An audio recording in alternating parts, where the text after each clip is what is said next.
Hi and very good morning. Welcome to the third day of our Singapore First Virtual Home Reno Expo 2020. And my name is Sylvia. What a great pleasure for me to be here all the way with you till 10 p.m. today. All right. Now, please do not forget to log on to www.renoexpo.vehs.com to register for this event. Now, why am I hiring you to register for this event? Because you will qualify for yourself just by registering to join our grand lucky draw. Now, lucky draw prizes are all the way worth up to $20,000. Not only that, we're going to have our ultimate grand draw giveaway where you will stand a chance to drive away a Mercedes-Benz A200. Now, with every $100 spent with our exhibitors over here, it will give you an additional chance to join our lucky draw, and you might be the lucky one who's going to walk home with our Mercedes-Benz A200. All right, now for today, the first topic, or rather the first webinar for today, is all about my smart home. You know, nowadays, our home are all very, very smart, right? And what is the smart home all about? And how it can help homeowners to achieve a smart home. Not only that, we're going to tell you everything you need to know about the smart home. But of course, before that, let us show you a short video. Video, please. Hi everyone, welcome to Daikin Smart Home. Today, we would like to introduce you to our Daikin Smart Home and let you have a better understanding of our Smart Home app. Smart home solutions are catered to provide you greater convenience. This technology will allow you to remotely control and automate your household system, such as the door, lightings, air conditioner, security alarm, surveillance camera, energy monitoring, and many more. Our D Smart Home solution focuses mainly on four features, which are the security, lifestyle, comfort, and energy. For security, our D Smart Home solution offers smart devices such as digital lock, surveillance camera, smoke detector, and motion sensor. For lifestyle, we offer voice control assistant, module to control the lights and curtain. Under comfort, Daikin Smart Air Conditioner and Air Purifier can be monitored and controlled. Lastly, for energy feature, monitor, control, and analyze your energy consumption. Let's read more and begin our smart home tour. As you can see, we can use our D Smart Home app to unlock the door.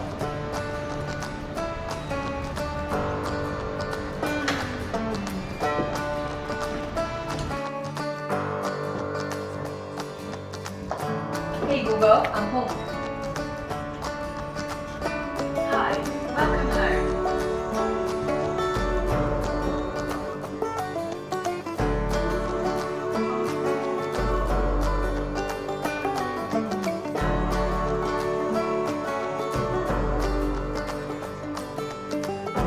As you can see, it is extremely convenient to speak and activate various smart devices and scenes without having to free up your hand while you are busy. Furthermore, you can customize your scene based on your own preference. Daikin Clear Air Purifier has a streamer technology that can effectively remove 99.9% of bacteria, viruses, and allergens while purifying the air around you. With Daikin Air Purifier and PM2 Wi-Fi quality sensor, you can be assured with perfect air any time of the day.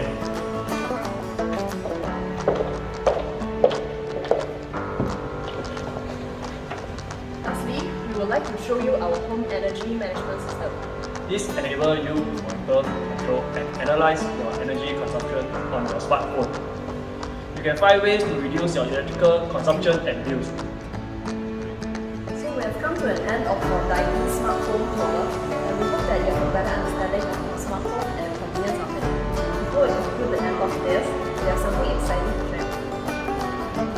It's now time for a giveaway, a Mercedes-Benz A200. So here is what you need to do to stand a chance to win this awesome car. All you need is to purchase any Daikin product value of 100 above and proceed to www.vehs.com to register with this receipt to stand a chance to win. So what are you waiting for? Proceed to any of the Daikin food shop or food shop or in-shop now. If you are interested to find out more about this smart home solution with Daikin Air Conditioner, please come down to our show. Hope to see you soon.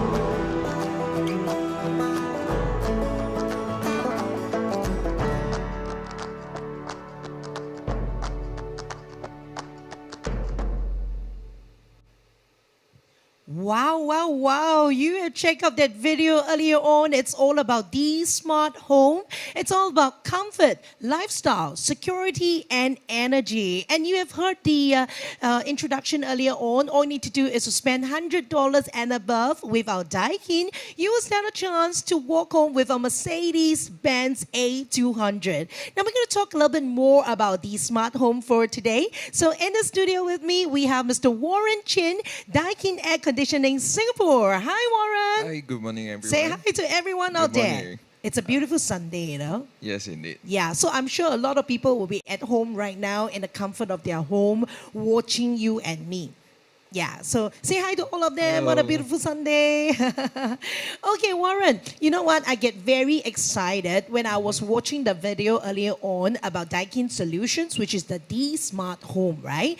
Can I just ask you, what is the difference between our Daikin D Smart Home from other smart home solutions or smart devices available in the market? You know, like some other brands seems to be extremely affordable. Like, why should I get Daikin D Smart Home?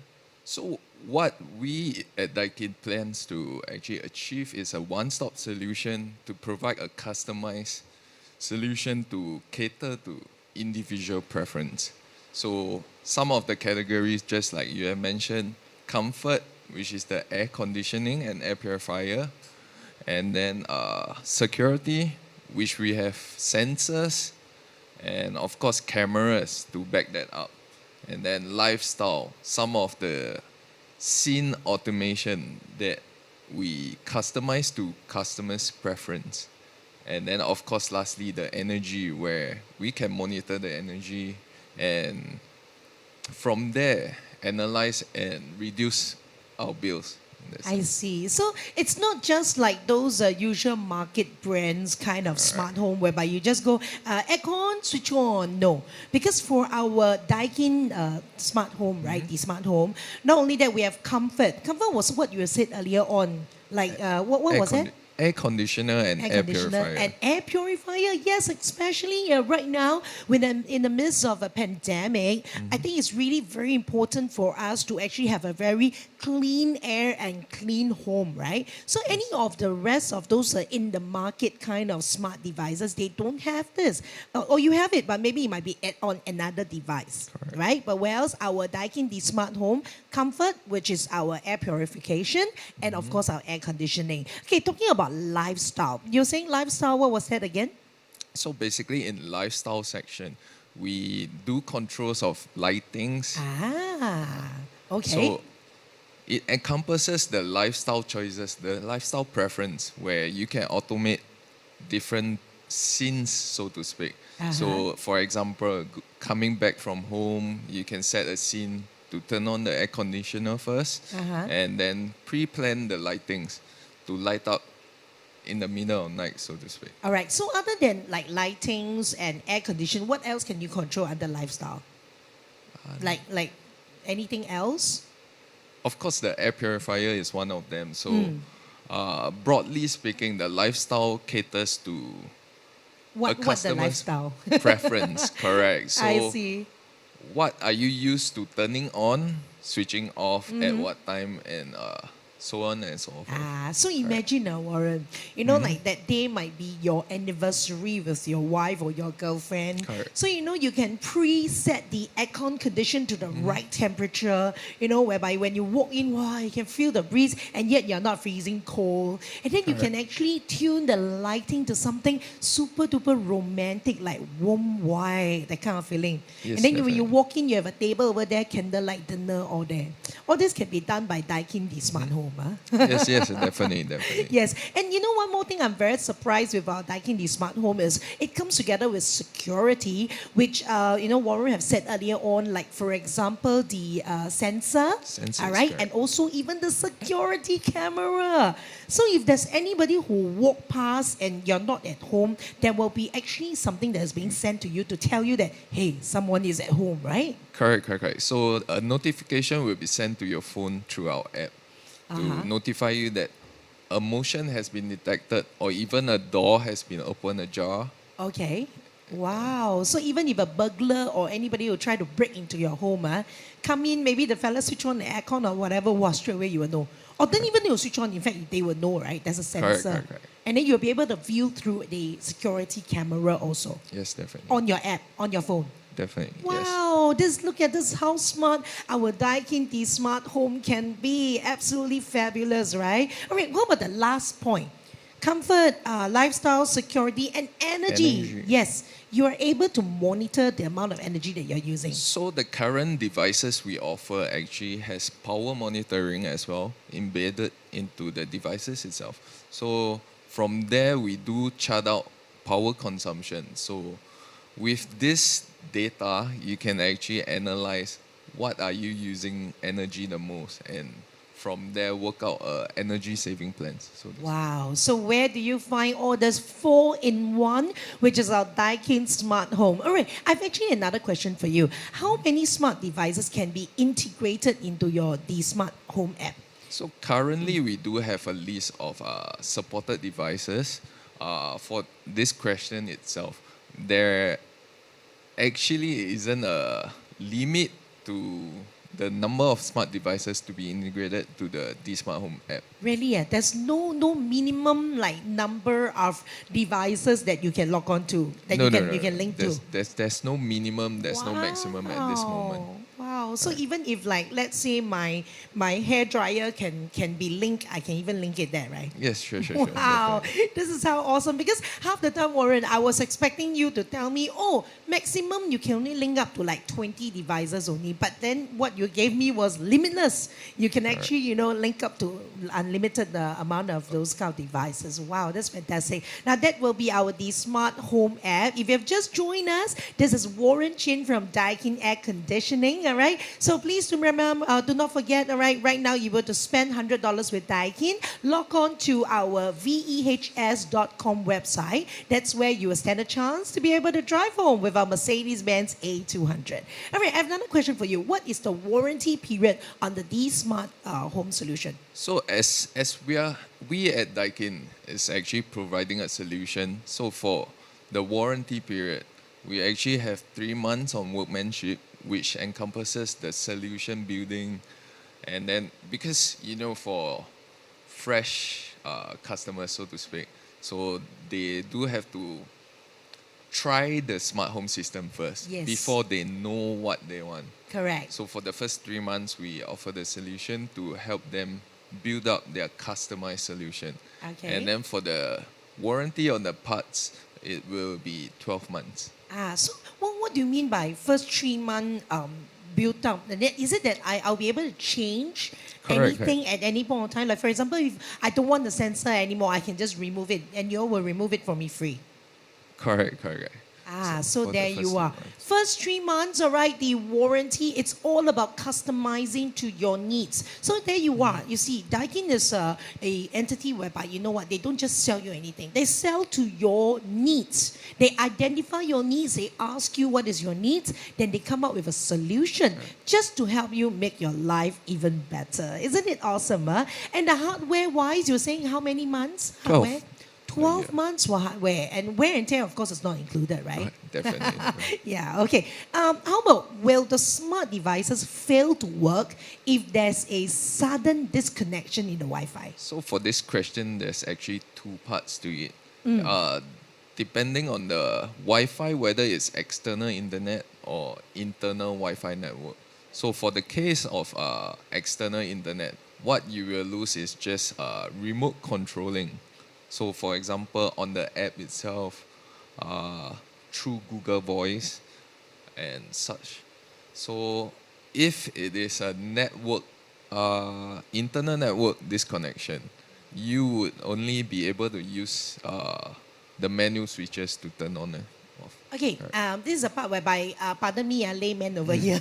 You're saying internal and external Wi-Fi. Does it mean that it comes with built-in Wi-Fi Correct. for your D-Smart Home? Correct. It comes Oh with my built-in. goodness, this is so awesome. It comes with inbuilt Wi-Fi. Correct. Wow, okay. So you were saying that if it's internal and external, let's say internal Wi-Fi, Will you so- get cut off or something like that? So Will there be such a internal situation? Wi-Fi in the situation, it actually means your router if it malfunctions. So for that case, you only have to fall back to your manual switches. I see. Okay. So just in case if the internal Wi-Fi is not working, you just have to use your normal remote will do, right? Correct. Nice. All right. Okay. How much does the Daikin Smart Hub cost? I know, For- I know that cost is a very sensitive thing to say live over here, but I believe that if you are a viewer out there, you will love to ask this question, right? So yeah, I'm here to help you ask this question. How much does the Daikin Smart Hub cost?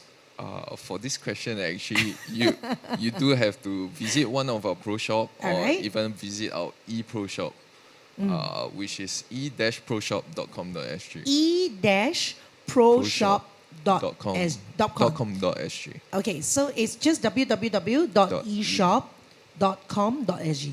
E-proshop. E-proshop. Okay, please write it down right now, okay? www.e-shop.com. Pro shop. Proshop.com. Please write it down, okay? That's where you'll be able to find the costing. All right, now, are we able to integrate any type of smart devices if we were to purchase the Daikin Smart Hub? So at Daikin, we do have a list of tested and proven devices that we are able to integrate. So we do not wish, because we are a solution provider, so we prefer to provide our customers with a tested and proven solution instead of off-the-market shelf. Yes, yes. This is something that early on when I was speaking to Warren about it, right?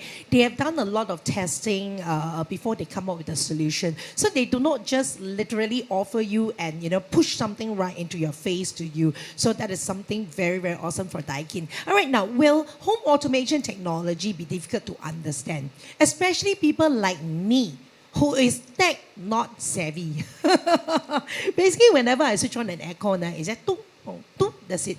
Okay, will it be difficult for not only people like me? How about people like my grandparents, maybe my mom? Will it be difficult for them to learn?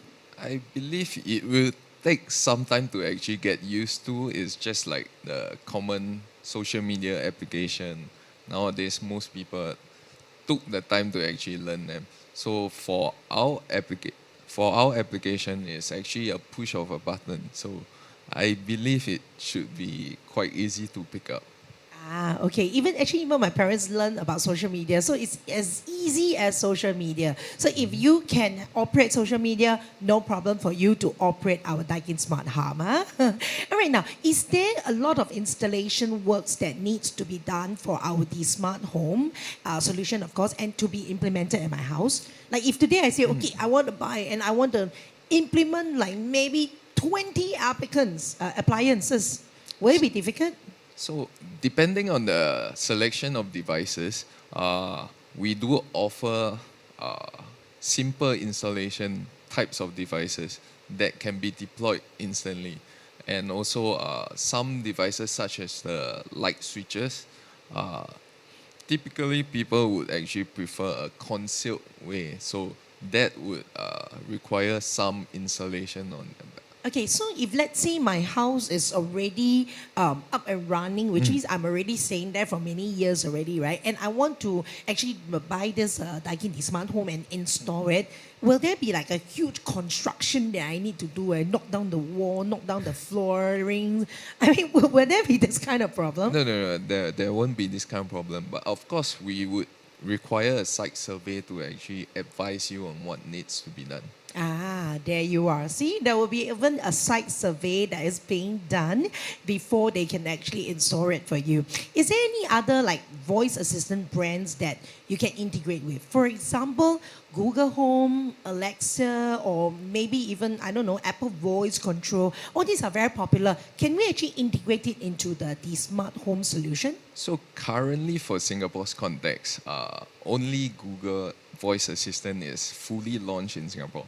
So of course we do recognize the need to actually integrate other voice assistants such as Amazon Alexa and of course Apple Siri.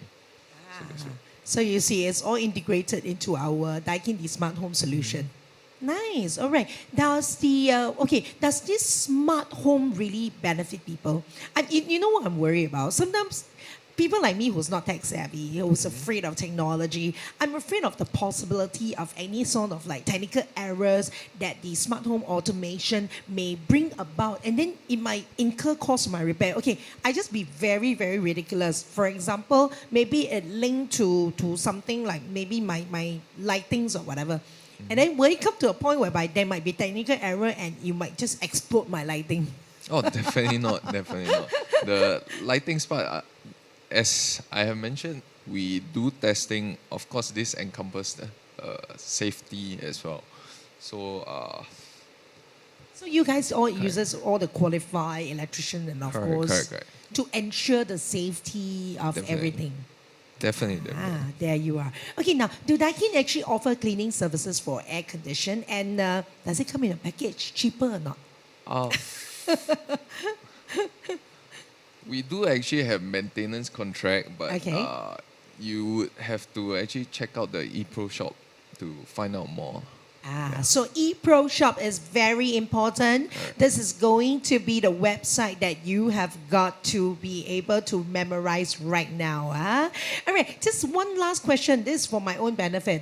You know, everybody have an aircon remote control, right? Correct. Basically, if I'm not wrong, you and me, basically what we do is we just switch on the yellow or the orange button or whatever the main button is. Toot on, toot off. Okay, but recently I've been playing with my aircon remote control. I realized that there are things like, for example, a droplet, a fan, a snow. Okay, snow obviously is normal air Cooling. conditioning. What is the droplet for and what is the fan for? Fan, I know is normal fan, okay? Right. I was told by someone, a friend of mine, who actually said that droplet is meant for you to have aircon and yet save energy at the same time. Is it true? Okay, so the answer to that is actually yes and no. So for the droplet, it's actually dehumidifying function. So for example, in the late evening, where outside temperature is roughly 26, 25, Okay. but then the relative humidity is about 70%. You Okay. can use that function to actually bring it down to a more comfortable level of 60%. Oh, so that one is actually, the water droplet is actually a dehumidifier. Correct. And through our Daikin, the smart home solution, right? Am I able to give a voice command to have that droplet thing? Yes. I can do that definitely too? You can do that too. Wow, how do I do it? How do I tell the home? Like, droplet, water droplet, please. Dry mode. Activate dry mode.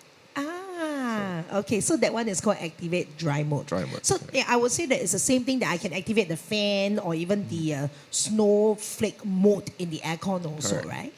Wow, this is so fantastic. Okay, I have one more last question over here if I'm not wrong. What if our Wi-Fi are down? Am I still able to switch on the aircon? That one I can answer already. Just like Warren already said. But now my Warren, you answer one more time. Of course, if the Wi-Fi is down, you can still switch on the aircon with the remote or even a manual switch on the aircon itself.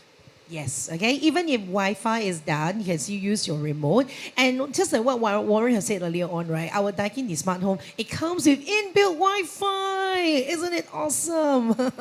Thank you very much, Warren, Thank for you. coming on. And of course, I have thousands of questions, but of course, all you need to do is to stay on. We will be here all the way till 10 p.m. every hour. We're going to have fantastic webinar for you, all right? But meanwhile, do not forget, do log on to www.renoexpo.vehs.com. V for Venice, E for England, H for Holland, S for Singapore.com to register for this event. Because by just registering, you might be the one who's going to walk home with our ultimate grand draw, which is our Mercedes-Benz A200, or we also have lucky draw prizes that's worth up to $20,000. And do not forget to click the chat button over there, right? Why is it so? Because we are the first one also to have this live chat system whereby you can speak to all our exhibitor real time. This is so fantastic, it is. Now, in a short while time, which is at 11:30 a.m., CJ from PropNext will be giving us 3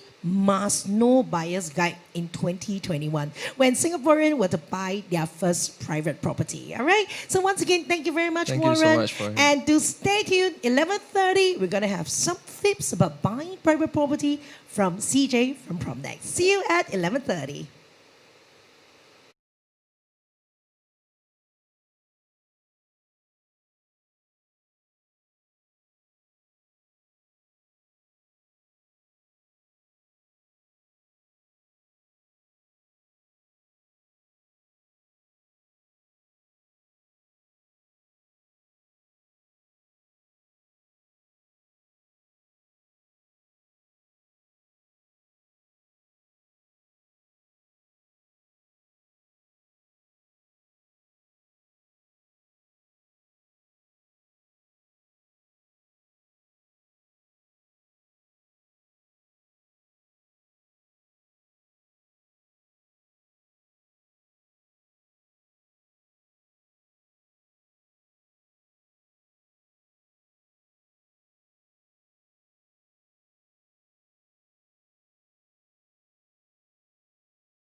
And of course, a very warm welcome back to our Singapore First Virtual Home Reno Expo 2020. Now, earlier on, you have heard all about Warren Chin from Daikin Air Conditioning talking to you about our Daikin D Smart Home, right? Now, do not forget right now, do me a favor, you have got to log on to www.renoexpo.vehs.com to register for this event. Now, why would I ask you to register for this event? Because you will stand a chance to join our grand lucky draw. And you might be the lucky one who's going to drive home with our Mercedes-Benz A200. And not only that, we have lucky draw prizes that is worth up to $20,000. Yes, you hear me right. $20,000 together with our Mercedes-Benz A200. Now, with every $100 that you spend with any of X-Beaters right here, you get an additional chance to join our lucky draw. So you might be the lucky one. Do not forget, log on to it right now. All right?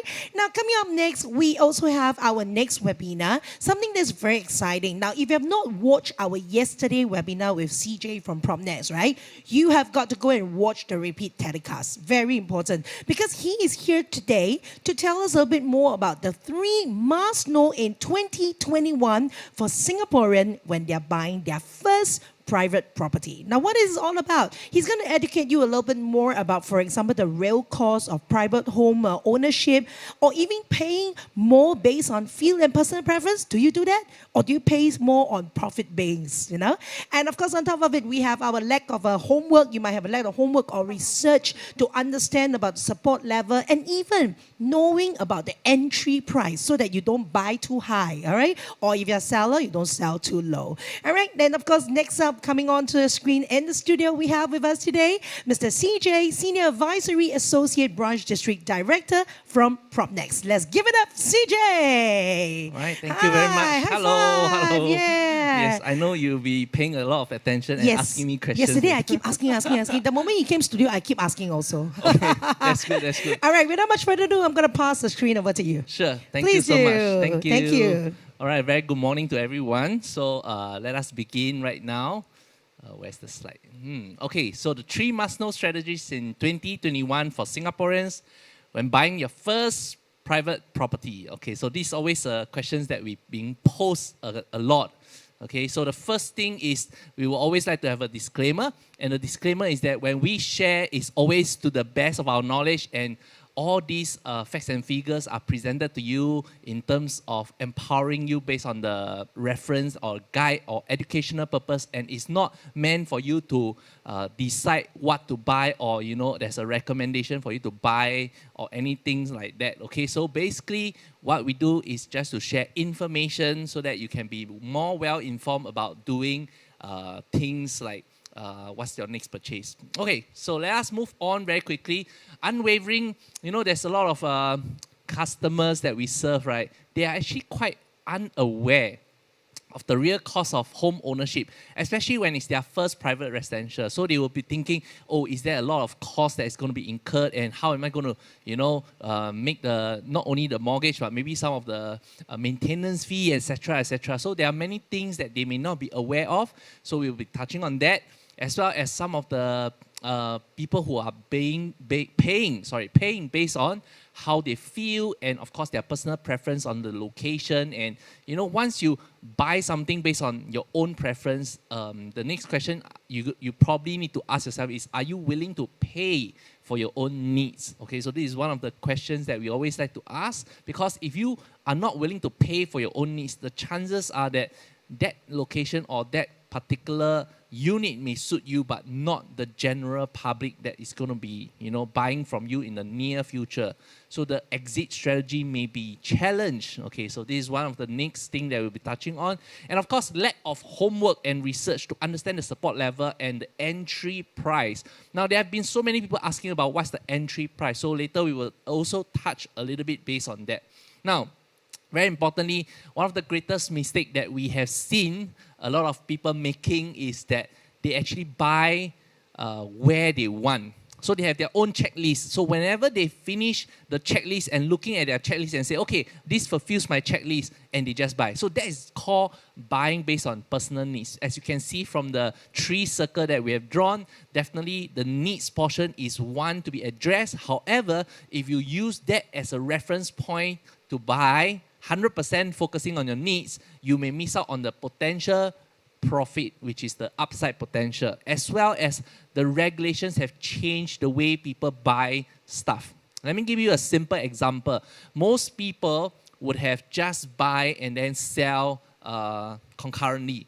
But today, a lot of people, based on the ABST that they need to fork out in the event they want to buy first, some of the buyers would prefer not to do that. And this is what we call a change of buying behavior based on regulation changes. And this resulted in many different decisions that the buyers are making today.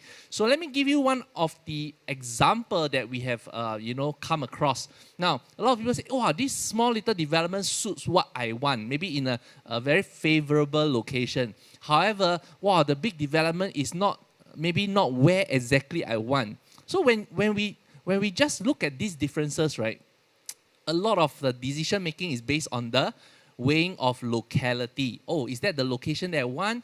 And because of that location, I will just buy the smaller apartment. Okay, now let me give you the next example. When we do that, this is a simple example for a daily cost. And we are paying maintenance fee every month. So that's a daily cost.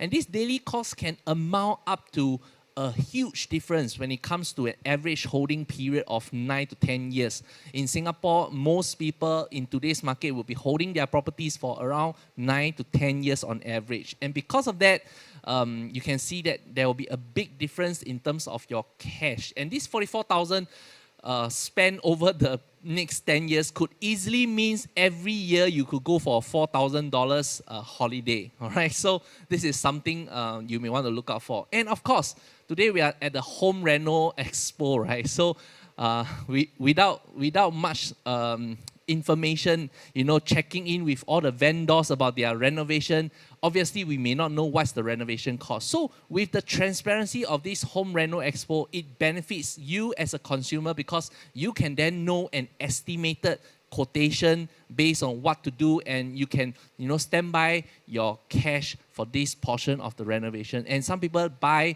resale thinking that resale is slightly lower in the cost because of the per square foot, but forgotten to take into consideration about the renovation cost itself.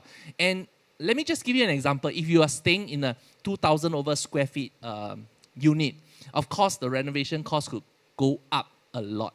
Okay, but if you're buying a smaller unit like a 2 or 3 bedder, maybe within a 1,000 square feet, then the renovation cost would have been lower. So all these have to be considered because all these are part of the renovation cost of the home ownership.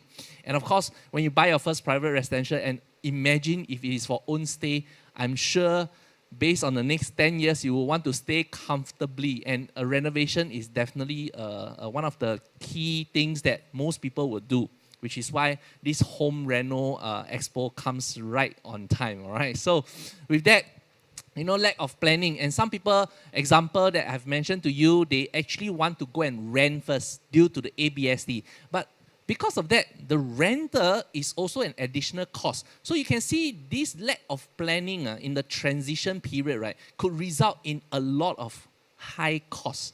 Okay, so it's very important. And I'm just taking a reference of a very low renter at 3,000, okay, for a 3 years wait, assuming you bought something that is uncompleted, or maybe you bought something that you want to move in first so that you can sell and then, buy something that you really want. So there could be a 2 or 3 years wait in between, and some could even be 4 years if it is uncompleted. But the fact of the matter is this $3,000 would have snowballed into 100 over 1,000. And all these costs are what we call the lack of planning in terms of the transition period. So when you buy your next property, it better be something that can make back this kind of money for you.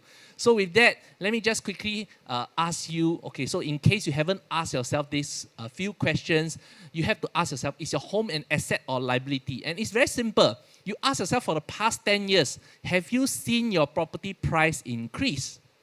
Okay, because 10 years is a good gauge, it's an average holding period. So if you have not seen your property price increase over the past 10 years, it's time to consider it as a liability. Because why? You're holding on to an asset that is not appreciating. Why are you holding on? Because we have a lifespan. We don't live forever. So we have to be very mindful that our affordability, our eligibility to take loan, etc., is limited by a time frame. And due to that, it is not healthy for us to hold on to something that is not appreciating, especially if that is the only asset you have. All right. So it's very important for us to do that. Now, the next question is it giving you cash flow or profit, or is it a negative sale? And a negative sale example I can easily come up in a while, but that is also something you need to ask yourself. A negative sale meaning to say after you sell the property at the current market price, you do not get any sales proceed. Okay, so that's very scary as well. Okay, and the next thing you ask yourself is that an investment mindset to deal with the decisions like what we have highlighted earlier on with regards to the 3 circle, or it is purely based on your personal own stake? So all these questions you must ask yourself before you are able to understand where is the right time to sell or buy. And if, imagine you want to take profit and buy another 2 more units, you need to restructure or you need to keep it, and all these decisions comes to your mind when you have asked all the relevant questions accordingly. Okay, and of course you have to maybe plan with your spouse and discuss accordingly. Now, why are some people able to take profit and selling at the same price yet can make a decent profit, right? Whereas some people actually buy low and sell high but still get a negative sale. It's very weird, right? Okay, so here comes the truth of the matter, because there is an illustration on this slide where I can show you the CPF accrued interest. Now, there are many people who are hurrying to quickly fully pay. Now, I just want to share with you there's actually a good debt and a bad debt. So the good debt is actually that you are leveraging on other people's money. For example, the bank. But CPF is paying you the interest. So when you utilize your CPF and to quickly fully pay using your own CPF, you are actually hindering your progress, because that you have to pay your own interest. And in the event you cannot sell at that kind of price, okay, meaning to say the kind of price that has been escalating together with the accrued interest, right, it becomes a problem. And you can see from here, you can see from this chart, a typical property that has been purchased at 200,000-300,000, right, can easily escalate to 25 years later at maybe close to 600,000. I'm not sure. I couldn't really see. Sorry. Okay, so with that, I just want to share with you that this is a point that you have to pay special attention to, so that you do not miss out any potential, profit margin that you could have already gotten. Okay. Now, next. Despite all the potential expensive mistakes that people could have been avoiding, right, which if you can speak to any PropNext salespeople, they would have been able to give you this kind of advice. But most importantly, right, what stops people from, buying a private property that they can actually afford? Okay, some of the key thing here is that some people have this mindset that it requires huge capital upfront, which is true. Okay, not say it's not true, but they lack the understanding that what kind of percentage, okay, that requires cash and what kind of percentage requires CPF. Okay, so the next thing is home loan eligibility, and this is income related, which has to tag to your MSR or TDSR, depending whether you're buying HDB or private. And next thing is the lack of knowledge. And lack of knowledge, it doesn't mean that when you read websites, when you read portals, or when you read the URA or Straits Times News, that's called knowledge. No, that's called articles. But articles doesn't give you the knowledge. Knowledge are people who are on the ground, who are able to understand the exact meaning of the consequences it brings to the market, not just the article itself. Okay, and of course, very importantly, no network to get good deals. So people are asking, hey, so where can I buy fire sale? And if you do not know the market very well, you may think that there's still fire sale around today. And these are some of the potential hiccups and here and there. And last but not least, not last one, uncertain about the market condition. So many people still think that, hey, today still oversupply. I see a lot of launches or whatsoever. So people still think that the market condition is very uncertain, thinking that it is oversupply. But if you have watched yesterday's sharing, we have already cleared that, which we can touch a little bit on that in a while as well.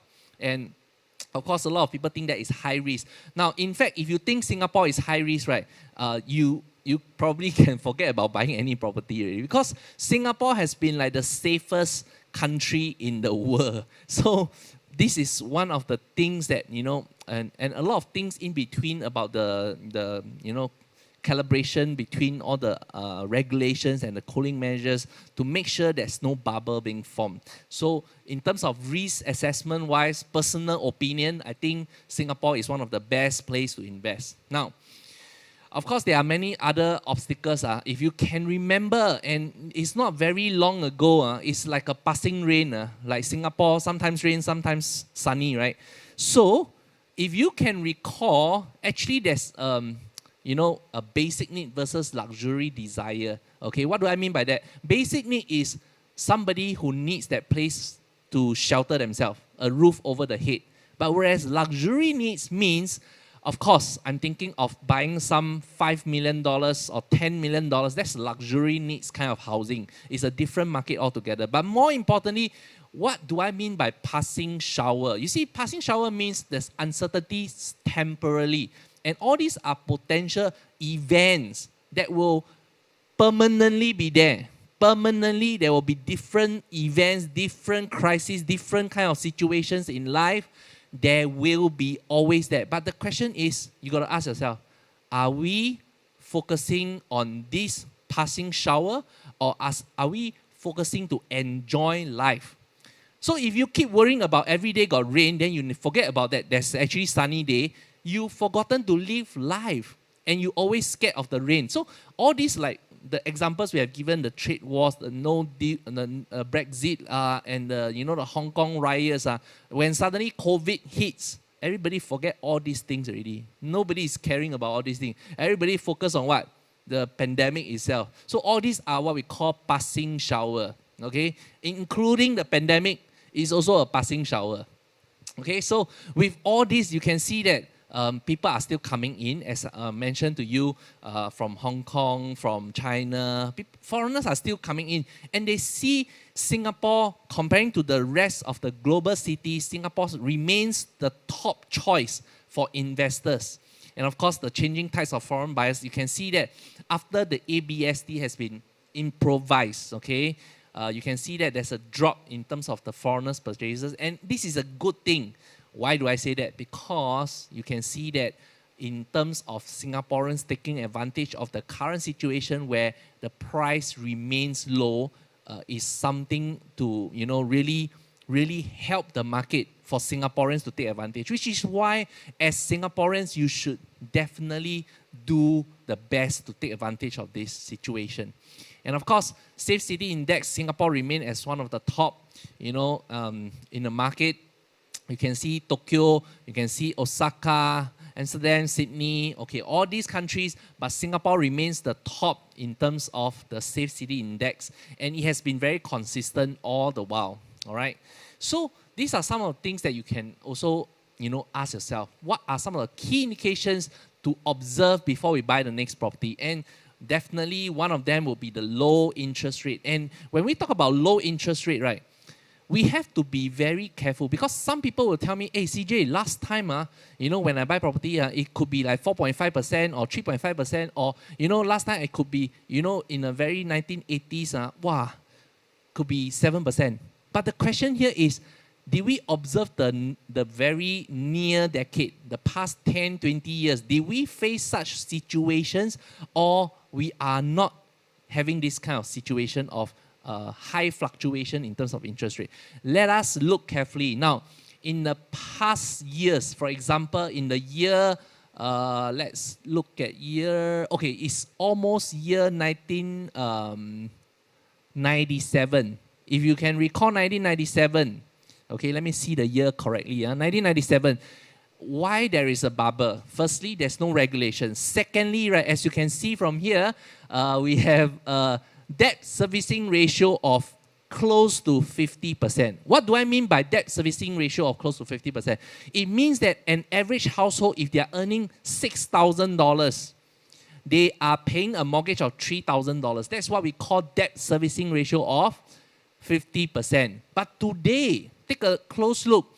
Our debt servicing ratio is only at 24%, which means if I earn $10,000 today, I'm only using $2,004. This is what we call affordability. And if the ratio of the income versus the output in terms of your debt is safe, That is why a pandemic hit Singapore. There's no such thing as fire sale or people throwing out and discarding their properties.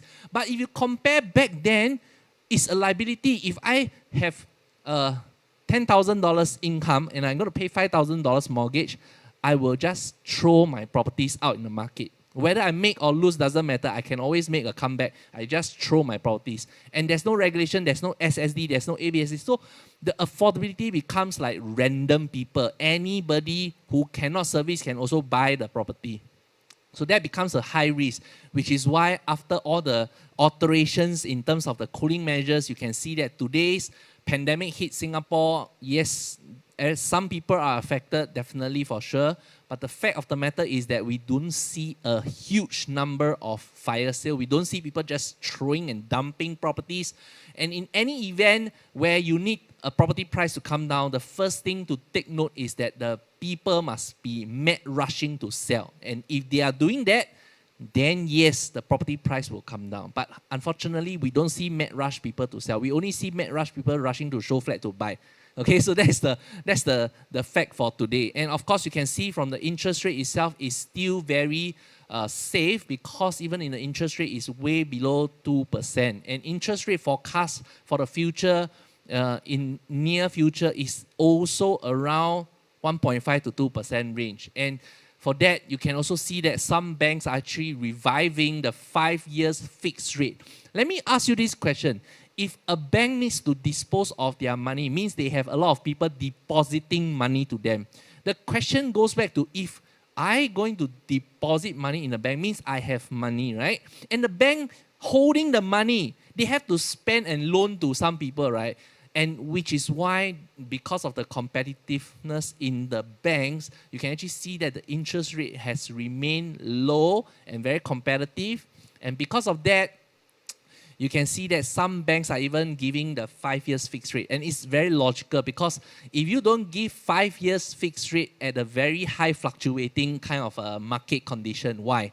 Because then your 5 years fixed may be a loss to you. But why would a bank go and have a 5 years fix? So this is something for you to ponder about. Meaning to say, they are very confident the market will remain at this kind of climate, so that they know that the interest rate will not fluctuate that much.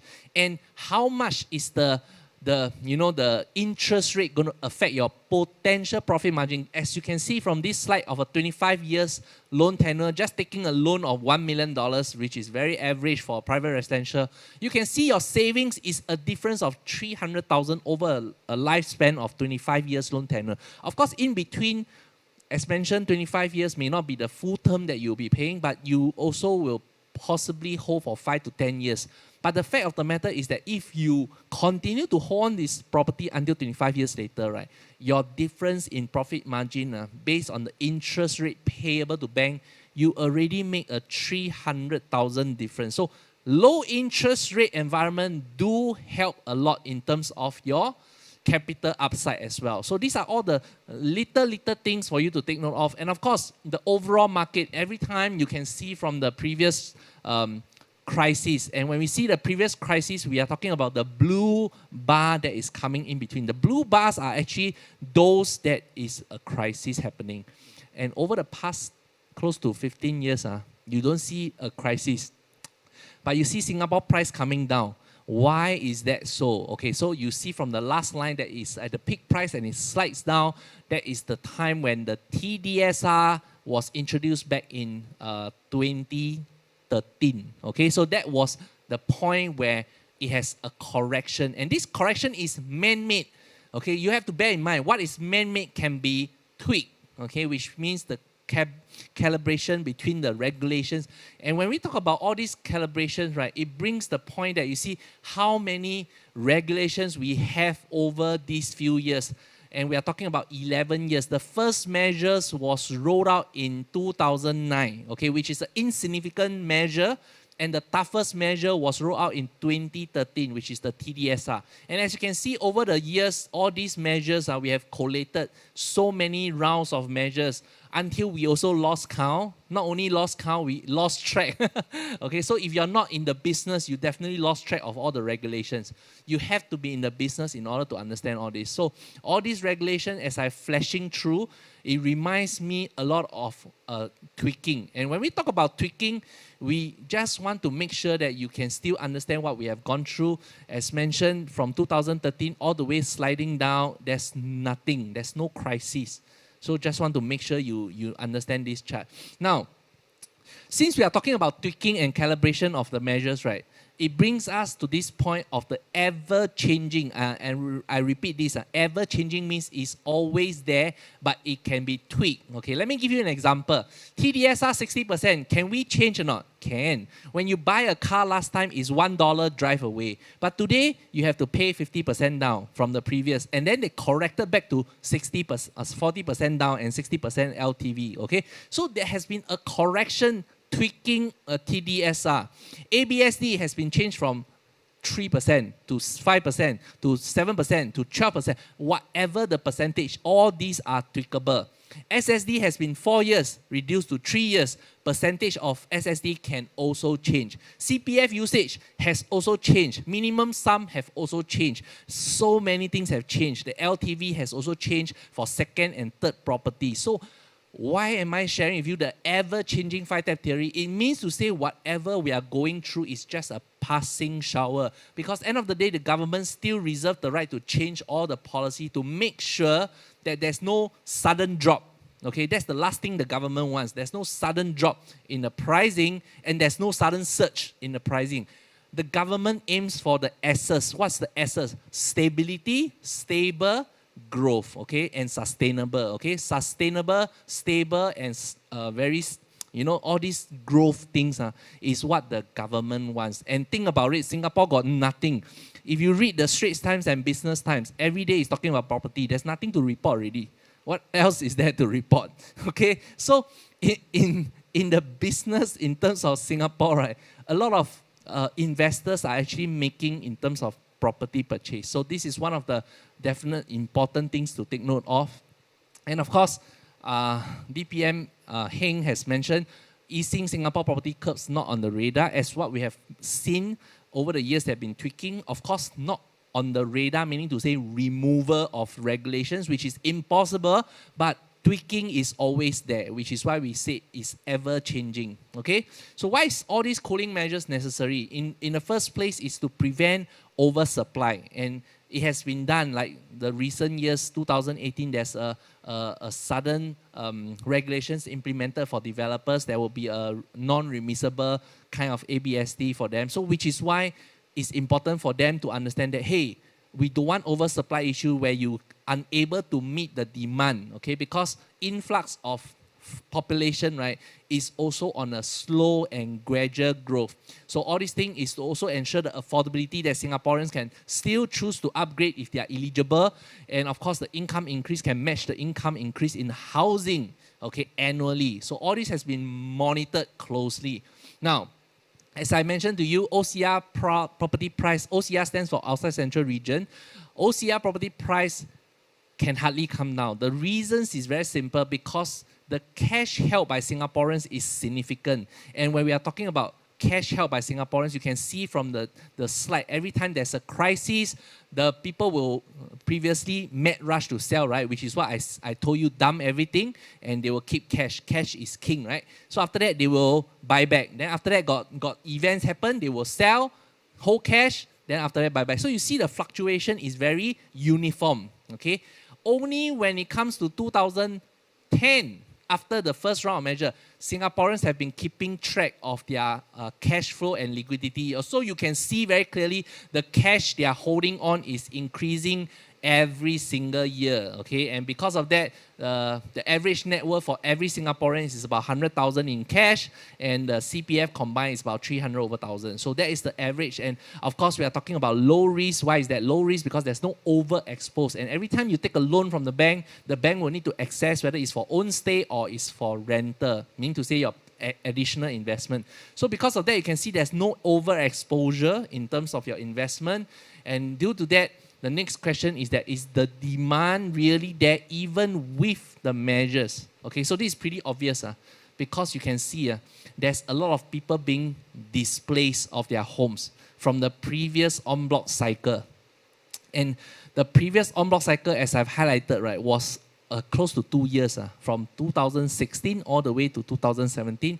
And these people, okay, who are getting the sales proceed last year may have not purchased yet. These are the projects, okay, for getting proceed. Why do I say that? Because after they have gotten the proceed, end of last year, right, you know what happened? Then, COVID came already, so they probably stay at home, cannot buy yet. So the money also stay at home. Okay, so this is something for you to take note of. And of course, the government are implementing cooling measures based on the potential supply in the pipeline. And these are the supply in the pipeline, as you can see very clearly. With all this supply in the pipeline, in the near future, when it goes up, there will be implementation, and then the supply will drop again. And then it is a cycle. Everything is a cycle. So with that, you can see it's very clear. Every time when we hit a new high, a potential new high, okay, when we have enough supply, the government will kick in and give a cooling measure, which is why it was implemented, and then developers will stop buying, right? So once developers stop buying, it's very simple. Once developers stop buying, the supply chain will stop. Okay, so these are very clear signs that the government is monitoring very closely. And you can see en bloc numbers dip, okay, after the en bloc fever at 2018. Once the implementation of the cooling measures was there for the developers, immediately stop buying. Okay, same goes to the GLS. Okay, take a look at the GLS. GLS stands for Government Land Sales, and you can see it's a depleting land bank. It has been reduced all the way to the lowest this year, lowest ever for the past 6 years since the introduction of the TDSR. You can see that the government has stopped land sales, en bloc has stopped due to regulations, and everything has just permanently whole, as in totally stopped, still. Okay, so because of that, you can see that oversupply issue is definitely not there anymore. So some people were still very concerned about, hey, so many launches, then what am I going to do? No, the fact of the matter is that in third quarter 2018, you can see the number is 44,000. And because of that, the depleting stock, after every year sold about 9 to 10,000, right? Today, we are left with about 28,000. And as we are talking, this quarter, there are so many launches, some of them to highlight key residences, the Clairvaunt, which was launched yesterday, and we have some other launches as well. But you can see that the take-up rate is so healthy that, like yesterday's Clairvaunt was, 72% sold, then Link was 100% sold on the day of the launch and the subsequent weekend. So, to me, all the take-up rate shows a very clear sign that oversupply issue is definitely not there anymore. Now we are talking about insufficient supply. So the key word today is insufficient supply, not oversupply. And back then, if you look closely at this chart, back then when we have 44,000, nobody mentioned about oversupply because every year we are selling 20,000. But today, when we have 20 over 1,000, everybody say oversupply. Why? Because every year we only sell 10,000. Yeah, that's not forgetting all the measures are in place, which is why I highlighted to you guys about the 5-tab, which is the theory of the 5-tab ever changing, is always calibrating. Okay, so you have to pay close attention to all this, and because of the en bloc was muted, as I mentioned to you, due to the regulation implemented in 2018 for these developers at 25% plus 5% non-remissible ABST, every developer will hold a very decent land bank, sufficient to make money, sufficient to live by, but not aggressively buying, that kind of situation. So with that, it is very important for us to know all this so that when we buy, we know we are on a very good and safe hands, because the government is doing the 5-tab theory, ever tweaking for us. So this is something that you have to understand, because if you don't understand this, you think that it's always risky. And it's human nature to be negative. It's human nature. Everything, bad things come to your mind, you cannot control. Okay? You always think of a bad things that comes to your mind. But the fact of the matter is, have you ever lived life and think positively? So that's the next thing you got to ask yourself. So remember, it's a passing shower. All the regulations can be tweaked. Today, if I remove all these 5 regulations and allow free flow of foreign buyers, imagine this. Singapore perhaps will be selling more than 30,000 transactions based on launches. It's crazy. There's no stock to sell. Okay, but the fact of the matter is all these are in place, which is why limit the purchase. Okay, so next thing, of course, you know, Singapore is at the low risk, fair value. In fact, it's comparing to the global cities, it's so affordable. There's only one thing that is expensive, is acquisition cost, which is the stamp duties. Other than that, Singapore properties is considered fair value to the rest of the world. Okay, now with that, we need to understand support level. And what is support level? Everybody has been asking CJ, hey, CJ, what is support level? What do you mean by entry price? Okay, let me give you an example of even a HDB. HDB also got support level and expensive property. What do I mean? If you go to BTO, it could have been a starting price of 300,000 to 400,000. If you go and buy Pinnacle at Duxton, of course it's a different price tag, right? So when you buy, there's also an entry price, there's also an expensive price, and we are talking about how much difference? Hello, it's 4 times the difference. Are you crazy? You know, 4 times difference means you're buying at 300,000 versus you're buying at 1.2 million. That's what we call entry price, my friend. So entry price, let me give you an example. These are some of the transactions on entry price for HDB, okay? So HDB resale is also moving because HDB resale has been quiet after 2013 regulation, right? But suddenly this year, due to the I would say it's really a demand that is unstoppable, okay? Why do I say that? Because people are starting to realize that they can buy a resale HDB at the price of a BTO if you are eligible with the 160K grant. Let me give you an example. If I buy a BTO at 300,000 versus I buy a Tampines HDB resale at 500,000, but assuming I'm eligible for 160K grant, I'm only paying 300,000. It's the same as a BTO, but I don't need to wait 4 years. And that's the main difference. And I can stay near parents. I can stay near as my personal needs evolve. I can stay near the school. I can stay near my workplace, wherever. So you can see all these are the things that people may want to consider. And you can see this. Tell me, can they make money? I don't know how many of you dare to tell me this. HDB buying at 1.2 million can make money, okay? And today, 2 days ago, we have this article. You want to see this article? Number of $1 million HDB breaks record high, okay? And of course, the most expensive 5-room unit at Pinnacles was transacted at 1.248 million. Okay, this is the highest ever, the record breaking done in November, which is the article just shown just maybe a few days back. This article has been very clear sign that people are able to afford 1.248. My next question to you, you buy a 1.248, can you buy a studio in the city? You can. There are so many. You can buy Icon, you can buy Sky Suites, you can buy maybe One Pearl Bank, you can buy maybe Landmark. I don't know. There are so many options. Can you buy a 3-bedder in the OCR market with 1.248? You can buy Treasure at Tampines 3-bedder with 2 more bedrooms. Why? Why is a HDB selling at 1.248? That's what we call entry price in an outskirt versus an entry price of HDB. So you have to understand what is expensive. It's the same logic as I can buy a 3-bedder, okay, at OCR at 1.248 million, okay, which is a 3-room private residential, versus I want to buy somewhere in Orchard, which cost me 6 million. So it's 3 to 4 times more. It's the same analogy.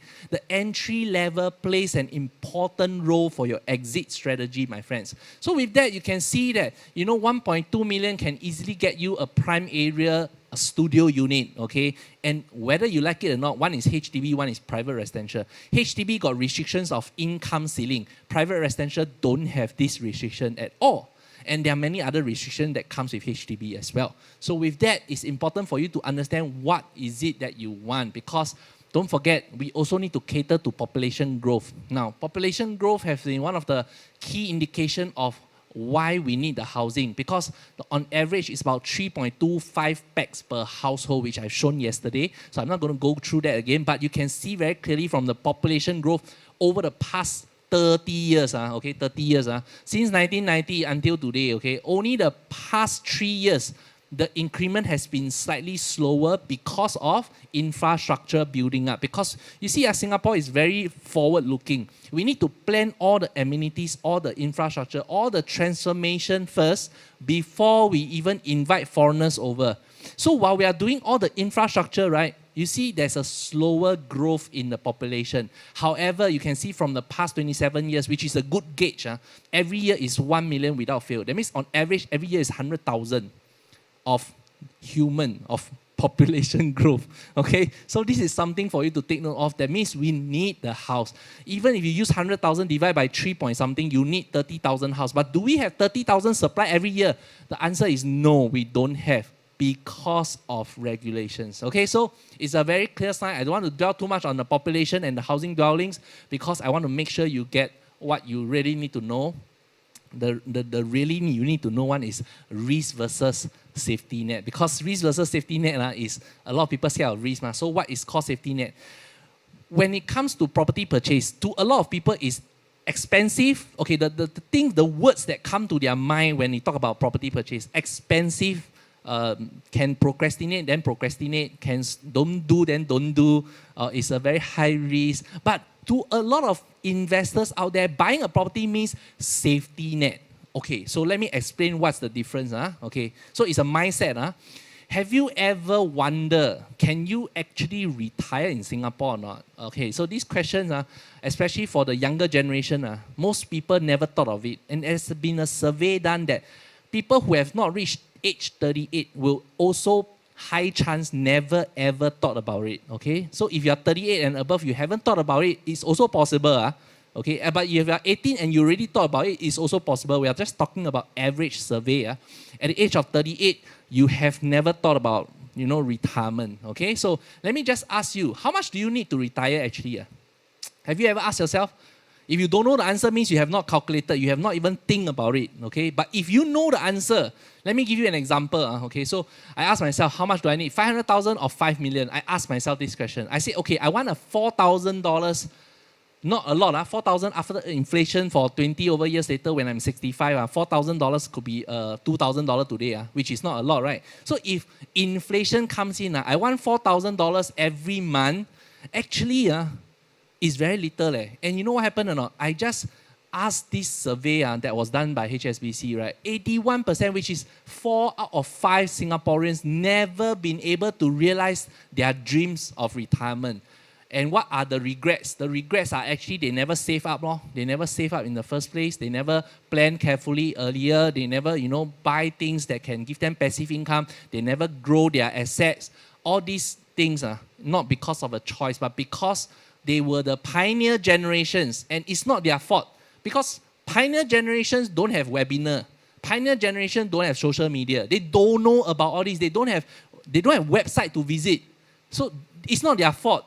Okay, but today you're in a Google generation. You don't go and do something about your own retirement planning. It's your fault, It's really your fault. So with that, right, you have to look carefully. And because you can see this, I want $4,000, and at the age of 40 and then 65, I want to retire or whatsoever. You can see very clearly, actually, I need 2.7 million. So if you ask me, CJ, how much do you need? I can tell you how much I need. I need $2.7 million to retire. At the age of 65, not now. Now, if you have 2.7 million, before you reach 65, you maybe fully finished using it already. Okay, so not now. At the age of 65, okay, and you are only able to use $4,000 a month after 65, so which is not a lot. And you can see you actually need $9,000 savings per month in order to hit 2.7 million. The next question I'm going to ask you, how many people even earn $9,000? Don't even talk about save $9,000. We talk about you earn $9,000. How many people, average household, got earn $9,000? The question I always like to ask, right? But of course, there's always an alternative solution to this. And how do we achieve this? Very simple. Property investment, because you see, no matter when you buy, let me give you the most drastic example later, but no matter when you buy, it could be a bad time, it could be a peak price, but you suffer a drop. But you are holding it as a property investment. You're not holding it as a speculation. It doesn't concern you because it's a passing shower. Okay, as we mentioned, it's a passing shower. It doesn't concern you. Give you the best example. Okay, $1 million you buy today. It's going to be $1.9 million. Not because it's a 10 years. 10 years can hit already, because the past 10 years, you bought 1 million, now it's already 1.8 to 2 million. But I'm not talking about 10 years, I'm talking about 30 years. Even based on inflation of 3%, you would have hit 1.9 million. If today I close two eyes, no need any information from agent, I close two eyes, I buy a $1 million property, it's going to be 1.9 million at the end of 30 years after I fully paid the property. And 1.9 million cannot give me my 4,000, but I fully pay, I cash out at the age of 65, I'm still able to support a bit of my retirement. Agree or not? Okay, so very simple. Next thing, okay, inflation, as I highlighted to you. Today, if you have 100,000 in your bank, after 5 years, inflation kill your money. The value has dropped to 85,000. So simple maths. And you see this, the next example is always people ask, is it the right time to buy now? And I'm going to give you the worst time to buy, not the best time to buy. The worst time to buy is in 1997. That was the crash, financial crisis. And this Mr. Tan bought, this is actual unit transaction. Mr. Tan bought 1572 square feet on the 23rd floor facing the sea. And luckily, he bought because he stayed there. Okay, so he's not speculating. Property price crashed after he bought. This is the worst time ever. He could have just committed suicide from 23rd floor, jumped down. But he didn't because he stayed there. So he is able to say, okay, I'm able to stay there. I'm able to still support, although financial crisis come, but never mind, I'm still able to support the property through work. And you know, at this moment, close two eyes, his property is minimally worth 1.5, regardless of renovation, regardless of whatever, is minimally. You can DIY, no need engage agent, 1.5 can sell. But if you engage agent, can sell maybe 1.65. So here is the truth about this property. It's already double. Can you see that? It's already double the price. We are not even talking about return of equity because back then he only down pay a little bit. It's not even the return of equity. I'm talking about the price value. It's already doubled. Okay, in terms of return of equity, it could be a few 100%, you know, because he only down pay maybe 10% or 20% back then, right? So it could be a appreciation of maybe 700%, you know, in terms of return of equity. So question here is, all of us are actually holding longer due to regulation. You can see the holding period change because of what? It changed because of regulation. So the holding period used to be lower. People used to flip properties, buy 2-3 years, sell, buy 2-3 years, sell. You can see today's average holding period, in order to make a decent profit, it requires at least 9 years on average. That is because average, but there are some good properties that you can spot. Okay, what we call entry price, right? That's why we told you entry price. You must do your homework. So you can spot some properties. You can give you a faster upside, faster exit. Okay, very important. Now, as I mentioned to you, it's proven.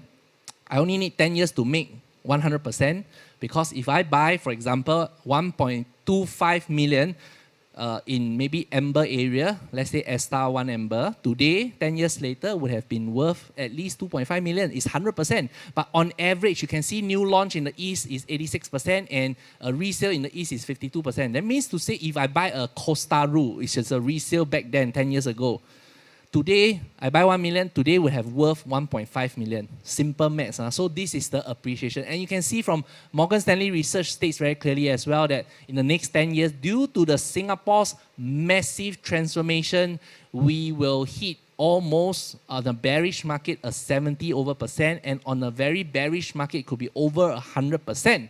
And that is already proven from the past 10 years. So there's no need to doubt the report or the forecast. Okay, next. Let me give you my example. This simple example. A 21 years old purchasing. And you see, when you are 21 years old, and very rare people buy property at 21. Okay, so I'm just giving an example from this personal experience. You buy a property at age 21, you always think about, can I afford? Right? So you probably choose HDB, which is the norm. Okay, and if you buy a BTO today, 20 years later, it's going to worth 450K. Okay, and you make 200,000, and you have to stay there 20 years, my friend. 20 years is a long time. You have already wasted your youth already. Okay, and you wasted your opportunity cost. Next thing, you bought EC, okay, and the EC is worth 470K. Today will be worth close to $1 million, okay? And if today you worth close to $1 million, you can actually sell because almost fully paid, 20 years, almost fully paid, you can sell, you can actually do something else. You can downgrade back to a HDB, fully paid, you still have some savings, okay? And you can do multiple purchase. Next thing, you can buy a private property, 600. You see Mr. Tan's case, bought at the wrong time, 1997, right? So this is after reducing from 1997 a bit because 2 years later. So 680K. But today, worth 1.58 million. So you can see very clearly, Mr. Tan, who have bought this property, is today very well off with 1.58 million, almost fully paid because 20 years loan, almost fully paid. He can then go and buy a fully paid HDB 500,000 in Tampines. He still got $1 million to play around and buy other properties. Correct or not? So with that, right, this is what we call planning. Okay, and you know, if today you bought the BTO, then you suddenly need emergency fund. Like your children ask money from you to buy a property down payment, how? Or you have some emergency medical bills, how? All this comes into play. And of course, when you can see this, right, there's no room for you to retire. Okay, so with that, the age, okay, again, last time you can say I got no money because I buy 21 years old, I got no money. But today, people don't get married at 21. People get married at later age, above 30. And because the later age, okay, that people get married, means they would have worked at least 8 to 10 years prior, right? And that means they have sufficient cash savings, they have sufficient CPF. So it's a choice. It becomes a choice. It's no longer I cannot afford. Now you have a choice. You are in a Google generation, you have the choice, you have some savings. If you still don't do the right thing, I don't know how to help you, right? So with that, time is not equal to money, okay? Please remember, money is not equal to time because time you cannot buy back, okay? What do I mean by this? Very simple.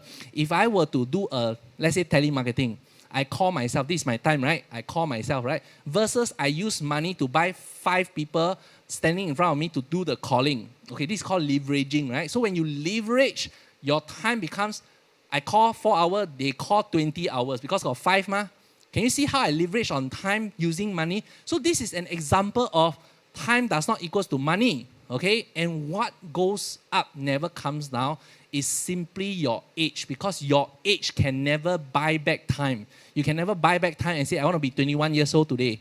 I can never do that. And because of that, your affordability of taking the loan will be affected as well.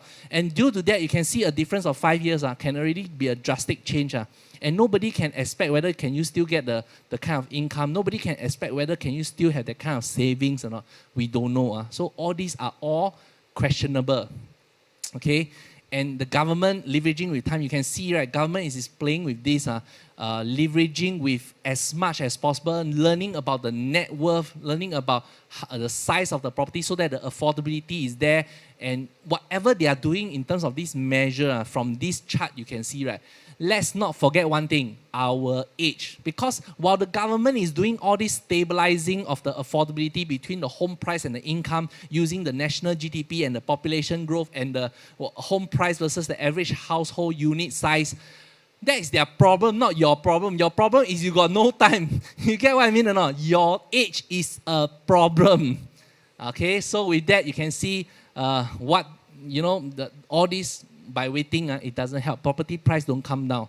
So there's a saying, if you buy, if you make money, good for you. If you don't buy, at the end of the 10 years, you still don't own a property. So this saying is correct. Because you don't own a property means you got no savings. The money will somehow go somewhere. It won't be in your bank. Even if in your bank, it will be deflated by the inflation. The question is, do you own something that is called a safety net to protect yourself in the event of pandemic that people get retrenched, you still got passive income from your property. That's called safety net. That's not called risk. That's called safety net. So how people view property purchase makes a lot of difference in their decision making. That's what we want to say. And of course, you can see at the age of 26 and 49, which is the prime age. A prime age will definitely require you to create and grow because your income potentially will be the highest And this is all average statistics. So I'm showing you whatever is all statistics of average. And 0 to 25, due to regulation and due to Singapore educational system, you don't expect to buy property unless it's given to you. And because 50 to 75 years old, due to the age constraint for the loan, due to the regulation, also very unlikely you'll buy unless you're very wealthy already. And from wealthy, you buy more properties to save keep. Okay, so that is possible. But the prime age is 26 to 49. So if you're at this age, right, and you're not doing something to do your assets progression, right, then I'm very sorry. That means you're not planning for your retirement, okay, and it's a fact, even if nobody tell you that. Okay, so the greatest resource is your time, and the greatest gift is to understand the use of it. And this is something that I want to share with you that you can really take advantage of it. And of course, if you choose to wait, right, these are some of the things that may happen to you because you may have a higher down payment because of, changes of regulation. You can also need to increase your salary, but you don't know whether you can increase or not because it's not within your control. You need to buy further, the more outskirts because it's going to be more costly, or you choose to buy smaller units because of the affordability. So all these may happen. And so the question is, if not now, when? So this is very important.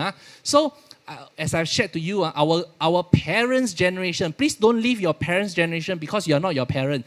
Your parents' generation without educational, because they are pioneer generation, they tend to stay longer at the same house, not knowing about assets progression, but it's your choice today. And if you have the power to change your choice, please do not limit, because with knowledge and application, it becomes very powerful. So with that, I have end my session with you, my sharing. Thank you very much. And we welcome the host back on stage. Thank you. I am so inspired by you. I'm very motivated by you. And I think, CJ, whatever you say is absolutely correct, okay? Because basically our economic years are, let's say 25 to 65. It's only 40 years only. It's just within these 40 years, you can make it to have your own legacy or you don't have it. And buying property, let me tell you, is the easiest way for you to get your legacy. Yes or no? Right. You're right. All right. Okay. We have a few questions over here. One of the audience actually say, what is one crucial advice would you give for those interested? This might help me to convince my parents into getting a private property once they are much older. Okay, so here's the fact. If you are waiting to buy a private property when you're much older, the next thing is that you will need more savings, okay? And Yes. it's a contradict, because a lot of people thought, when I have more savings, I can actually put more, right? But actually, it's not true, because there's LTV, which is the loan to value. Now, when they are much Correct. older, they can't take much loan. Correct. So correct. that becomes the problem where you need to understand. And usually, right, if you engage any PropNext agent, they have an app, PA app. Okay, this PA app, what they do, right, they can help you to analyze the age and the potential scenarios. So they have various scenarios for you to choose. So when you engage a PropNext agent, you can actually have the benefits of using this PA app to help you to plan ahead. And also, Right. if I'm not wrong, the loan quantum will be much more lesser, right? Yes. That's why it's planned by your PA app. What does Yes. a PA stands for? in Personal PropNext? assistant app. Personal assistant. So there you see, if you ever have to buy property, please buy from PropNext because they really think for you, they plan for you and give you different kind of scenarios also. Okay, next question. What about a small plot land size of a 999? If there is no chance for en bloc, should we wait or sell? Okay, so smaller plots definitely you Tricky, see. yeah? It's not tricky because right now it's very tough. Okay, because there's other boundaries of regulation to consider. For example, from the SLA, from the LTA, from the URA, Correct. all the boundaries have to be approved for en bloc. Because there'll be development charges and etc. All the consideration whether it's feasible. So Okay. developers need to do a feasibility studies in Okay. order to see whether that plot is suitable. And if it's not suitable and it's not money making, to developers, it's a waste of time. Exactly. So yeah. when it's a waste of time, even if you hold longer because it's a freehold property and thinking that it may be en bloc, the answer is no. Because to developers, it's not profitable. to en bloc, Yes, right? yes. Okay. So okay. that becomes a challenge that you do not understand. And for developers, they need to pay money in order to do the feasibility study because it involves around the authorities as well. So if there's no proper checks done, right, it's almost impossible to tell you whether it's able to en bloc or not. Okay. Yeah. So, Yeah. so the question over here is that if let's say not possible for en bloc, so would you advise to sell? I would ask back the questions that I've gone through in my slides. I'll ask a few questions, for example. needs. Not only the needs, but I think whether has it appreciated over the past 10 years. Because while holding on, your opportunity cost is lost. Okay. And the okay. age and the regulation things that affects Yes. everything is lost. So I don't want you to lose the opportunity just because you wish to wait for the en bloc to happen. Because that's a Understand. wish. That's not something that you can forecast. Correct. Yeah. All right. Okay. Yes. Next question. If the regulations remain, Yep. is it advisable for one to buy and sell private property every 3 years to avoid ABSD and to profit from it? Yes. This has been done, proven, and is very widely accepted as Singaporeans today because our parents' generation stay 30 years, we only stay 3 years. It's very common. Correct. But due to not everybody has the luxury to immediately upgrade every time, so maybe for some fortunate few, who are very savvy, Okay. who potentially also engage PropNext agent to tell them what to do. Yes. Engage CJ. Yes, He's so- really good. So very importantly, I think it's really something that we should plan ahead, regardless whether it's 3 years, 5 years. I think we should always plan ahead. Yes, Yeah. absolutely. Thank you very much, CJ, for joining us today. I have definitely benefit a lot. So just like what CJ have said earlier on, okay, don't wait anymore. If you want to create your legacy, once again, watch a telecast, repeat telecast of whatever he said earlier on. It totally makes sense. SENSENCENTS. Money sense. Right, Huh? right. Thank you, CJ. Thank you so much for thank joining you. us. Thanks for having me. Thank you. Thank you. Now that will be our super duper awesome from PropNext, and of course he is CJ. And of course, if you have just joined us, do not forget to log on to www.renoexpo.vehs.com to register for this event. Now, once you register for this event, you are going to qualify for yourself for a lucky draw prizes that is worth more than $20,000. And not only that, you will get to participate in our ultimate grand draw giveaway, whereby we are giving away a Mercedes-Benz A200. Yeah, you hear me right, Mercedes-Benz A200. And every $100 that you spend with any of our exhibitors over here, you get an additional chance for you to participate in this grand lucky draw. Now, please don't forget to click on the chat button too. Now, that is where you'll be able to speak to our exhibitors via our live chat system. Now, I know that we have got a lot of questions, but a lot of people might be too shy to ask over the social media. So do not worry. Click on the live chat button. You get to talk to our exhibitors directly. All right? Now, coming up next at 1 p.m. sharp, we will be having Jack from OPSH Group. Now, he will be here sharing with you on the OPSH flexible modular wardrobe system. Woo! Check it out. All right? So stay tuned. 1 p.m. We're going to see you. Bye.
Hello, and of course, once again, a very warm welcome back to our first Singapore Virtual Home Reno Expo 2020. And my name is Sylvia. What a great pleasure for me to be here with you.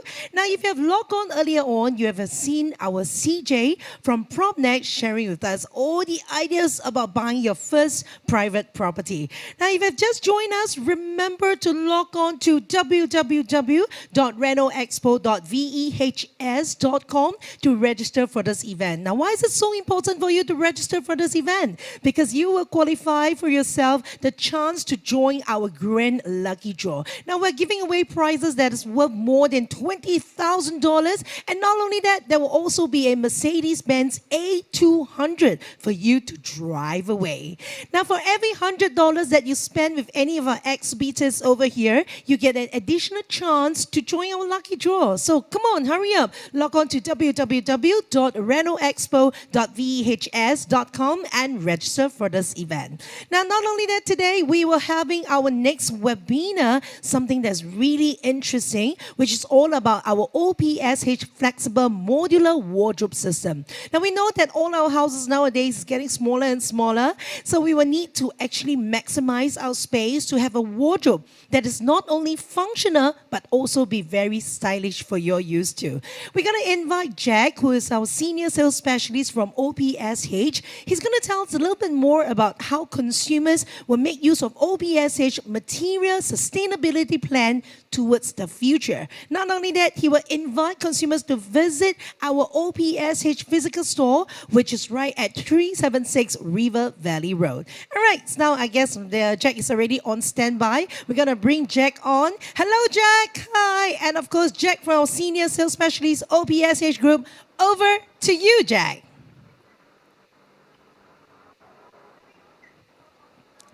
I think Jack is having a little bit of a technical problem over there, but do not worry, in a while's time, because Jack right now he's on site, he's going to show us a little bit more about our OPSH wardrobe system. Now that is all about the benefits of applying our modular system in living spaces. Now if you do have any questions for our Jack, do not worry, just comment on our social media. Now something that I will always want to ask, what happens if my ceiling is of a slant shape this way? How is he going to build my wardrobe? Or maybe it can be even be a knee wall. You never know, you know. Hello. So Jack, hello Jack. All right. I think Hello, he is yeah. online right now. Jack, I'm going to pass the Okay, screen yeah. over to you. Jack, over to you, please. Okay, sure. Thank you, Sylvia. Okay. Hello. I'm Jack from senior sales specialist from OPSH. So today I'm going to recommend our pole system wardrobe. So today, what you can see in my right hand side, this is the open concept wardrobe. So in this, it means without door concept, and it's only require a 45 cm depth from this door front until the end. So this is the 45, and we have another one if you are worried about the dust and everything. So you can go for our complete wardrobe, which in my left hand side. Later I will show you. Okay. So what you can see in our pole system. Okay. Okay. So for our all the material we are using for the pole, we are using the aluminium, and of course we are all what you can see for the drawer and the wood shelving is using a melamine board. So today, if I'm going to share, okay, what is so benefit about our pole system is all flexible. You can try to adjust the height by your own, only using the 3mm Allen key. Of course, you also can do a adjustment like, okay, this T-bar, what you can see is all below the drawer and of course below the wood shelf. So all of these T-bar, you can adjust the height by your own using 3mm Allen key and screwdriver to adjust all the height. Okay. So for this one, for our pole system, it's all direct from the floor. What you can see here, all direct from the floor towards the ceiling. So they just tighten up using this one. It's something like the engineer base like that. Of course, for our pole system, we have 3 finishing for our pole. The first one is a perceiver. If you want to having a sound like premium set, you can go for the Black series, or you can go for our Sentinel finish. So for our pole system, it's quite easy. If you choose any color, then of course the hanging and the whole set, the whole feel look will become the same color. Of course, you just need to choose the pole color and of course for the melamine board. Okay, so for a lot of people keep asking me like why we need to choose a all PSA sport system wardrobe compared to so many other brand on other wardrobe. Okay, the main thing for all PSH we having a brand on top. Okay, what you can see for all our four systems we have an all PSH logo on top. So this one will help you to remind after maybe 5 years, 7 years, if you say oh maybe I have some like uh something you want to add on for future, you'll say, oh, this one I don't want the hanging anymore. I want to change to field shelving. No problem. Just contact OPSH, call our office and just tell them your home address, then they will assist you from there. Okay, that is the first thing to do some reconfiguration to add on. This is more because OPSH always concerned after sales service. Okay, the secondly, a lot of people are always concerned because I believe everyone keep upgrading their house from HDB to condo to the lender house. So this is what people want to achieve. Okay, for this system, a lot of people say, oh yeah, maybe we need to bring over. Is it possible? Yes, of course. That is only all PSA is doing the relocate service. We did provide servicing like relocate, reconfiguration, of course, and we provide logistics service also. Because some of the owner, they say, oh, we haven't get the key yet, but we already sold the house. So what can we do for the wardrobe? Okay, the wardrobe, you can, obviously we got the logistics service, we can help you to store at our warehouse first, and after you get the key, then we go to install. Okay, I believe just now Sylvia got asked one question about the slanted ceiling. What we can do about it. Okay, so that's why I mentioned, all our floor is from floor to ceiling, but of course, definitely, if you're having a slanted ceiling, we are not going up to the ceiling anymore. On you having a false ceiling, we're also not going up. We only stop at the 2 meter. Using this T bar, just like what I showed, we will wall plug from this shelf direct to the real wall. This is what we normally did.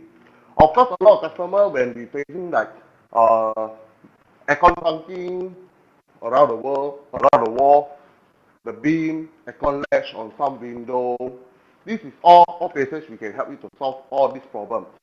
Normally we did uh, explain to our customer like how to solve all those issues, where to put the aircon trunking, where to solve all those wire casing. So all the four systems we will try to adjust based on the site situation. And of course we did provide the site measurement and we will consult on the site. So, okay, let me show you, normally for our full system, the hanging wheel and the shelf is fully customized. Based on, according to fit in the area lah. Okay, so the main thing is, just now we were talking about the modular system. Normally, for all our modular system is 60 cm length and 80 cm length. So like, for next time, we will always prepare the 60 cm and 80 cm. So for the future, maybe now you having a hanging rail on wood shelf first. Maybe future you say, oh, maybe I need to put some drawer for future. Okay, no problem. Because we already understand the length.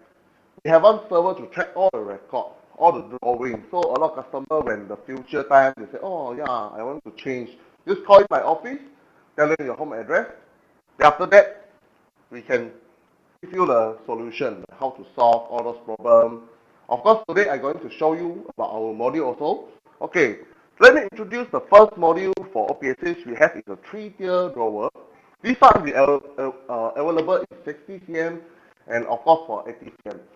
But for this one, you can see, this is the 3-tier drawer. So this is the first tier. All come with our own OPSH soft closing. Of course, this is the second tier. Of course, let me continue recommend with our second module. This is a 2-tier zip drawer, but this one only available in 60 cm. So it's the same, but this height is a bit higher with that. And this is 60 cm. Of course, continue with the third module. It's called tray accessory compartment. This one, you can store all the accessory, watches, everything. And number 4 module we have is a trouser strap. It's all portable design. And you can have more gap, something like this. Okay, so let me introduce the number fifth module. For this one is a dressing table. Maybe you can come over here to our walking wardrobe. This is our dressing table, also available in 60 cm, and also come with the lighting for the backup purpose.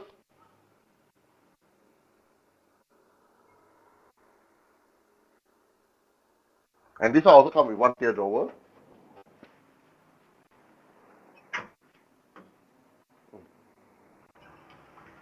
Okay, so come towards, we have a L-shaped complete wardrobe.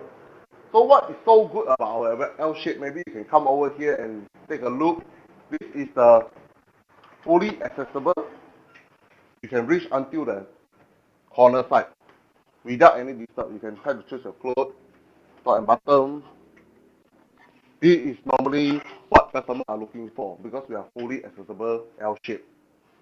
So even this is the by 4 door from OPSH. So it will save a lot of space. And of course, what you can see here, our door, this one is S3 door frame, come with the soft closing mode.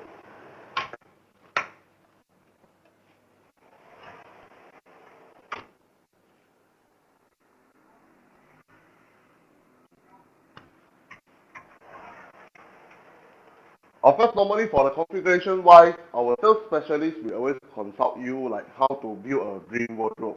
Because I understand everyone have their own need design, like how to place. Okay, of course you need to choose some module. Then of course for the hanging rail and wood shelf, we will like give you some advice like how to store. Or maybe if you have some like you are having a lot of bag, grocery bag you want to store, just inform us. Then we will consult like how to place all the bag and you can adjust shelf by your own so you can store everything nicely.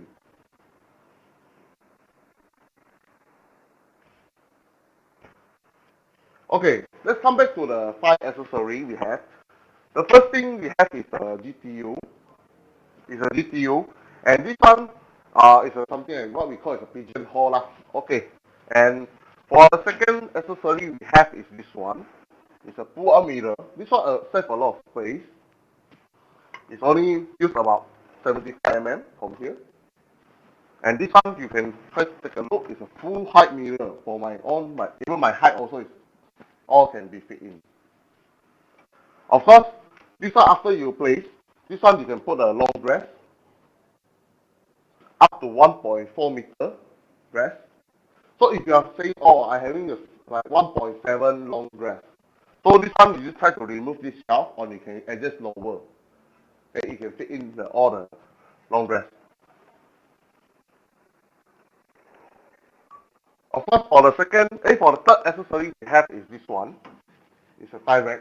Then, of course, let me introduce our OPSH solar lighting. This one is come with sensor motion. And normally what you can see here is all fully concealed, even this 25 mm hole is all in line. And normally what it did is something like this. The sensor is here. You just try to open the door and it will light up. And the second lighting option we have is this one. It's a dimming function. Of course, what you can see, this one is only last for 30 seconds. Then it will turn it off. So it saves a lot of electricity. Okay, let me introduce the walk-in wardrobe. So this one is a normal premium set. So what is this compared to those like our OPS's normal wardrobe? Okay, you can see all we are already trimming with the aluminum trimming with the gray mirror, and also this trouser strap in silver. Now we already upgraded to matte black version. It's a powder coated. And you can see all the shelf is already covered with the aluminum trimming. Of course, the chrome basket we also powder coated to the matte black finish. Okay, so beside than this one, you can see this wall is all fully with the melamine board, with the lighting, and this one you can do some adjustment on off with our dimming function. can see some dimming function is working behind the wall. This is not only like a feature wall, it's concealed every wire and it will done nicely. So this lighting will light up the whole walk-in wardrobe. Mm. Okay, let me introduce our latest product. It's called OPS's multimedia device. This one is not only come with the alarm, FM, and some like Bluetooth function. It comes with a speaker also for both sides. The lighting is top and bottom. Come with a soft glow system, so it will hurt your eye. Okay, and all those accessories can be removed and adjust something like this. And this one comes with two power point and a USB port as well.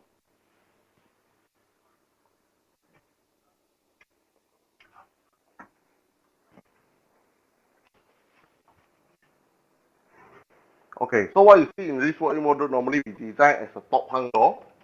So when you walk in, it's much more comfortable.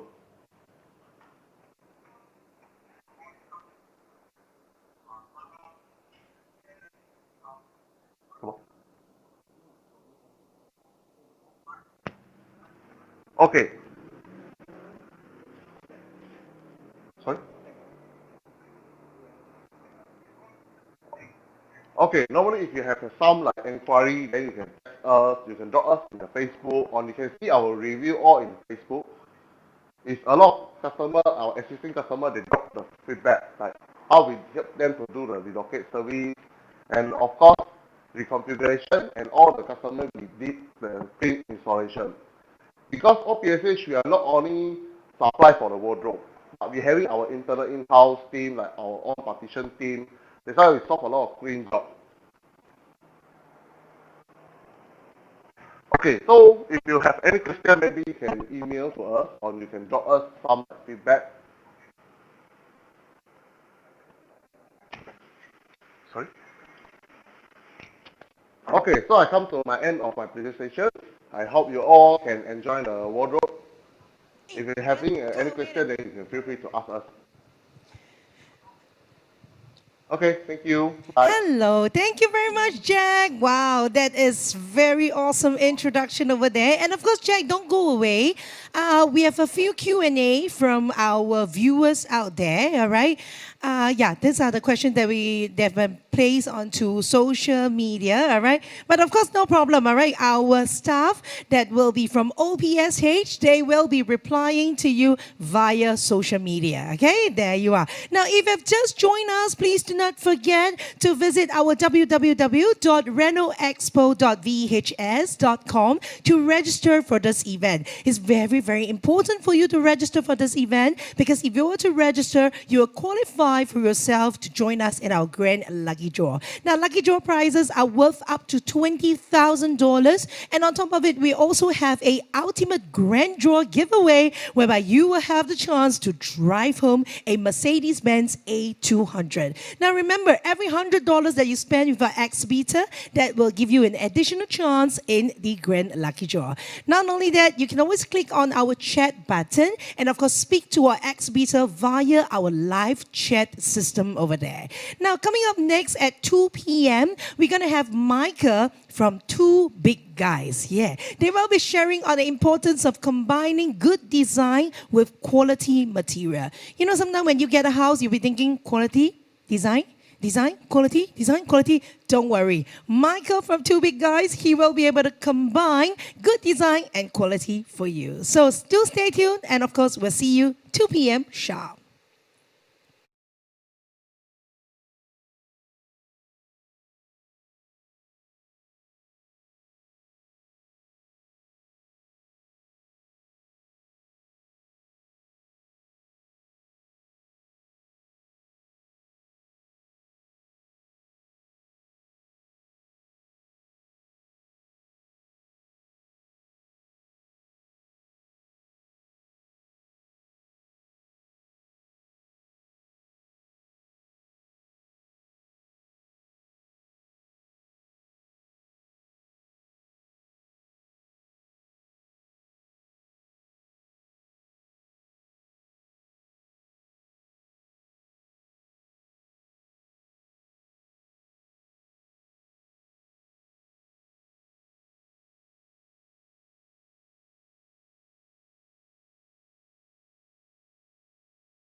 Hello and good afternoon. Once again, very warm welcome to our Singapore First Virtual Home Reno Expo 2020. Now, let me ask you a question. Do you want to drive home a brand new Mercedes-Benz 200 or perhaps win cash prizes or even prizes that is worth up to $20,000? If you want that, do this right now. All you need to do is to log on to www.renoexpo.vehs.com and register for this event. Now, this is a chance for you. All you need to do is register for this event and you will qualify for yourself to win prizes that is worth up to $20,000. And not only that, you get to drive home a Mercedes brand new A200. Now, not only that, you will be able to speak to all our ex-beta via our live chat button. All you need to do is press on the live chat button and you will be able to connect with our ex-beaters directly. Now, coming up next, it's all about the importance of combining good design with quality material. How about identifying the different areas where quality material can be used? I know most of us, when we get a new home, is thinking about design, quality, design, quality. But what can we do? Coming up next, we're going to invite our founder and director of Two Big Guys, Mr. Michael, up here on stage. All right, so I'm going to pass the screen over to Michael. Let's welcome Michael. Hello, Michael. It's a great pleasure to have you today. Come, you can stand over here. Hi. Say hi to all our viewers out there. Hi everyone, I'm Michael from Two Big Guys. Yes, and of course today you're going to share with us a little bit more about how we can identify areas whereby we can have good quality, right? Correct. So All how do we right. combine good Combine. quality design with good quality products? Yes, okay, so I'm going to pass the screen over to you, all right? Sure, thank you. All right, Michael, please. Okay everyone, so today I'm talking about combining good design with quality material. Now, there is always an adage saying that no good design will not have good quality material indeed. Why? Because design and quality doesn't come together. But today I'm going to share with you how we can combine both so that the design that you get in your home will last and you will get your money worth. So for a start, let me introduce myself. I'm Michael again from Two Big Guys. For me, my company vision is to build a trusted brand name that is synonymous with excellent product and service. Therefore, we want to source the market for the best quality products that we can give to our homeowners, and we want to deliver it on time and personalize the design according to your preference. And for TBG, we are one of the few companies that is fully registered with most government bodies like BCA, HDB, Singapore Contractors Association, and RCMA, which I am one of the committee members in it. I founded the company in 2012, and from 2%, right now we have grown to a company strength of 30 over, with in-house designers, tradesmen, and design consultants. And for us, we have also grown in our stature, our reputation. Therefore, we are honored to be recognized and in partnership with quality product suppliers. Now, with this partnership, TBG can definitely deliver design and quality products to you. So who are they?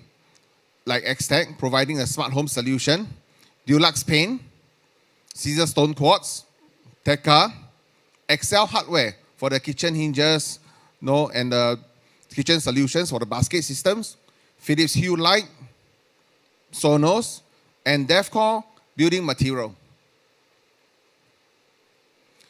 We can provide 3D layout planning. Now we can come up with very good designs to suit the interior, to suit your spaces, so that you can get a wonderful home.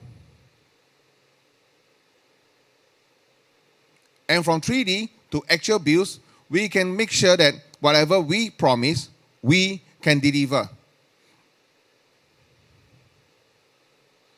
So we have done for HDB, condo, and in fact, all the way to landed properties.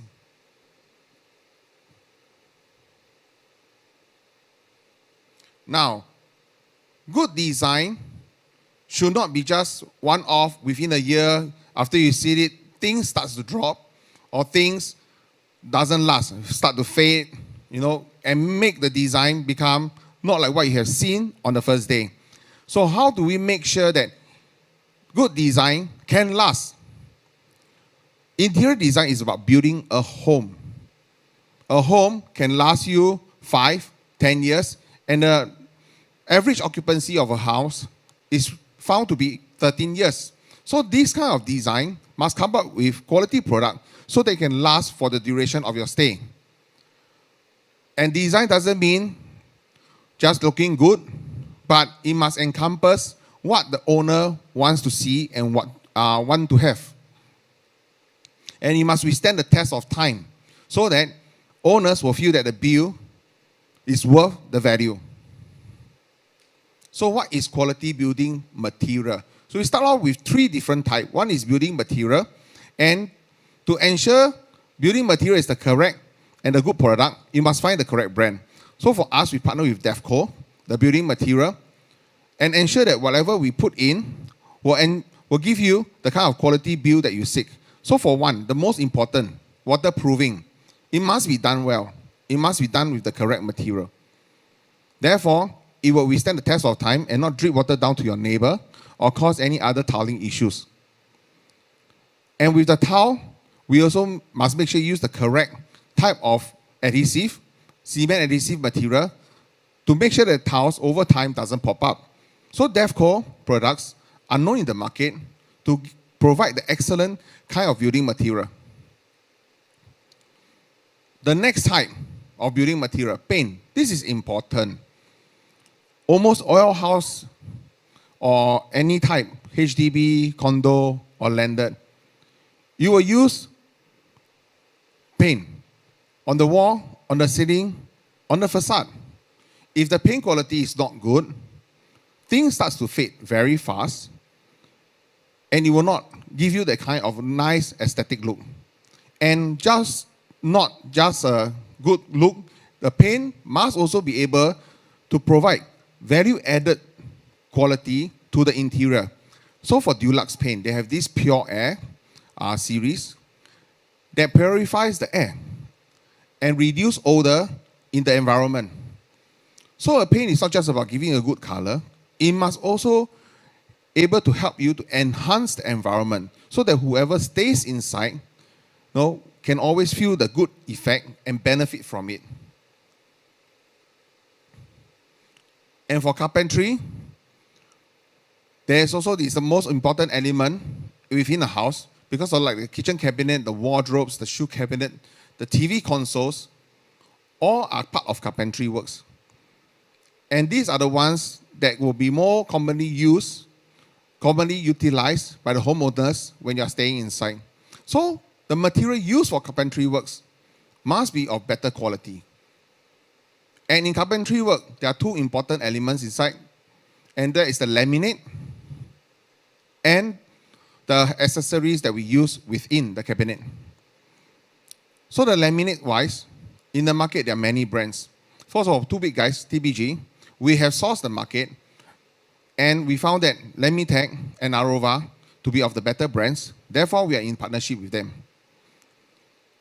For their laminates, we found that they don't really get stained easily, and their surface is being treated with antibacterial treatment before they are being sent to us. Therefore, we believe in their material. We believe they are good for our customers. Then all these materials laminate from Arova and Lamitech, they are sufficiently thick and are they able to withstand knocks. Therefore, they can last over time, with regular usage by the homeowners. And the next thing for carpentry, the accessories. Accessories means there's a wide range of solution, from a basket, from a tie, from a pants, trousers, hanger within a wardrobe. So who can provide such kind of solution? So for us, we found that Excel Hardware and Bloom to be the perfect partner for us and to be the perfect provider of such solutions to our clients. So cabinet doors and drawers experience very high number of closing and opening over time. In fact, as we have made a study, it comes up to be 1,000 times a year. So if hinges, drawer sliders are not able to withstand this kind of frequency, they'll definitely fall apart very fast. So for Excel Hardware and Bloom, these two brands give lifetime warranty, and we believe in their quality. Therefore, we provide this kind of hinges and drawer sliders for our customers. Now, these are the three main type of areas that our clients need to look into to get quality material for their design. Without quality material, things would break apart quickly and the look will not last. I don't think any house owner will want to see things fade or break apart over just less than 5 years. It may be paying cheaper at the start, but paying lesser at the start. But over time, they may be paying more because of rectification, because of changes, and because of replacement. So for 2BGuy, we believe that owner may need to pay a little bit more at the start, but you will last them 5, 10, 13 years, and you average out the cost, it will definitely be worth the value that you paid for a start. So I come to the end of my sharing, and we would like to take questions from our audience in regards to anything about design and regarding about quality material. Sure. I'm sure we have a lot of viewers out there. We have a lot of questions. Thank you very much, Michael. Now, the first question that we have over here is, what kind of material would you always recommend to your customers? Like, for example, maybe flooring or walls. Well, flooring-wise, depend on the occupants, whether they have elderly, children, or how many people reside inside the house. Now, the more people reside inside the house means the usage will be higher. If they're little kids, means there's higher tendency of having liquid on the floor. Oh, okay. So with all this variation in mind, we will seek to recommend the appropriate type of flooring. Like for example, if you have kids, we do recommend having concrete floors because like other material may not be able to withstand the kind of staining, the water dripping on the floor. I see. Okay. For example, if marble, you won't recommend because it might be slippery. Will it be? Yes, marble can to give you a very cool feeling, but for kids and for the elderly, it may not be suitable because of the health concerns or having a cold surface on the feet. I see. Okay, so if you have heard earlier on, right, Michael have spoken about how quality and design can actually combine together. And you were saying that you're working with Dave Cole, right? Yes, correct, DevCo. Why Dave Cole of all? Well, DevCo provides this 3-year warranty for their waterproofing products. Therefore, I think it's only one in the market that provides such assurance to homeowners. Now, waterproofing is one very important element aspect in renovating in the kitchen and the toilet. Therefore, the waterproofing must be done right with the right material. Now, other type of brands and waterproofing material may be subjected to the workman or the tradesman on how they mix the material up and apply it. But DevCo gives a very interesting solution that you don't need to do any concoction, but rather just open up and apply it. It's something like fast food like that. Straight away, open up, apply, can already. Yes, and also will send technicians come down to assess your waterproofing and issue you the 3 years warranty. And then, therefore, homeowners can get the kind of assurance. I see. Can I ask you, why is waterproofing so important? Well, waterproofing for kitchen and toilet. Kitchen and toilet, I understand. Yes, How about correct. living room? A living room, if you are doing marble tiling or parquet, it is recommended to do a layer of waterproofing so that water moisture doesn't come out from below, stain the marble or spoil the wood. Therefore, it's recommended for living room for these two type of flooring. And is this the reason why recently I've seen on the newspaper, there are people who are sitting in the living room or their kitchen, and after a while, suddenly the tiles all start popping, pop, pop, pop, pop, pop, pop, like this. Is this because of bad quality, due to bad quality, or is it due to like any other factor about it?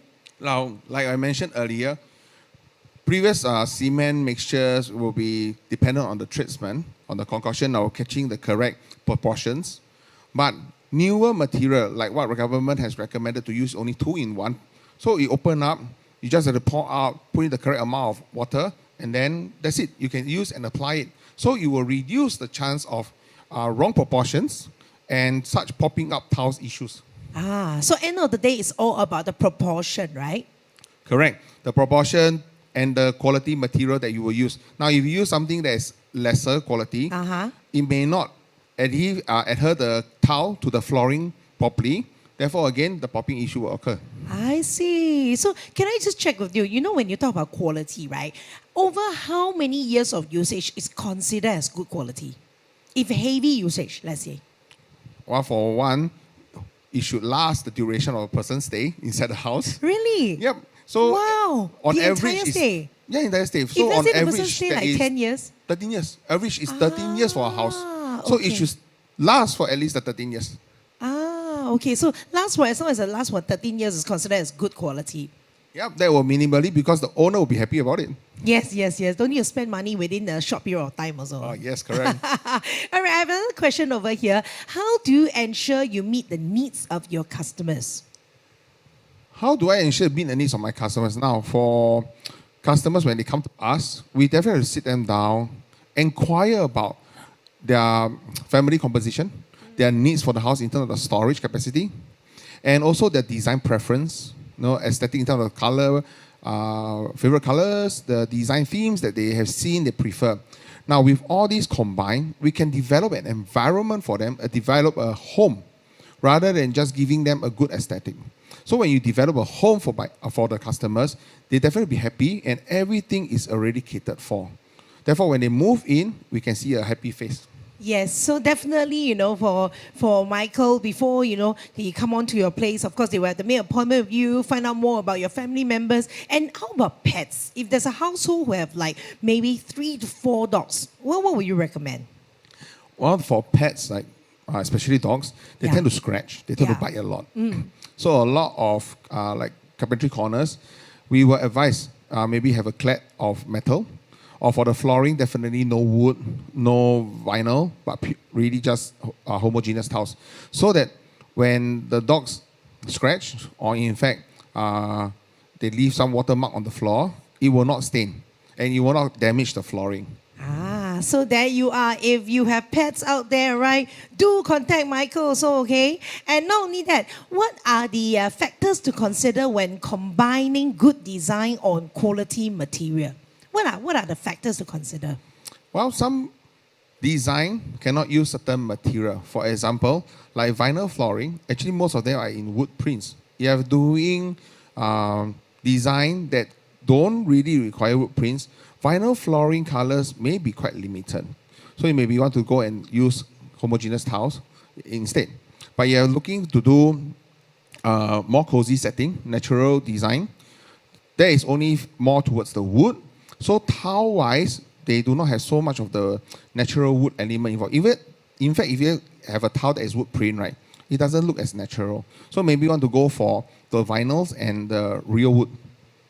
Okay. Now, talking about real wood, right? For example, balcony, there are a lot of people who feel that Chennai wood is nicer because it's natural. You can't find another piece of the same. But then again, there's also a lot of disadvantages of Chennai wood versus the other one, which is the man-made one, right? I can't remember what is that one That called. should be composite wood. Composite wood, yes. Which one do you think is better? Or is it depending on the person's preference? Currently in the market for Chennai wood, right, it's being controlled a little bit significantly by the authorities who are exporting the woods. Now, in Chennai woods, because the old trees have been cut down so much previously, Yes. Okay. now the new wood are from the younger trees, and it doesn't really last, and it does split quite fast. So we don't really recommend Chennai wood floor decking, but rather, because of advancement of technology, composite wood may be a relatively better choice. It can last, it doesn't really splinter or split up over time.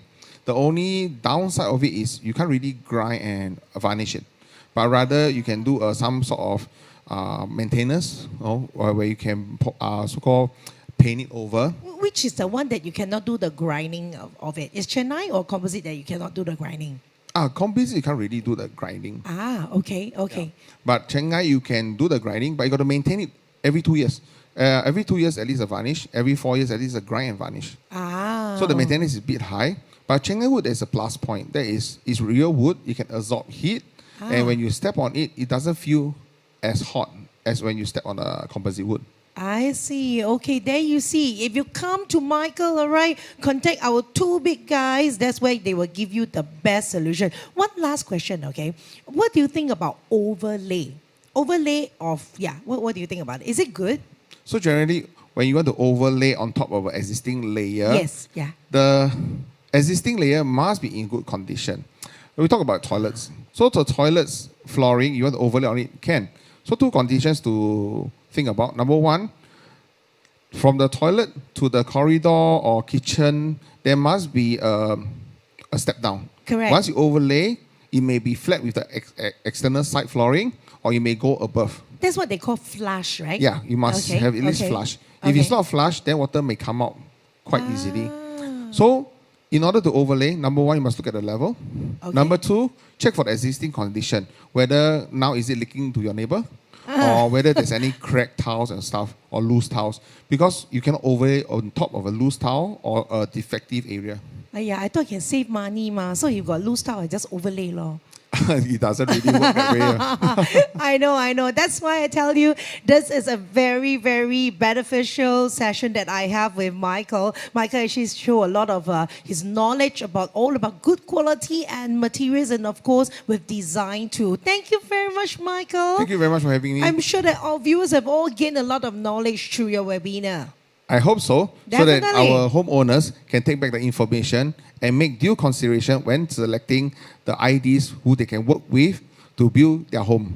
Absolutely. So it's not just about the design, okay? Do contact our two big guys. Look out for Michael. That's where he will be able to combine design and good quality just for you. Thank you, Michael, for joining us. Thank you again. Thank you, everyone. So Thank you. much. Thank you. Thank you for coming on to our Singapore First Virtual Home Reno Expo 2020. And if you have just joined us, all right, you have got to watch the replay of Michael. Why is that so? Because he will teach us how do you identify quality materials from design also. So you combine quality and design together.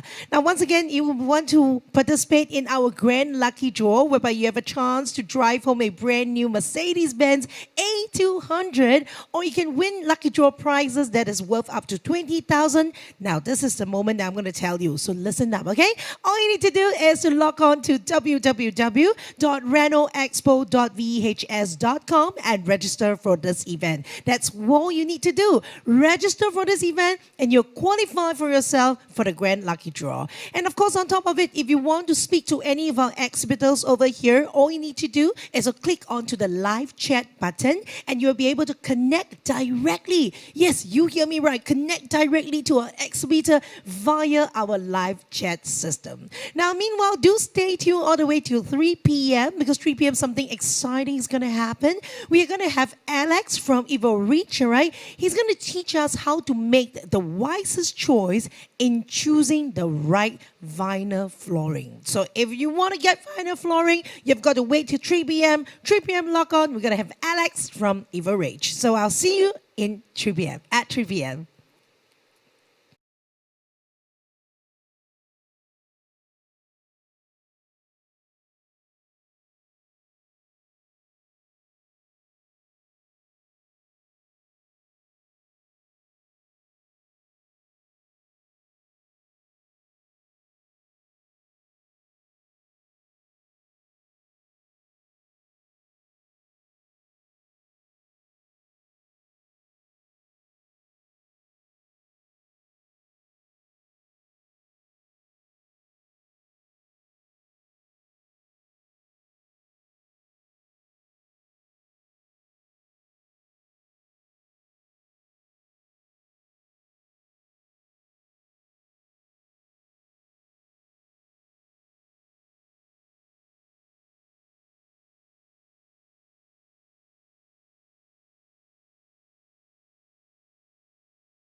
very low maintenance.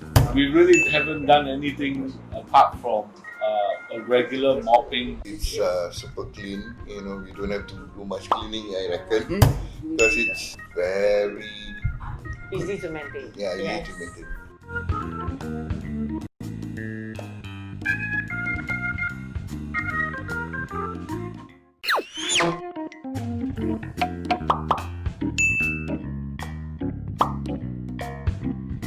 When the vinyl flooring touch the water, because our passageway is near to the bathroom, Okay. right? So whenever water gets into the vinyl flooring, it happened nothing at all. Yeah, so it's a good quality. Seriously. Yes.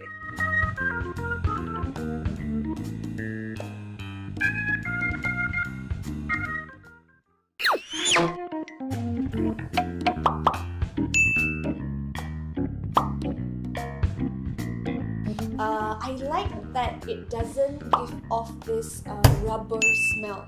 I think it's a chemical thing, which I think nowadays. Chemical resistance, I think. Because my son tend to have skin sensitive. I think I hope that will help. Oh, okay. That will be Yeah. helpful.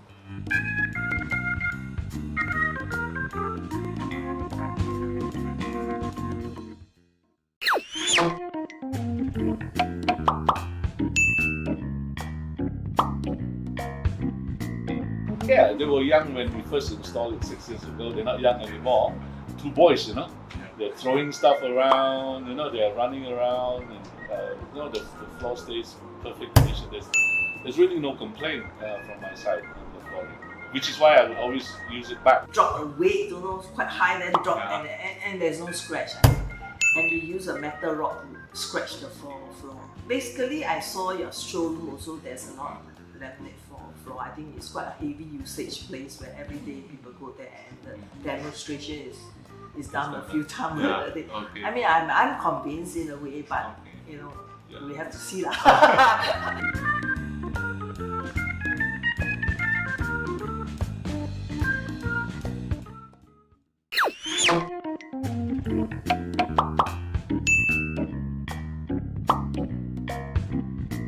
The most important one for me was that limited lifetime warranty, and if there's any issues, average has been around for many years, and I know that I can depend on going back to them after 10, 20 years because they have been around for long enough. If other places, they say that's 25 years warranty or 50 years warranty, but they don't have a strong enough company. So what if I need to get the warranty and they're not there? So that's the part where I feel most secure with average.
Hi, and of course, very good afternoon. Welcome back to our Singapore First Virtual Home Reno Expo 2020. And my name is Sylvia. It's really great to be here with you. Now, do not forget to log on to www.renoexpo.vehs.com and register for this event. Now, why do you have to do that? It's very important because if you want to win lucky draw prizes that is worth up to $20,000, or you want to be the lucky one, to be driving away our Mercedes-Benz A200, you have got to log on to the website address that I've said earlier on and register for this event. And not only that, all right, you will also be able to drive from our Mercedes-Benz A200. Okay, now, coming up next, something very exciting. Have you just gotten your keys to your new home? Have you ever thought about maybe I want to save money and get a contractor just to do it without an interior designer? Now, you have got to listen up for the next 30 minutes, because what happened is we're going to share with you the common mistake in design, and also we'll be sharing with you the point of view on engaging an ID. Now, I am a very, very firm believer of engaging an ID. We're going to tell a little bit more about also what is a designer versus contractor versus handyman. Don't get them mixed up, all right? So sitting right next to me, this handsome young man, he is a design and landscape consultant from TDI Interior. Please give it up for CG. Hello everybody, nice to meet you. My name is CG from TDI Interior. Thanks Hi, for CG. having me here today at Best.com. Yes, I'm very excited because you know what? I've just gotten my keys, but that was like 2 years ago, all right? And I've listened to so many advice from friends, relatives. Some will tell me, get an ID, very important. Some tell me, yeah, no need lah, save money lah, just get a contractor lah. But ultimately, I just want to share you my experience. Please get an interior designer, all right? I can tell you like 101 reasons why you should get an interior designer. But of course, today is your time. I'll let you start off first, all right? Let's go, CG. Okay, first of all, when you choose an interior designer, right, they will understand what you want and what you need. But of course, what we need is more important than what we want. So, like for example, let's say you are my client today. Hey, hello Sylvia, so what is your ultimate goal of this renovation? I want it to be my design lah. You want your design. Yeah. So firstly, we will know what you really want for your entire house. So like for example, let's say we have this This is like a proposal, right? like a Is proposal. it? So, the layout. So firstly, our clients will come and engage us with a layout plan saying that they want to do a design and then they want to renovate. So from our expertise, we will teach you, no, not really teach you, like we will share with you what are the things that you want and you need. So, Can I correct? It's yeah. really teach. It's really educate us because they are professional for a reason, right? That's what we Hokkien always say, "Tan chia e le." So you must listen to them. Okay, go ahead. So this one, yep. Then let's say we versus with contractor. So they will ask you, Sylvia, 你要什么我就做什么. That is the thing. So what do you want? I just give you. 哇， So 这样子很怕人呢。 meaning to say that I will not share with you some things that might work or might not work. So there are some design that Can you imagine? I tell you, my kitchen, I want yellow color. My living room, I want pink color, and you just do it for me. that you will just I will like, just do it for okay, you. just do it for you. Yeah, and then we will. So for a designer, we will insist that say this color concept don't Tak match, work, tak match. So we will let you know lah. Okay. And you know what's the difference for that?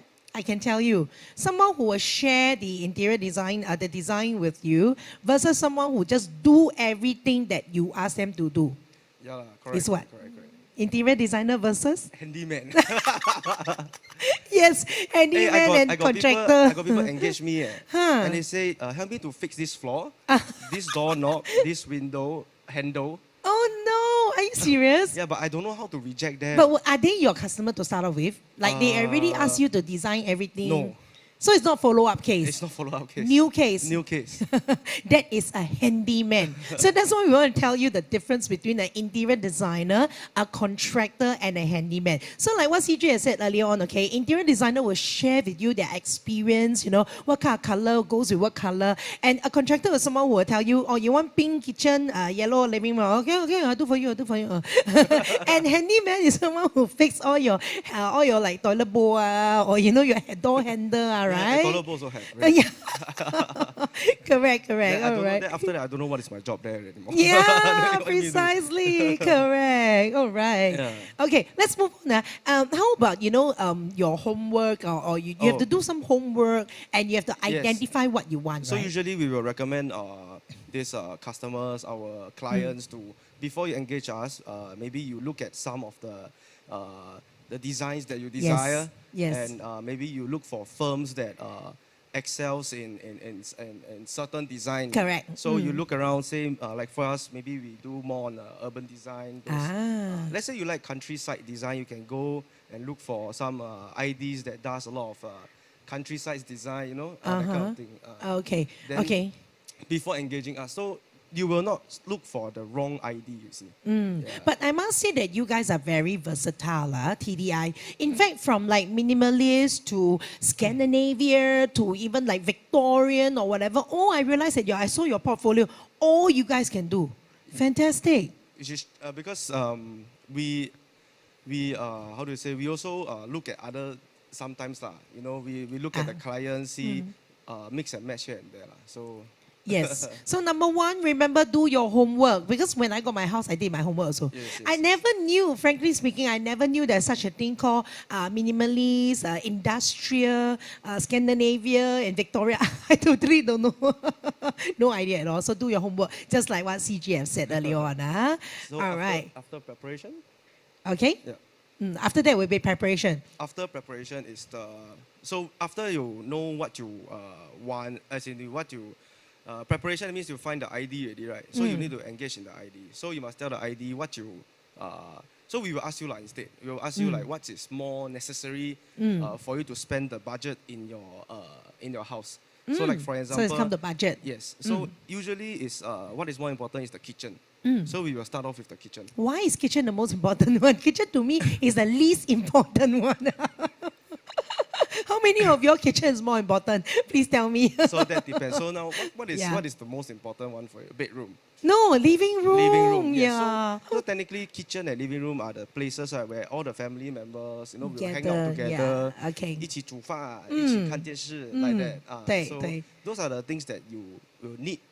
After that, after you found out that what you need, then is what you want. Like for example, maybe you want a grand display console. That is more on a one. Like it's a. It's a one. Yeah, correct. It's not a need already. It's a one. Yes. So yes. we cater more of the budget inside the need first. Then let's say we have excess. Then we do as something that you want.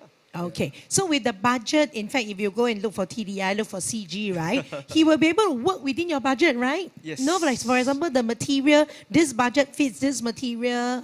Okay, can you tell me like, what is the lowest budget you have ever received? Am I supposed to ask this? Lowest budget that I received for what, like the entire renovation? Yes. Okay. Can it still be done? Oh, depend on how big the house is also, depends on how right? big the house is. Yeah, okay, I'm just kidding. Okay, thanks. All right, okay, so remember, first thing you need to do is to actually do your homework, find out what kind of design that you like. Secondly, you also need to let our interior designer know your budget. How about the third thing? What else? So if let's say you do not have enough budget to meet into your need and your want, so you may consider a renovation loan. Actually, it's not a very scary thing to use a renovation loan. Like for example, right? Let's say I want to buy a car. Okay. I will not spend like pay in full. So what I will do, I will go to vehicle loan, this kind of loan. So it's the same thing as a renovation loan. Okay. You still want a very nice house, a wonderful home, right? Then you use renovation loan. So you also spend within your means and then you can actually consider renovation loan. Do you all do renovation loan for people too? for your customers too? We have vendors working with us also. See, one-stop service.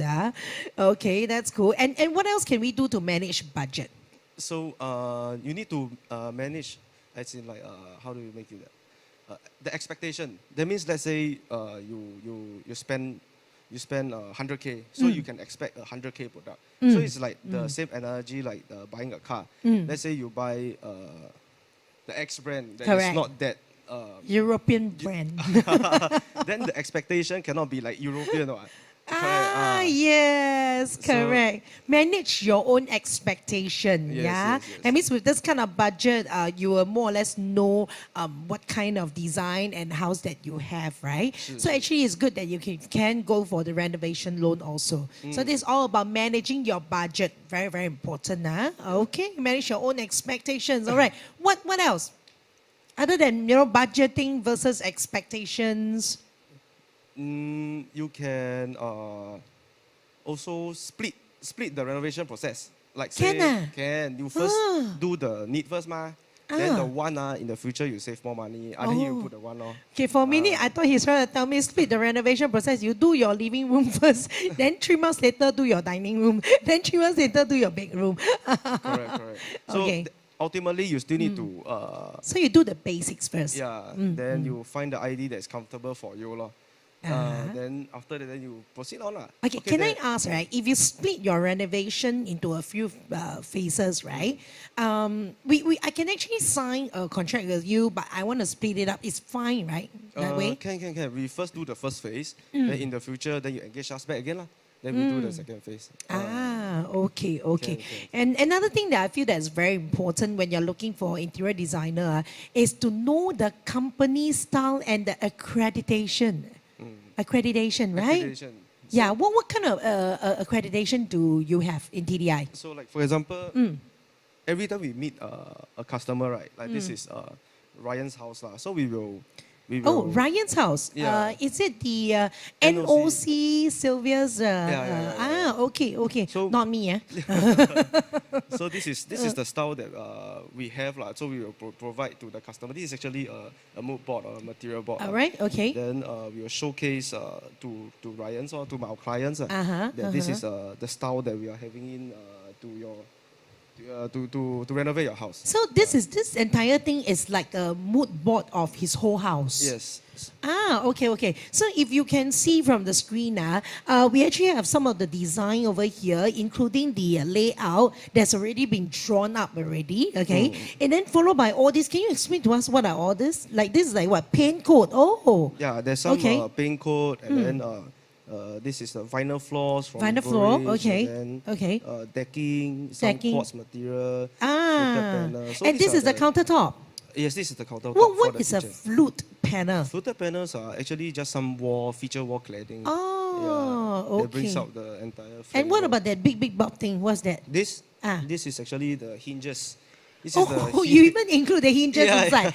That is so nice. Because if you have budget, right, you can use good material. Like example, this is Bloom. So it gives 25 years warranty. So if you got the budget, you can buy more expensive. Because everyone will know Bloom is more expensive. Okay, anyway. Okay, so that means once you actually have TDI to become your interior designer, they actually do a mood board that is something like this, all right? With a floor plan, of course, with the design, and from everything, you see, from kitchen countertop, all right, all the way until decking over there, right? Can you see the decking?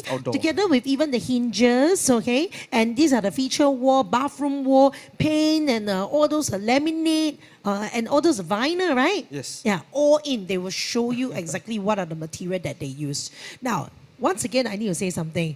If you get a contractor, they never do that for you. You do it yourself. So, this is what we will recommend for our clients. Okay, is this part of it or just for deco? This is actually part of it also. Really? Oh. If you watch his video, right, actually there's one small part. There's a artificial grass on in his outdoor decking. Usually we will recommend some plants around the house, and then also of course outdoor and indoor.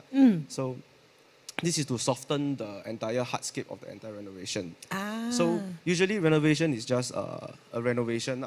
So Okay. what is next, right? To enhance the flavor is like garnish on the noodle. Yes, so correct. It's like these plants. Like add the chong, you know. Add the song. So you can have plants around your house to beautify some accessories and things like that. Okay, and there's nothing that I would like to ask. Do you think that selecting a designer that you are comfortable with is very important?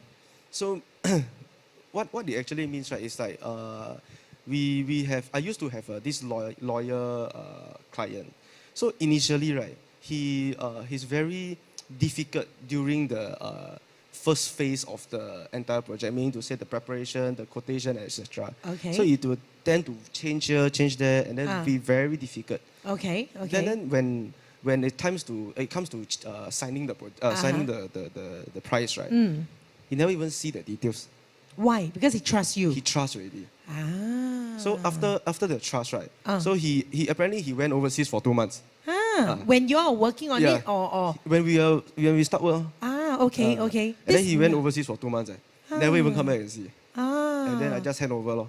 Okay, okay. But what do you think is the thing that built the trust for him to go overseas and let you all just do anything to the house? What do you think along the process that you guys have done that actually, make him trust you all? I think first of all, it's a referral.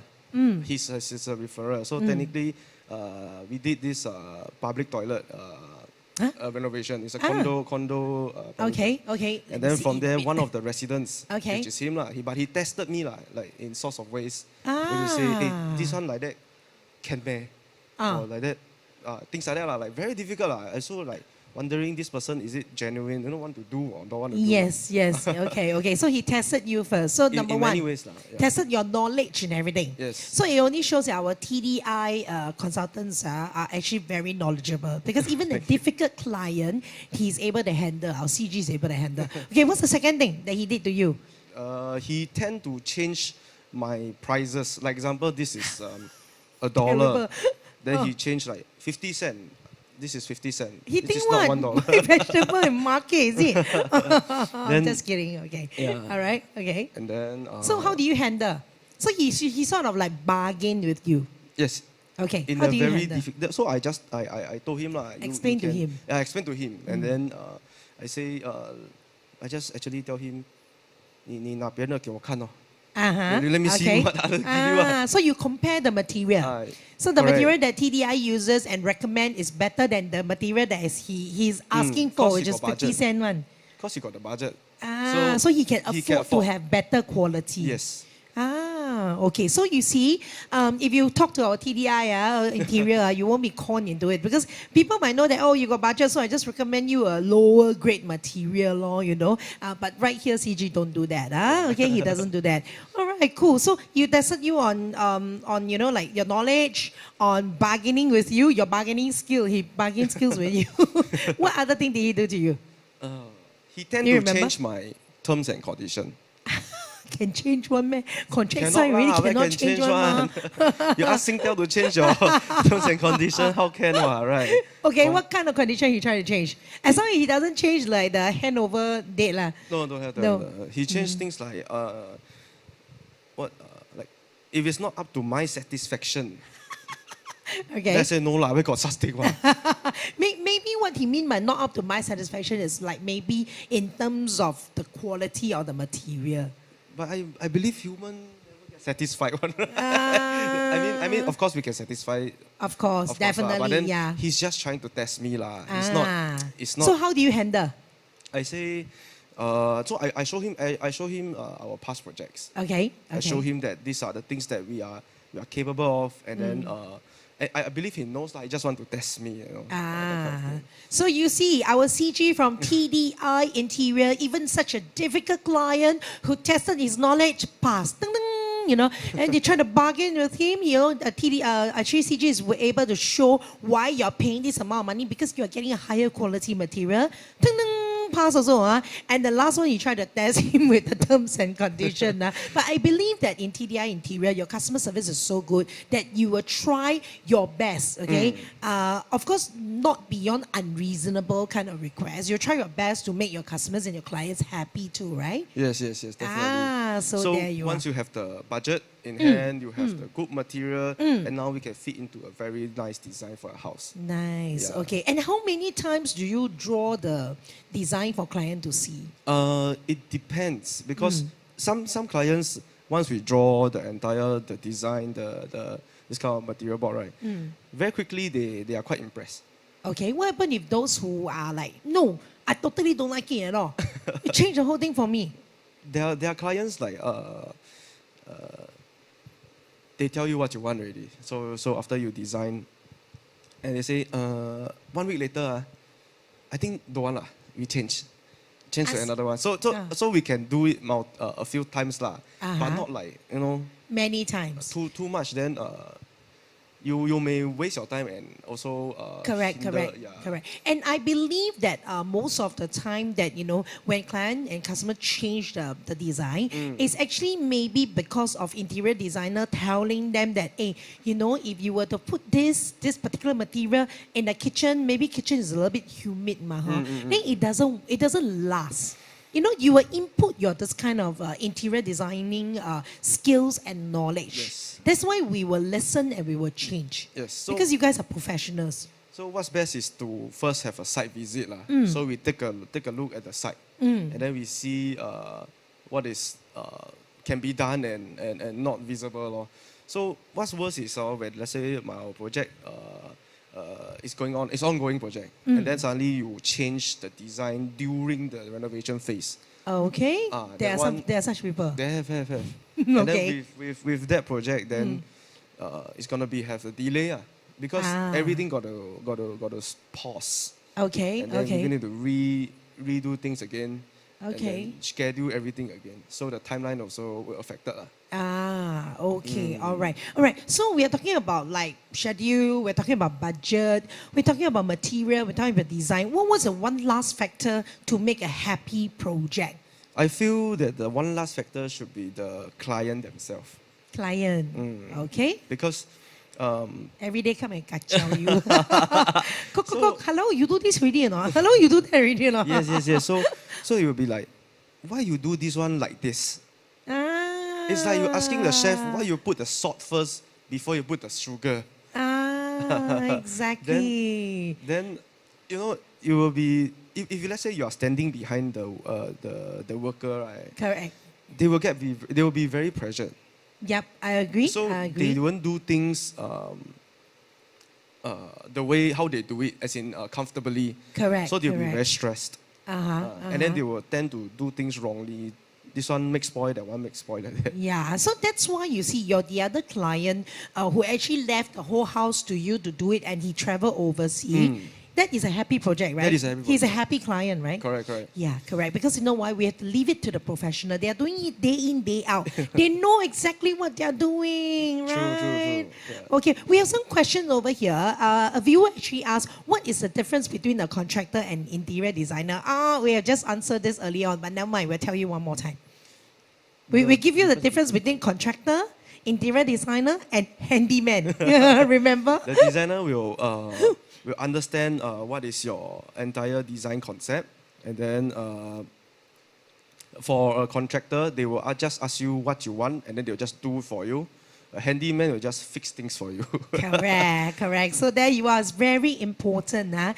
Because just like what CG have said earlier on, an interior designer, they were trying to find out your needs. They find out your family composite. Like, do you have pets? Do you have like old folks at home? They'll find out where do you spend most of your time. And then they will design something. That's why they are designer. They design something. Or even for example, just now we were saying the joke, right? That I tell my interior designer, I want my kitchen yellow color. I want my living room pink color. I want my room green color. If it's an interior designer, the first thing you'll be like, are you sure that is what you want? But for a contractor, they won't. They will straight away do according to what you want. Yes. Because we study interior design for a reason, Exactly. So we go through all the years of study, and then you tell me. That Correct. you are, Yes. so Okay. So another thing is also for handyman, all right, he will fix all your usual stuff like the handle, like your hinges if your door fall off, So these are the difference between interior designer,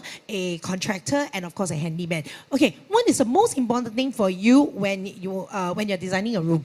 it depends That's on the question. Oh, okay. So for me, the room, right, I feel the bed is the most important one. So I'll go with the bed. I will ask you single size, the queen size, or king size. King. So after I find out what is the ideal size of your bed, right, then I can start to plan what is the rest. So Okay. after the bed is definitely your wardrobe. Okay. Because okay. confirm every room got wardrobe one. Yes, Unless it's yeah. a study room. Correct. So for the bedroom is the bed, the wardrobe. Then if there's space, you can have a small study table. Okay. You know what, CJ, I just want to share with you some experience of mine. I have a friend who actually have a room but she actually wanted a super king size bed because she's very big and the husband is very big also. So what happened is that she didn't get an interior designer. All right. So she had her super king. Then she had 2 bedside table, but the room is very small. Okay. And she even put a TV. A TV out on the wall. Wow. So it left like literally a very small space for her to travel in between her bed and her TV, So another good friend of ours actually is an interior designer. The boyfriend is an interior designer. So we went to the house together. Straight away, the first thing the interior designer said to her is that, if you engage me, I will tell you, don't waste money on the TV, get a projector. Pam! Straight away, you can see the wake up look on her. She was like, shoot, why didn't I think about it? Yeah. Okay, we have another question over here. When you design a room, what advice do you give to your client? Bed law? Yeah, you just say bed is very important. Space usage is also very important. The space planning is very important. I used to have this client, right? He has a king size bed. Okay. And the room is quite small. He wants the Okay. king size bed. He wants a wardrobe in front of the king size bed. Okay. I say, In front of the king size yeah, bed. don't have boca law. Don't have the space to walk around. No space already. Cannot. Yes. Then insist. Then in the end, drawer cannot open.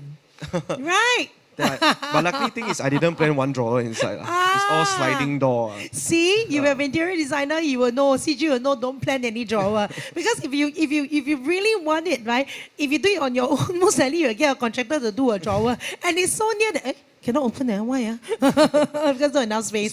So you see what makes a happy project. So let's say the Yes. client did not insist on that.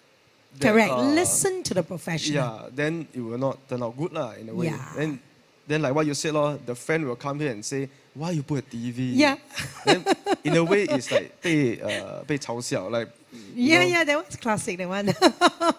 Okay, we have another question over here. How long will it take to complete the project? What's the shortest and fastest project that you have encountered? And how was the interior design like? Okay. Fastest and shortest project. Fastest and shortest project. The shortest project was commercial. Commercial, It's okay. a 1 week project. Oh. So we tear down everything. We have the electrical done, the water pipes done. It's a medical shop. Okay. And we have the partition up, the aircon up, okay. everything in 1 week. Okay. So this, how can it happen in 1 week, right? Because firstly, you must have subcons or Support. your own workers to support. So you don't have these people to support, right? No matter how good the idea is, right? Yes. You fail one. Correct. So- Because you know why? They will 排期 one. Correct. They will do all the other favorite project first, then they will come to you last. Am I right? Correct. So these are some of the factors that will affect to have this kind of project. I see. Okay, I have another question over here. What should I look out for when I want to install a bar in my living room? Or should I install in the kitchen? I love this question. What should I look out for when They want to install a bar. in my Should they install a bar in the living room or should it be installed in the kitchen? For me, I think, right, if you got enough space, bring it out of the kitchen. To the living room. If you don't have space, don't consider a bar counter. Okay. What about those buy one? Not fixed one. Buy one. Also depend on space. Yeah, also depend on space. Ah. If let's say you have, usually I see bar counter is landed area, that kind of bigger, maybe 5 room or jumbo flat, or maybe big size condo. That part, on those houses you can. I see.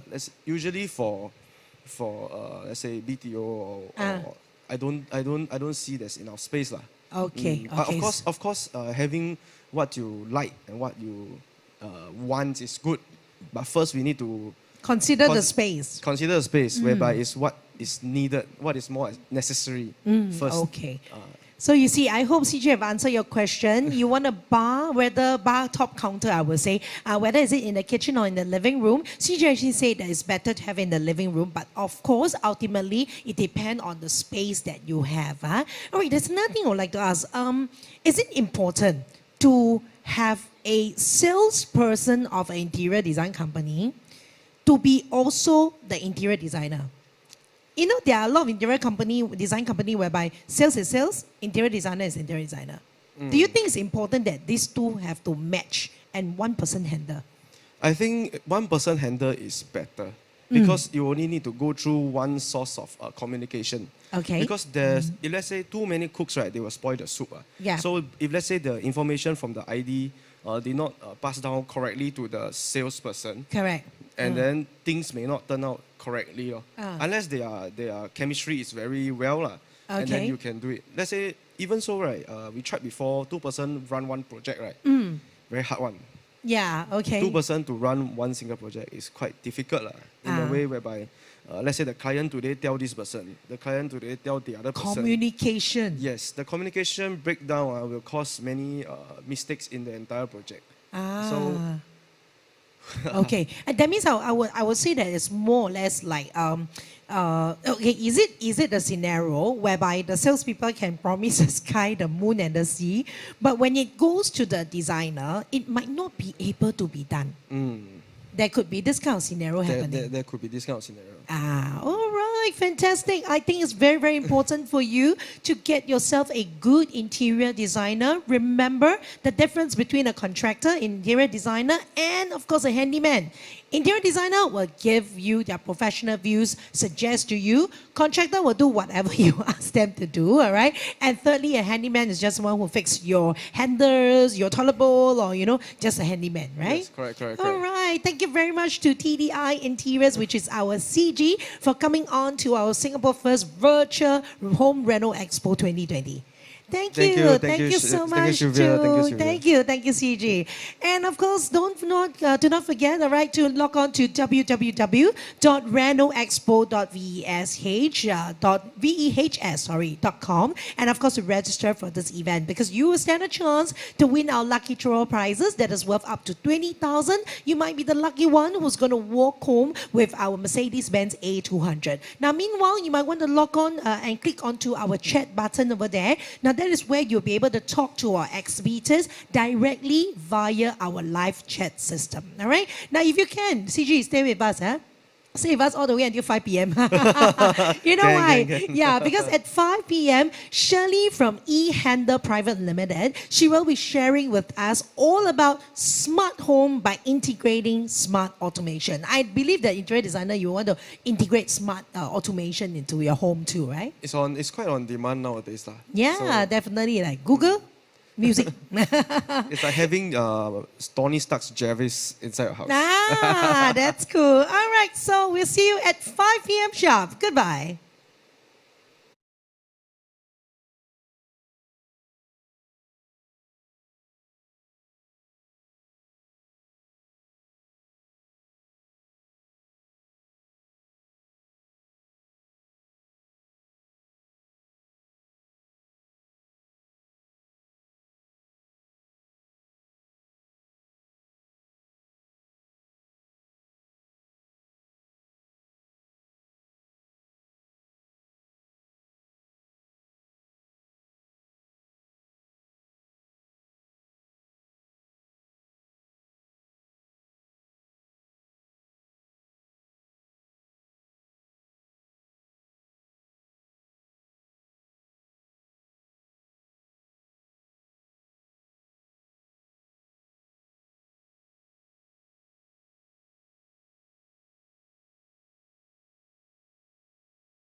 Hi, and of course, a very warm welcome back to our Singapore First Virtual Home Reno Expo 2020.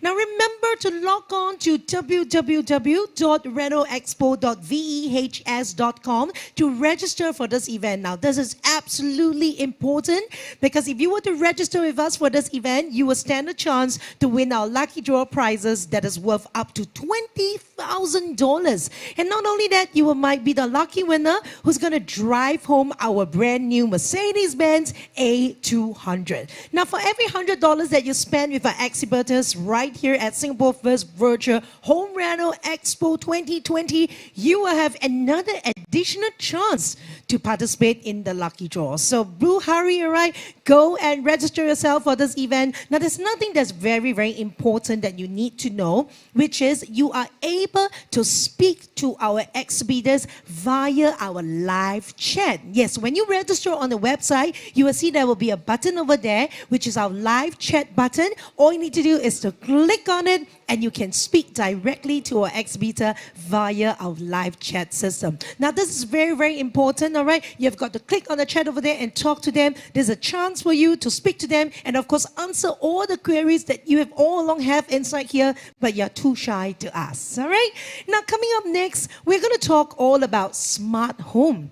What is smart home all about? Smart automation. How about talking a little bit more and letting you know a little bit more about key takeaways in building smart automation? Now, we'll have our marketing manager from eHandle Private Limited, Ms. Shirley Neo, right up here. Shirley, come on up here.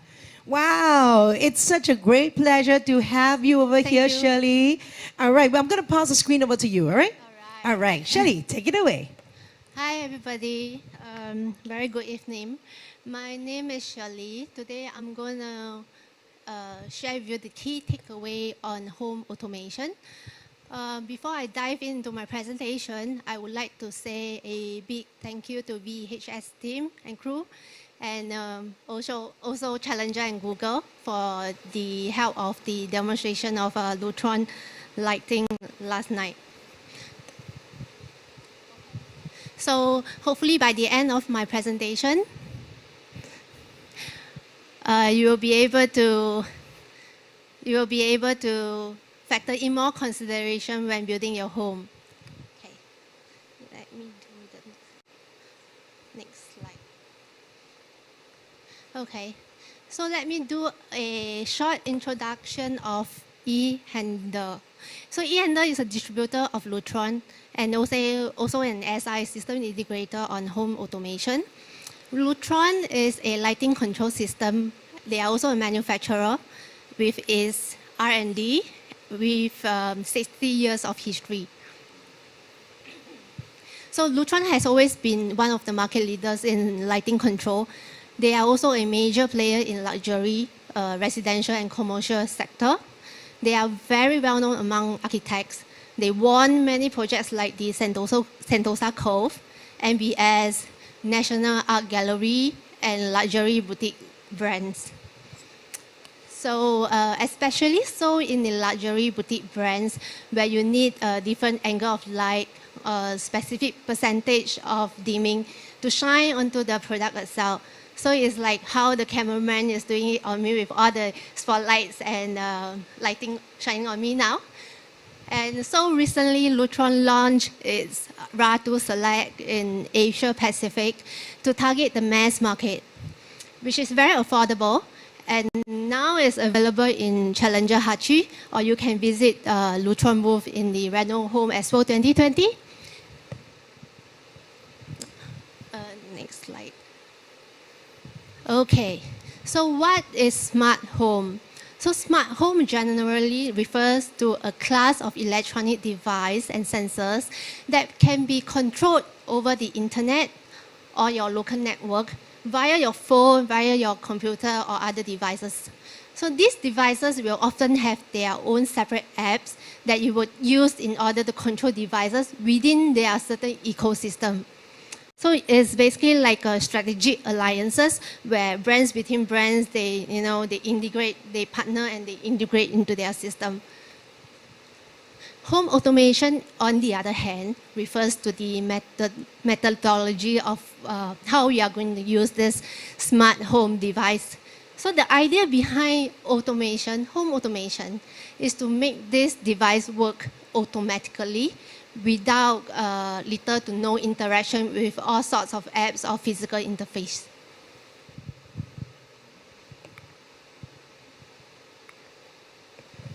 Okay, so now that we know what is smart automation, there's actually 3 degrees of home automation.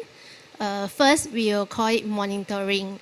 So it's the ability to view the status of your system.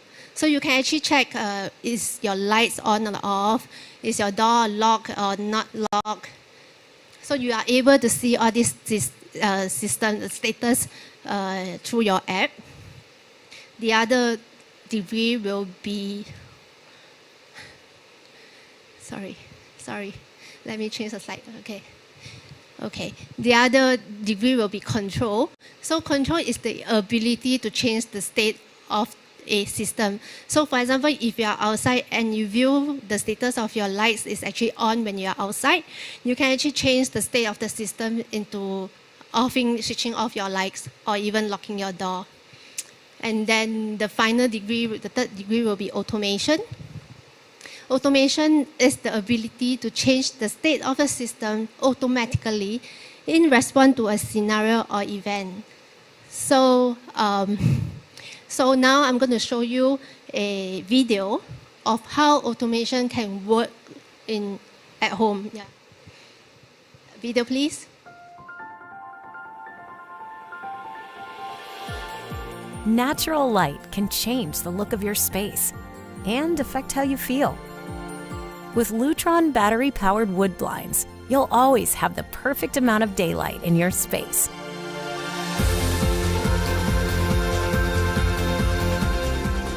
Lutron's advanced technology allows these wood blinds to automatically adjust to optimize the natural light in your space throughout the day.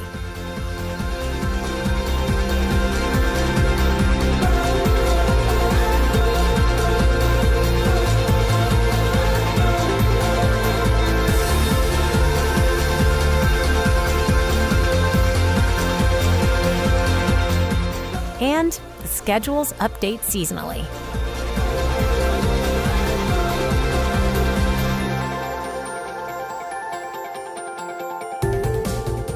Start your morning in the right amount of light. Preserve your views to the outdoors while reducing harsh glare.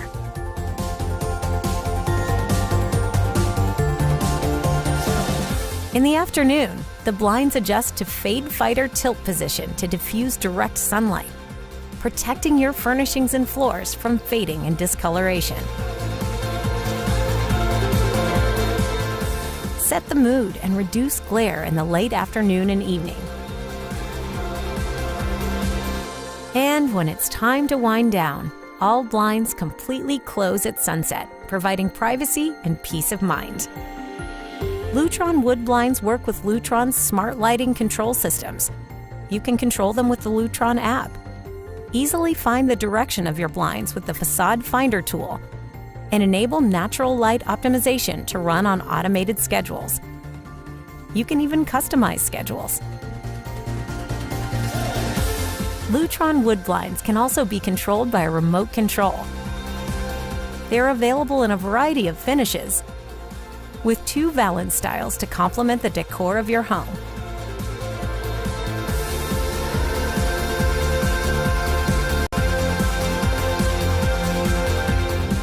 The timeless look of real wood blinds with the advanced technology of natural light optimization.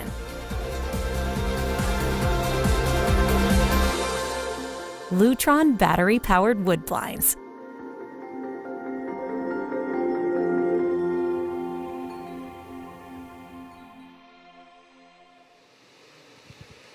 Okay. Hi, I hope you guys are very impressed with Lutron blinds. I can see Sylvia is very impressed. So now I will pass it over to the pro installer to touch on the 3 considerations on building home automation. Can I introduce YH? Okay, hello, hi guys. My name is Wai Hong. All right, so thank you, Shirley, for touching about all the smart home, the approach and stuff. So from me, right, things from here will be slightly a bit more technical. So we will touch a bit more on the three considerations of a smart home. All right, so first thing, right, I think we should be focusing on the security and network coverage before we even embark onto designing a smart home. Why is that so? Because security right now is something important. Cyber security is something that more and more users are actually looking into it. Even the government in Singapore is looking into it because when we have all these IoT devices connected to the internet, right? Without the right security, that means there's always a risk whereby hacker can actually to try to do hacking into the system and then compromise your house and stuff like that. So these are obviously something that a client will need to take a look into it and also to address. The next thing, right, of course, is on network coverage. So smart home, of course, everything must be connected, right? So this is something that we have to address, as in, imagine your house, you spend so much money on, doing up the smart home and things like that, and you realize that your phone can't even get connected to the, to the Wi-Fi. So how are you actually going to control the system, right? So that's why these are the two main criteria I would think that to think about before we even talk about having a smart home and things and stuff like that. The second thing, right, is going to be like the home automation protocol. So why is that so? Because right now, I mean, there's actually two approaches to a smart home. So why is that? So one is like the conventional way of doing home automation or smart home, which is a wired connection. So these are normally used in the bigger house, used in like a like a landed property. And why is that so? Because of the coverage and stuff like that. And this is actually to ensure that you have the most reliable connection. This is going to be like giving you the most reliable performance on the home. As for the wireless approach, right, is getting more and more popular in the condo segment, the HDB segment. Because of the size itself, the range will not be of a major concern. You can actually put something in the master bedroom, and then it will still be able to communicate in the living room. However, in a landed property, right, if you are doing like wireless, of course, I mean, there's a lot of ways to address that, like from level 1 to level 3. How are you going to do that? So some technology will be like mesh, Zigbee, and stuff like that. However, right, based on our experience, to get the most reliable connection, end of the day, wired is still the best way to go with. So when we are designing a house, these are a few things that you need to take a look. So the last thing, right, that we look about is the main application. Because once you settle the infrastructure, right, then this is where you need to think about like what are the stuff that you want to do. So things like safety and security, which cover like security systems, CCTV, lighting, entertainment, like a home theater system, like aircon, thermostat. Others will be like things like blinds, like what Shirley just now showcased, like the Lutron sheets. So once you decide what you want, then you actually can come up with like a plan to actually ensure that all these things can be implemented into your future smart home. So after talking about the approach, now this is something that client will need to think about. Do you want to do everything yourself? Do you want to buy everything off the shelf, like maybe getting a smart plug from Challenger? Or do you actually want to like engage someone to do it? So the DIY segment would definitely cover a lot of things that maybe something that is easy to do, like just do normal plug and play off the shelf kind of product. Then of course, this is good for people that is extremely tech savvy. That means they know how to do the troubleshooting and stuff like that. And then, of course, the next approach, right, will be to get the professional people, I mean, the integrator to do it. So, of course, this will be slightly more expensive than the DIY segment. But what you get, right, is that if you are someone that, just want to have a no-frills kind of experience, then getting a professional to actually to design out the system, and then with the inputs from the client, this is going to be extremely helpful to build a robust and also a scalable smart home.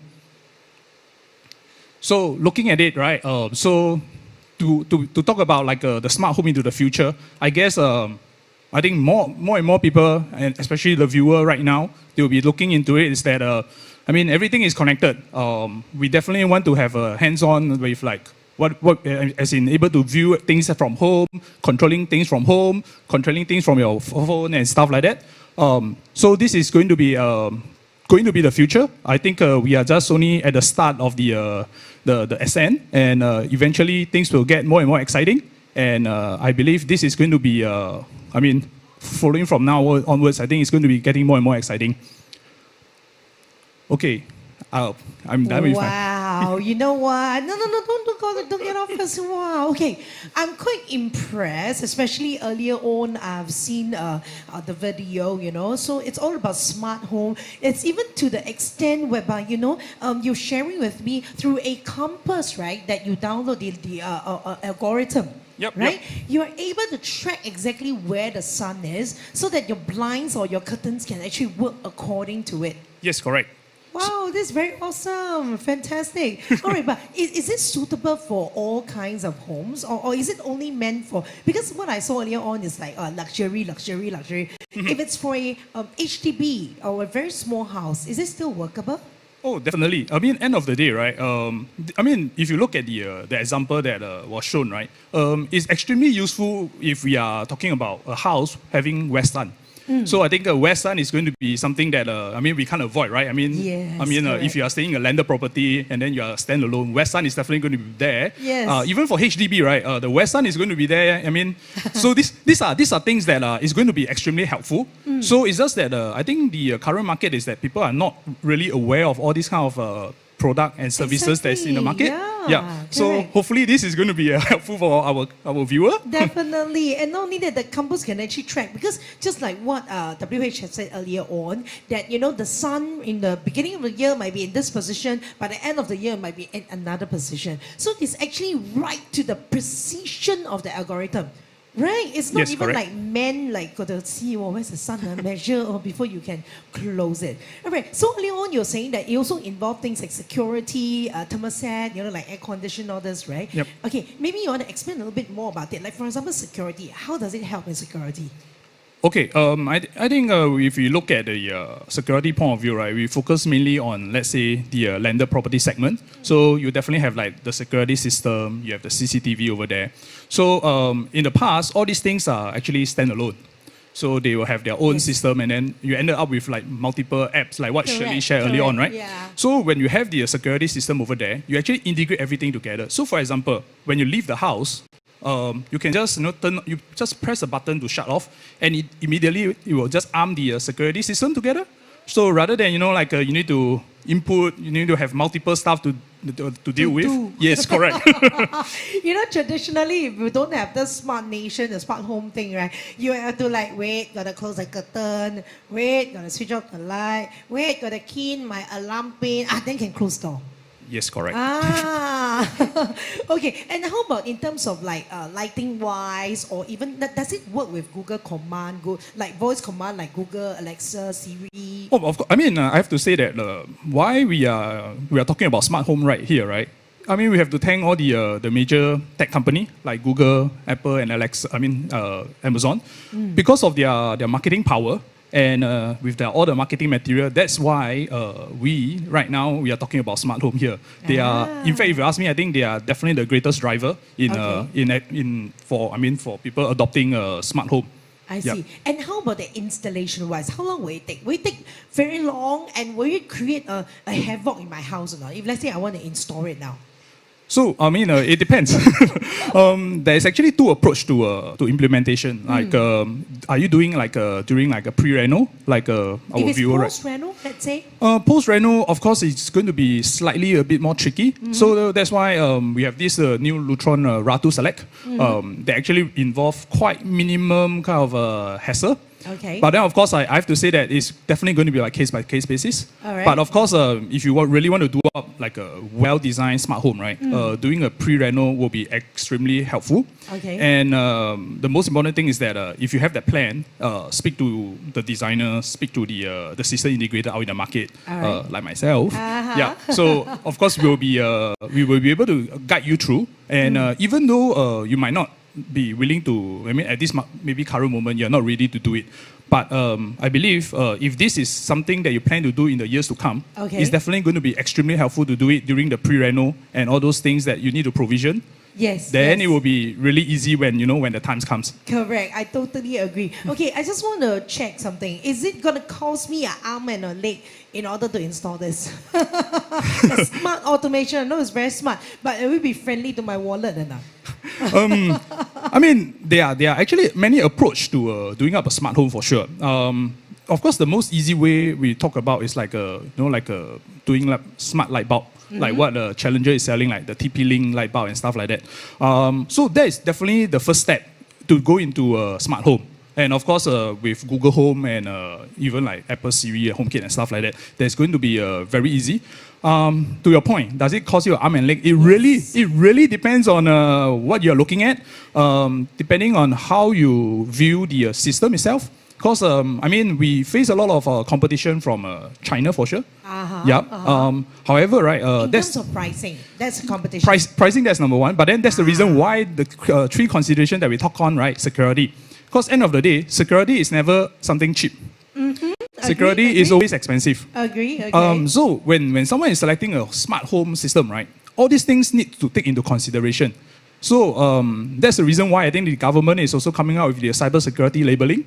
So, which is implementing, I think, sometime this year. So that actually, like there's a label to say how secure is the hub, how secure is the system itself.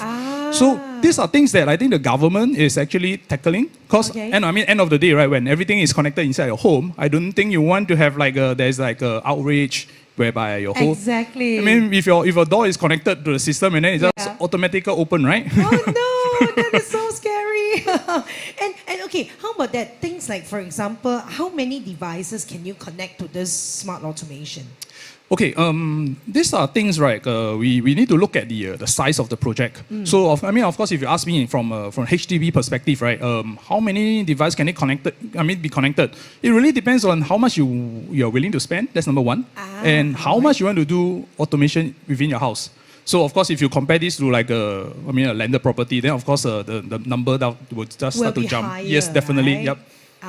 Okay. And how about this? In terms of this Lutron, right?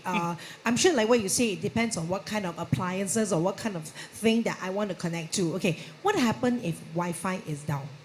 Okay. Can I still control my blind? Can I still control my and whatever air conditioning or lights? Am I able to? Okay, this is, I believe, right, in a previous, earlier session, like the day before, there is also a speaker that touched on that. So I also would like to touch a bit more towards this direction, is that when we talk about Wi-Fi down, right, actually, to be honest, most of the time, our Wi-Fi at home doesn't go down. Normally, the chances that your Wi-Fi goes down is actually low. However, things that goes down is the incoming internet connection. Yeah, so I think we need to be a bit more precise over here, because Wi-Fi within your house is just a local area network setup. Right. However, the incoming internet is coming from the telco. I think that's the one that's always not very stable. Recently, we see there's outrage from from few telcos and stuff. So to your point, right? If a well-designed system, normally the manufacturer, the brands will actually address all these major concerns. So, to answer your point on Lutron itself, right? The system itself is not really dependent on the internet. I have to be more precise here, not internet. So, if your internet goes down, you will still be able to control your shades and like what you see just now on the Venetian blind, it will still continue to operate as it is. Yeah. But however, if your power goes down, then of course things will go down. So this one have to be your power has to always be there, right? Yes, very correct. Important of all. Yep. All right, thank you very much, all right, thank you. for joining us for today. Yep. All about Lutron. All right, so please don't forget, if you want to speak to them, all you need to do is to click on the live chat button on our www.renoexpo.vehs.com. And do you know, WH, if you were to sign on to our website, have you registered for this event? You know what happened? You're going to win our lucky draw prizes that is worth up to $20,000. I thought you were going to give me $20,000. Yeah, if you sign up, okay, and go and check with our ex-Peter. All right. All right, thank you. Thank you, WH. Thank you so much. And of course, thank you very much to Shirley too earlier on. They are from Lutron, and of course, which is from E-Handler Private Limited. It's all about making your home very smart, all right? Smart automation.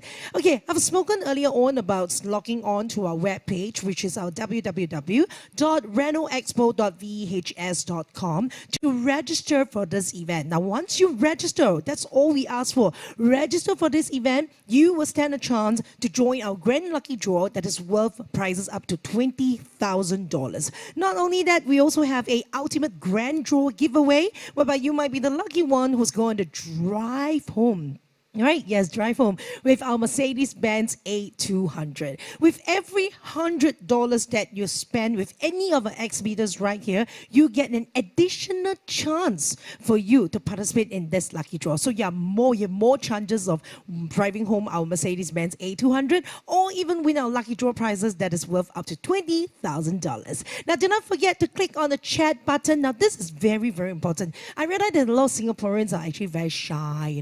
You don't dare to ask questions. So don't worry, all right? Log on to our live chat button. There's a button that you all need to do is click on it, okay? Click on it, and you'll be able to connect directly with our exhibitors. You'll be able to speak to them directly via our live chat system. Now, meanwhile, do stay tuned all the way to 6 p.m. because at 6 p.m., a very happy, jovial lady, very talented too. Her name is Ashley, and she's from Rest and Relax Interior Design. Now, she'll be right here sharing with us all about design proposal.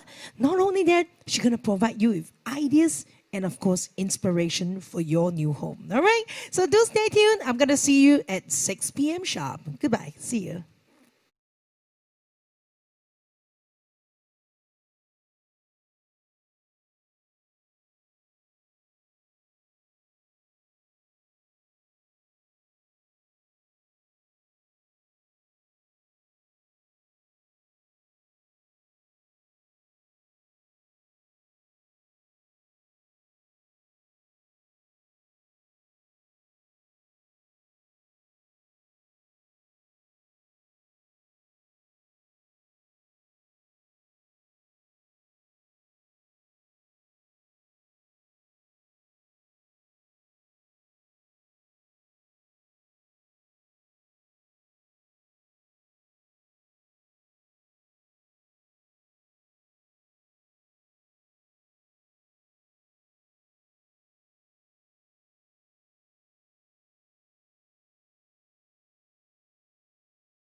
Welcome back to our Singapore First Virtual Home Reno Expo 2020. My name is Sylvia. What a great pleasure it's for me to be here together with you. Now, please do not forget to log on to www.renoexpo.vehs.com to register for this event. Now, this is very important for you because if you want to qualify for our lucky draw and win prizes that is worth up to $20,000, you have got to right now log on to this webpage, all right? Now, not only that, we also have our ultimate grand draw giveaway where you might have the chance to drive home with our brand new Mercedes-Benz A200. Now, with every $100 that you spend with our exhibitors right here, you get another additional chance to join our grand lucky draw. So hurry, log on to www.renoexpo.vehs.com. Not forgetting that, you will also need to talk to our live exhibitors too, right? Now, because we have a live chat button.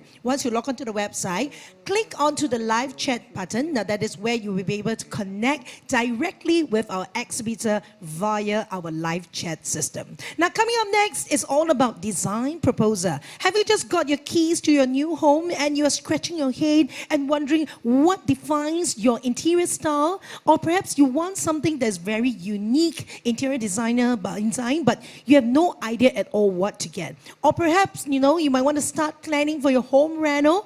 Rest and Relax Interior Design have got the design proposal all prepared for you. Get inspired and you know what? Understand more about design proposal. Next up, we have with us, which is Ashley, our business relationship executive from Rest and Relax Interior Design. Come on, give it up for Ashley. Hi, Ashley. Sylvia. Nice to meet you. Yes, nice to meet you too. Say hi to all our viewers out there.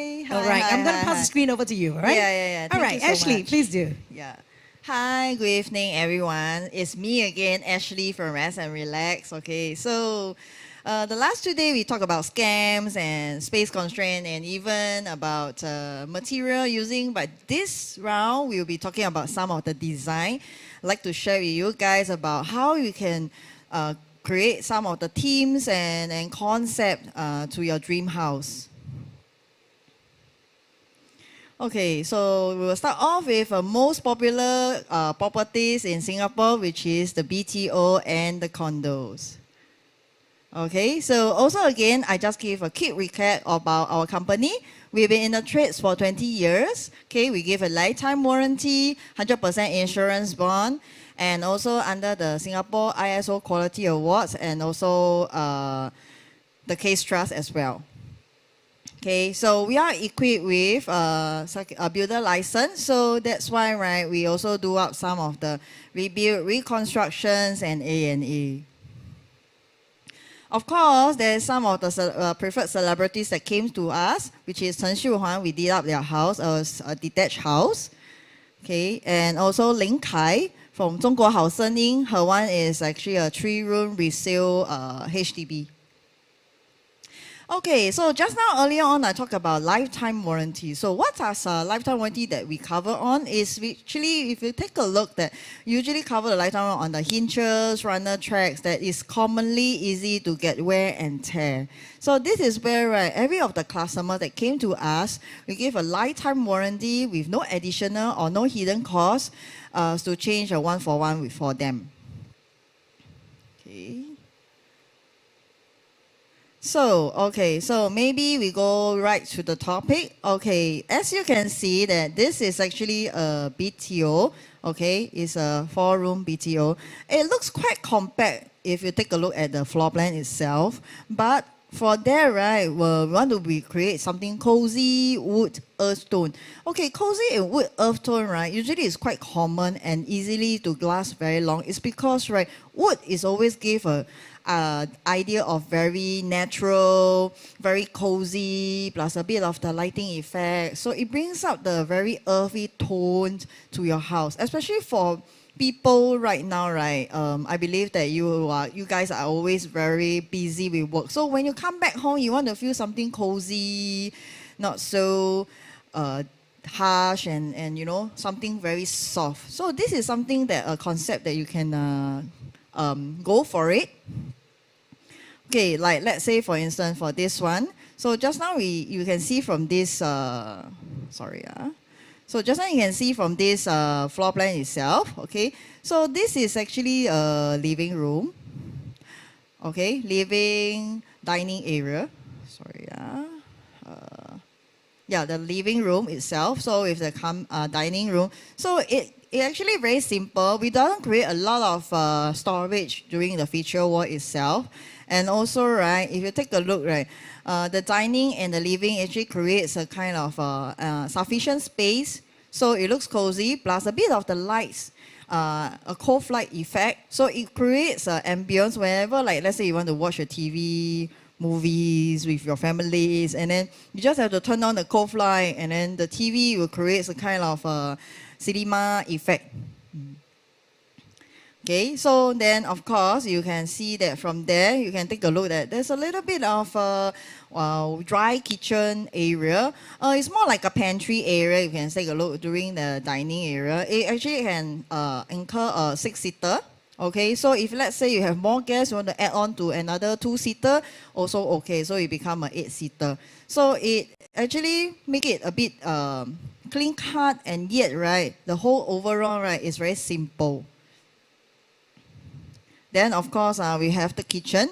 Kitchen also, we create something very simple. You can see that, right, below, right, we try to create a bit of the wood texture.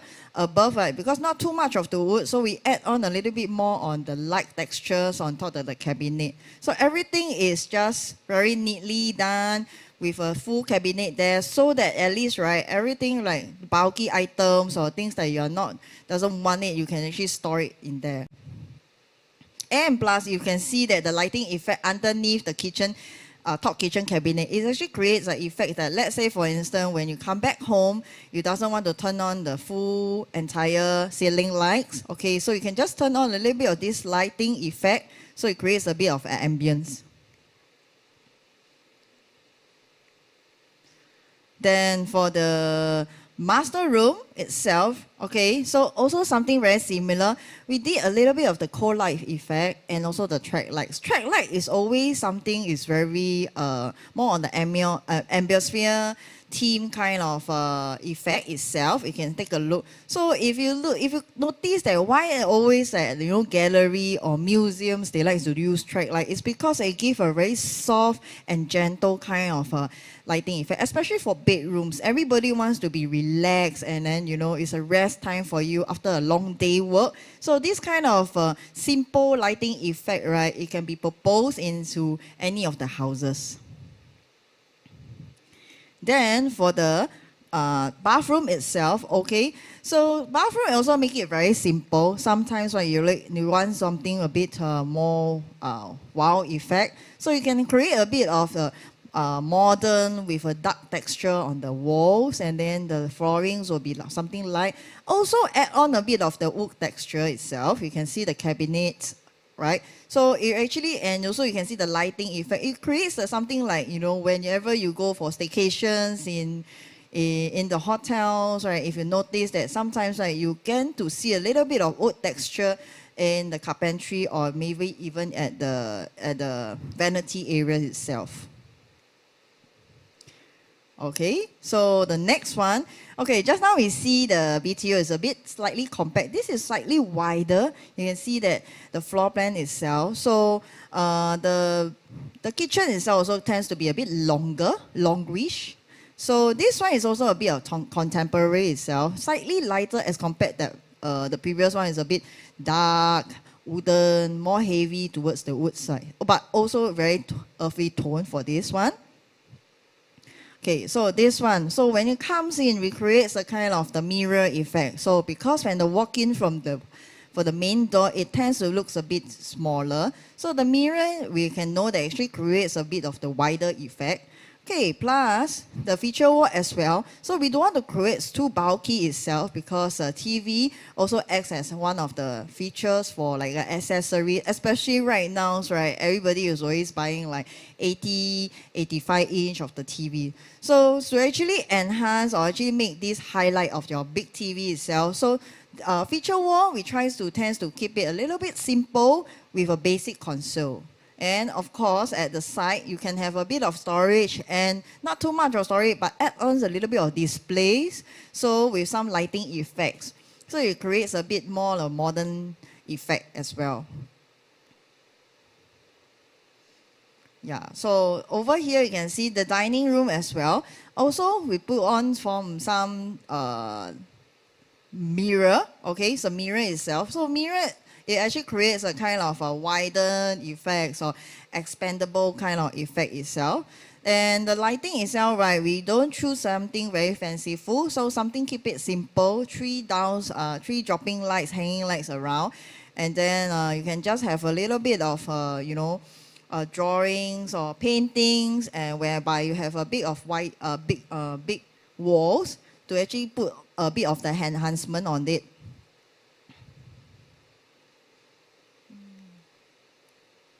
Then, as compared to just now previously, we see the bathroom, right? This one is slightly more brighter without any very dark tone kind. It's usually for people who feels that, oh, I want make it brighter. Sometimes, right, I don't want to be feeling very dull or. So this is something that you can do it. And you can see that as the picture itself, right, shows a bit of the marble green. So actually add-ons a little bit of the luxurious feel. So people, when they go inside, right, they'll feel like, oh, it's very bright. So I don't have to really switch on to the main light itself. So if let's say I can add on a bit of the hidden light, like the cove light itself, and it makes it overall, the area is very cozy and bright itself.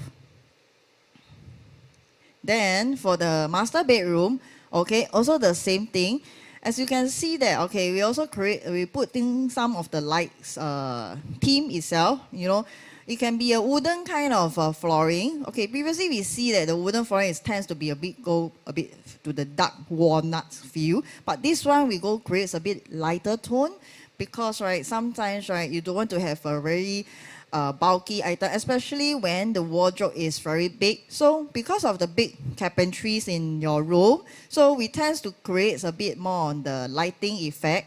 You can see we put a bit of the track lights, okay, just to shine on it, okay. And then for the feature wall, can keep it simple, perhaps to do a feature wall or wallpaper itself. Wallpaper always create a very nice and cozy kind of tones.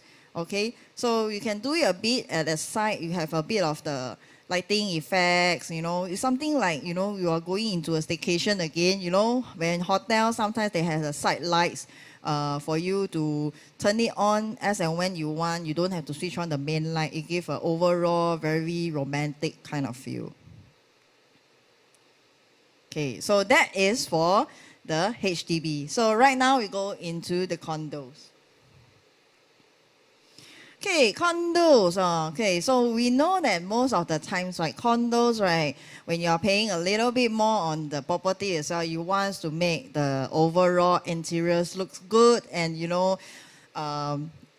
perfect and, a wow effect. So usually condos, right, right now the trend is mostly going into the modern and luxurious kind of feel. So you can see that this is a very basic studio apartment, okay, so very small, but yet, right, at one point in time, right, we just try to make it a little bit, not too much of the carpentry, but yet you can see we try to create a bit on the luxury feel, light and grey tone, okay? So this is like a walk-in area whereby you need a shoe cabinet, okay? So be it is a bachelor or couples, right, definitely you need a bit of the storage. So you can have a little bit of the welcome feel, at the side with the mirrors, okay? So after that, before you always when you go out, right, you can take a look at yourself in the mirror. So this is like also create a effect of making the walkways a bit wider, okay? Then for the living room, okay, this one just now previously you see from the HDB, because HDB, right, it tends to be bigger than this condo studio itself. So you can see that the one of the key issues that when people are staying in such a small areas, right, is always the storage issue. So, right, okay, so that is why, right, when feature walls, okay, we will tend to do a little bit more on something like the storage. You can see there's slightly a bit of the display, but we put a bit of lighting effect is because because right, you don't have to have like, everything all closed door. It will be good that you opens up. Why? Because right, sometimes right, it makes the whole entire TV cabinet doesn't look very cluttered and very bulky itself. Then for this bedroom, because right, the rooms and itself is actually more on the open concept itself. So that's why, right, as like this kind of lighting or even accessories or even the sofa, we try to keep as a light effect, bright color, so that it doesn't make the whole entire area looks very cluttered as well. So you can take a look. We give a bit of the lighting effect. Okay, the hanging light, because usually condos tends to have a higher ceiling as compared to the HDB itself. HDB is 2.6 meter, so condo usually keeps around like 2.8 to 3 meter, as high as 3 to 3.2. So that's why, right, you can see that usually for condos, right, we like to put a little bit of hanging lights to create a bit of the accessories. Especially for small house, you can't have a lot of carpentry, but you're making use of the accessories as part of the decor in the house.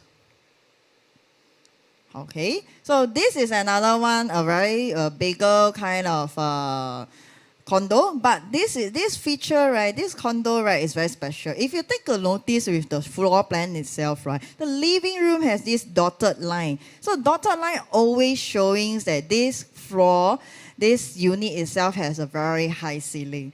Usually it depends on whether as our experience, usually for this kind of high ceiling, right, probably is about 4 meter to go as high as 6 meter.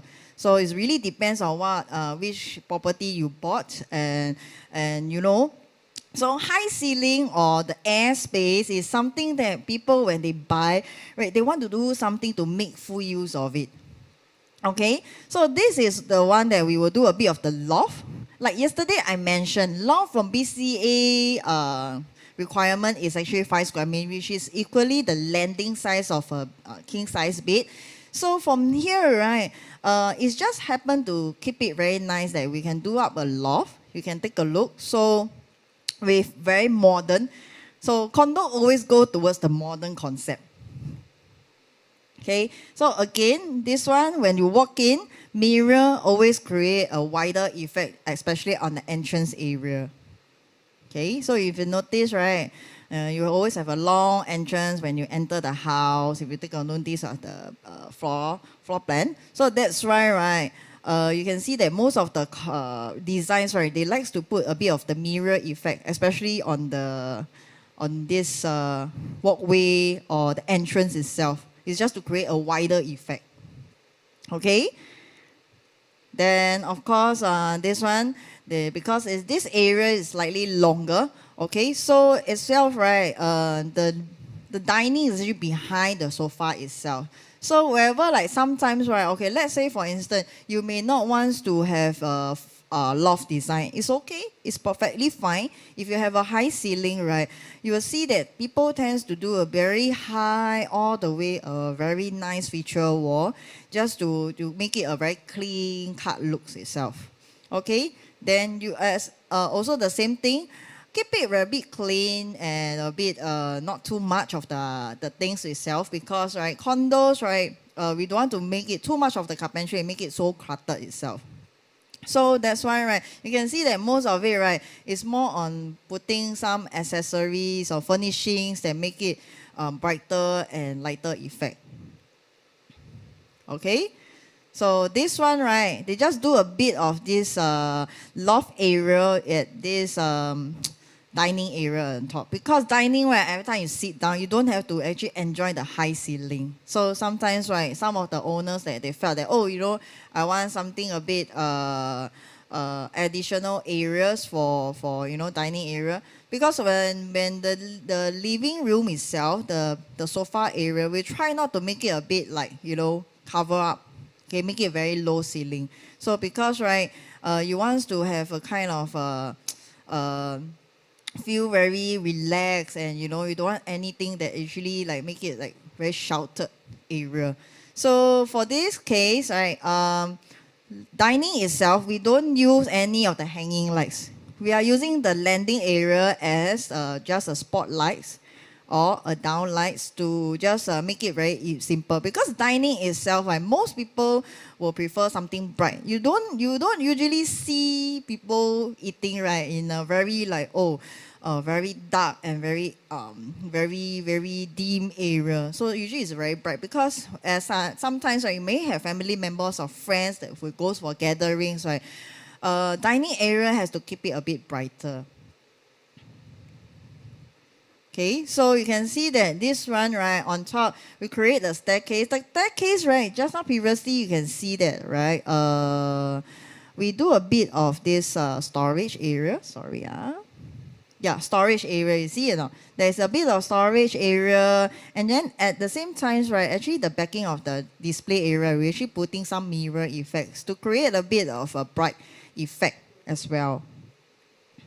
Okay, so you can see that for the staircase, to make it a little bit more nicer because the side railing itself, right, is all covered up. So that's why right, when you walk in the staircase, it tends to be darker. So we create a little bit of this lighting effect at the staircase, plus a bit of the side lights at the side of the wall. Okay, so another one that you will also know that, okay, the condo itself, right, rooms are always very small. Sometimes, right, when you're actually able to fit this bed itself, right, you don't really have much of the walking space as compared to the BTO or the HDB itself. So how do we create, like, maximum storage to make sure that we can have all the things in the one room itself? So for this case, you can take a look. Because of this area is very small.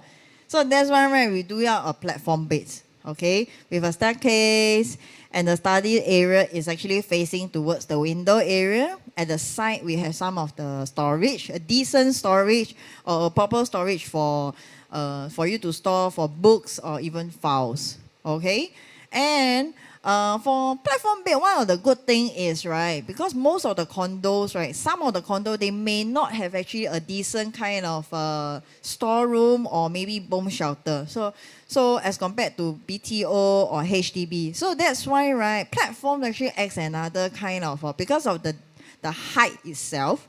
So the below actually acts as an additional storage for some of the things like, luggage you don't know where to put. Is something that you can store. You only need to take out as and when you need it. But I think for nowadays, I think most people will not get, it's take a while to take out this luggage, because we all know that now the COVID period, we can't travel much.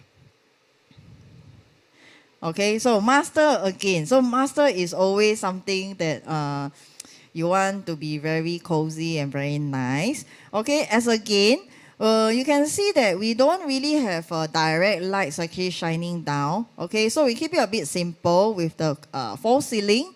Just the false ceiling itself, right? We just put a bit of the cove light effect and then a bit of a display with a feature wall, or perhaps with wallpapers if you think that you don't want to do too extensive of the carpentry. So just a simple bed frame itself, actually it creates actually a very nice and cozy area. Okay, so of course, like sometimes, like when you feel that, I don't want to have too much carpentry itself, okay, this is like something like, sometimes you can get a loose items, okay, but bear in mind that maybe you like to understand what is the theme that you are looking for. Like for instance, you're looking for grayish, earth, and light tone. So if you can see that wherever you buy loose items, okay, so let's say for bed frame, side tables, lightings, or even pillows, that is also always like sofa, you make it like tends to be a bit more towards the theme, like make it as one whole area. So something like that as well. You can see that like sometimes, right, people want to make it simple, especially for small condos like 1 bedroom or 2 bedroom. So you can keep it a bit simple, like, getting something lighter. So the green itself, right, add a little bit of a natural feel, because sometimes, right, when you have too much of the gray area, add on a little bit of bright or maybe a bit of dark tone. it actually creates a kind of deco and make it a bit more lively to the house itself. Okay, so I hope that from there, right, you guys gets a bit more on this very sharing. And if anything that you all wants to know more of it, can also look for us. Okay, so thank you very much. Yeah. Thank you. Now that will be our Ashley from Rest and Relax. I've learned a lot of things, especially in terms of interior designing. Yes, All right, yes. now I have a few questions over here. I think these questions are all very practical. Something that I would love to know also. No Okay, problem. what should I do if I do not have a yard area and I do not wish to dry my laundry in my balcony? Okay, so if you do not wish, right, usually you need to get a dryer. Get a dryer. All right. If let's say don't want to get a dryer, is there any else thing we can do? Actually, it's very difficult because sometimes you still need natural. You need to be. Why most of the condo for this case, right? They putting a lot of the drying racks in the balcony itself because the natural light is actually coming in. Okay. Yeah. So even the yard area as well. So if you don't want, you put in the house also can. But I don't know whether when you enclose, right, there is kind of the smell.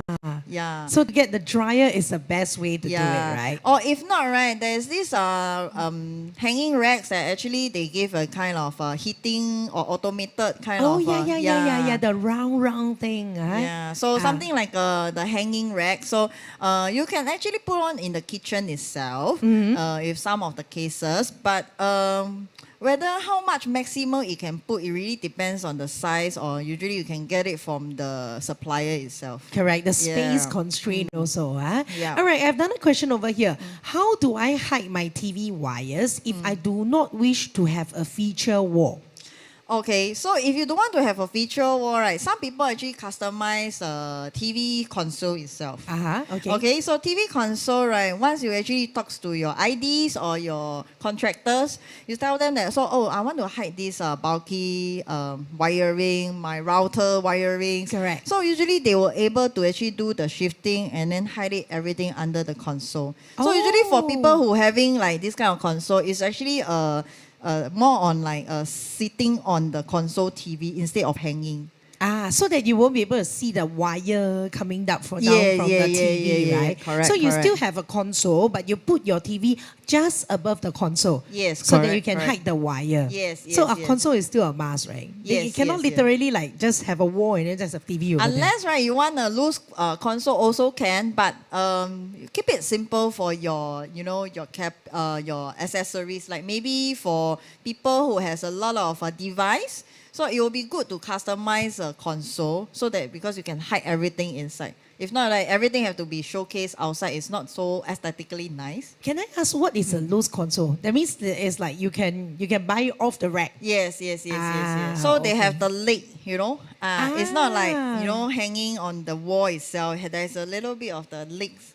So that's a loose console. Yes. I yes, see. yes. Okay, we have next question over here. Will cove light be difficult to maintain and clean? Wow, this one I always heard a lot of people asking. Yes, this one is also 1,000 question that owner always like to ask me. Okay, cold flight easy to maintain. I will say that definitely there will sure have a bit of this dust going in. No, that. How about lizard shit? Lizard. Okay, I will say that usually lizard likes to be going inside the dark area. If let's say you constantly always turn on the lights, right, they don't really actually like to hide inside.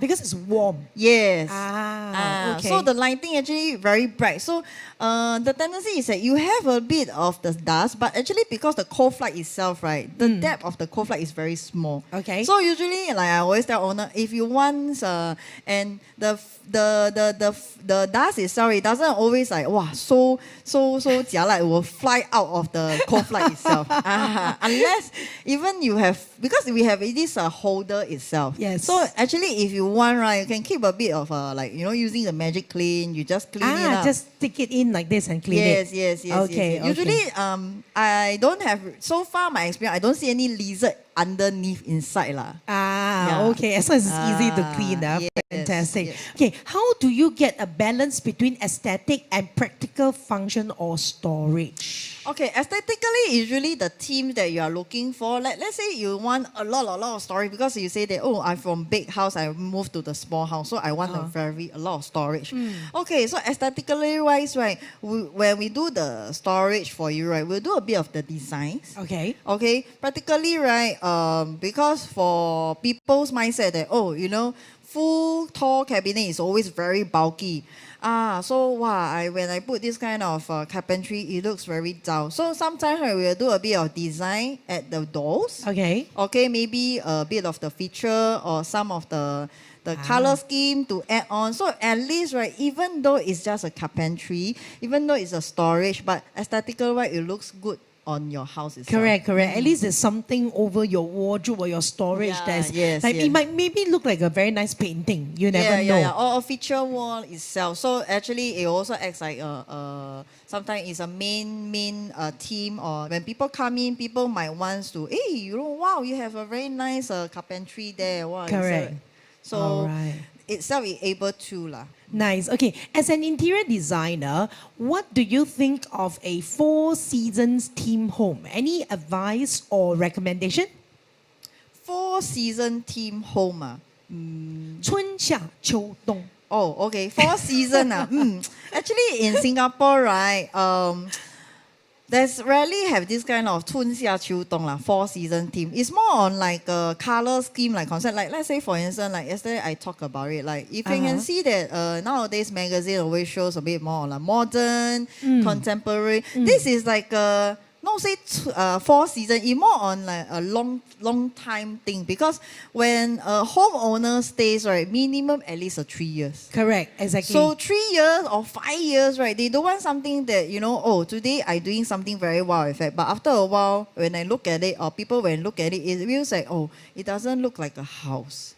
不耐看. Yeah, 不耐看, 对对对对 That's the word. You get sick of watching it, you know, every day, you know, look at it. All right, another question over here, one last question. What special thing can I do to my for my small entrance area from the main door? I think what this person is saying that, you know, there are a lot of houses, like the moment you open the door, you will have cabinet that, you know, you put your shoes or whatever, but it's just a small area. Other than putting a cabinet over there for your shoes, is there any other thing you can do to a small area? Normally it's like just a rectangle space. Yes, okay. So like maybe like this ottoman, a very small ottoman, very nice, neatly, you can just put it at the side. Sometimes when people put some shelvings, okay, so let's say for instance you don't feel like you want to do a bulky carpentry, so you can put some shelvings because usually for the entrance there is a decent kind of length of the walls. Correct. So you can put paintings or mirror effects, you know, to enhance it. Another one that lately in trend is actually wallpapers. Okay. So only you enter that piece only with wallpaper. You can actually flow a bit to go away. I mean the whole flow towards okay, how's the wall started from the end, you can just create like maybe a whole entire living room with this kind of effect. So when people walk in, you go with the flow inside the house. I think that's a very great idea. You know, you can either put the wallpaper or like what you say, you can put ottoman down there together with maybe a picture, right? Or photos or whatever you can put there. Wow, fantastic! Thank you very much, Ashley from Rest and Relax Interior. I've learned a lot from you today. Thank you so much for joining us over here. Yes, thank you. very much. Have a great day. Thank you. Bye. And of course, don't forget to log on to www.renoexpo.vhs.com and register for this event. Have you registered? Yes. You know why? Because if you register, you stand a chance to join our lucky draw, whereby you will win prizes that is worth up to $20,000. And not only that, if you join in our this draw, right, we also have a ultimate grand draw giveaway, whereby you might have a chance to drive home a brand new Mercedes-Benz A200. And of course, with every $100 that you spend with our exhibitors, you get an additional chance for you to participate in this lucky draw. And on top of it, if you want to talk to our Ashley, right? Earlier on, you have already asked a lot, shared with us a lot of information. And if you didn't have the chance to ask her on social media, you might want to click onto our live chat button. Now, that is where you'll be able to speak to our exhibitors directly via our live chat system. Yes. Wow. And you know what? At 7 p.m., we're going to have a panelist discussion. Exciting, isn't it? Yes, yes, yes. Yesterday actually was in our panelist discussion. yep. Yeah. So this time round today at 7 p.m., our panelist discussion, right? We're going to discuss about entering into a keyless era. All right, and of course, we have our panelists will be Mr. Rick Ang from On Digital Log. We also have Charles Fu from Igloo Home. And you know what? We are going to have a special guest appearance, which by our Mr. Ricky Ang from On Digital Log and our Mr. Charles Fu will like go, so you must stay. You must stay, okay? You must stay in the studio with us to see who is no the... problem. I also very curious that who is the special guest? You will, Someone okay, let me suddenly- give a chance, okay? Let me give not a chance, sorry, a hint. Somebody you will love is a he. He. Yeah, somebody when you look at him, you want to laugh. Handsome really, or very not? nice. I would say handsome to me lah. Yeah. Okay. All right, so please do stay tuned. 7 p.m., we're going to come in for our panelist discussion. And on top of it, we are going to have a special guest appearance. See you at 7 p.m.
Hi, and of course, a very warm welcome back to our Singapore First Virtual Home Reno Expo 2020. And my name is Sylvia. What a great pleasure for me to be here together with you. Now, please not forget to log on to www.renoexpo.vehs.com to register for this event. Now, it's extremely important for you to log on and of course, to register for this event. Why is that so? Because you will qualify for yourself for some grand lucky draw prizes that is worth more than $20,000. And on top of it, you get to participate in our ultimate grand draw giveaway where you will be able to drive home a brand new Mercedes-Benz A200. Now, do remember that every $100 that you spend with our exhibitors, you get another additional chance for you to participate in the lucky draw. Now, please not forget to click on the live chat button also when you log in, all right? Why is that so? Because through our live chat system,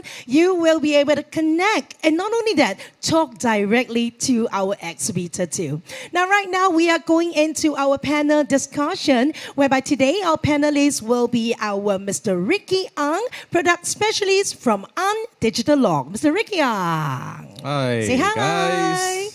Thank you. Thanks for inviting on Digital Law. Yes, of course. And we also have our General Manager of Igloo Home, Mr. Charles Fu. Give it up for Charles. Hello, everyone. Hi, I'm Charles from Igloo Home. Very nice to be here. Thank you. Yes, and of course today we will be discussing about entering into the keyless era. But what I've said earlier on, if you watched the webinar, we have a super duper special guest appearance. Coming up next, he's going to join us. He's none other than the user of Ang Digital Log. Please, everybody, give it up for our special guest, 辉哥，来点掌声给辉哥好不好？辉哥你好，你好，哇，嘿呀，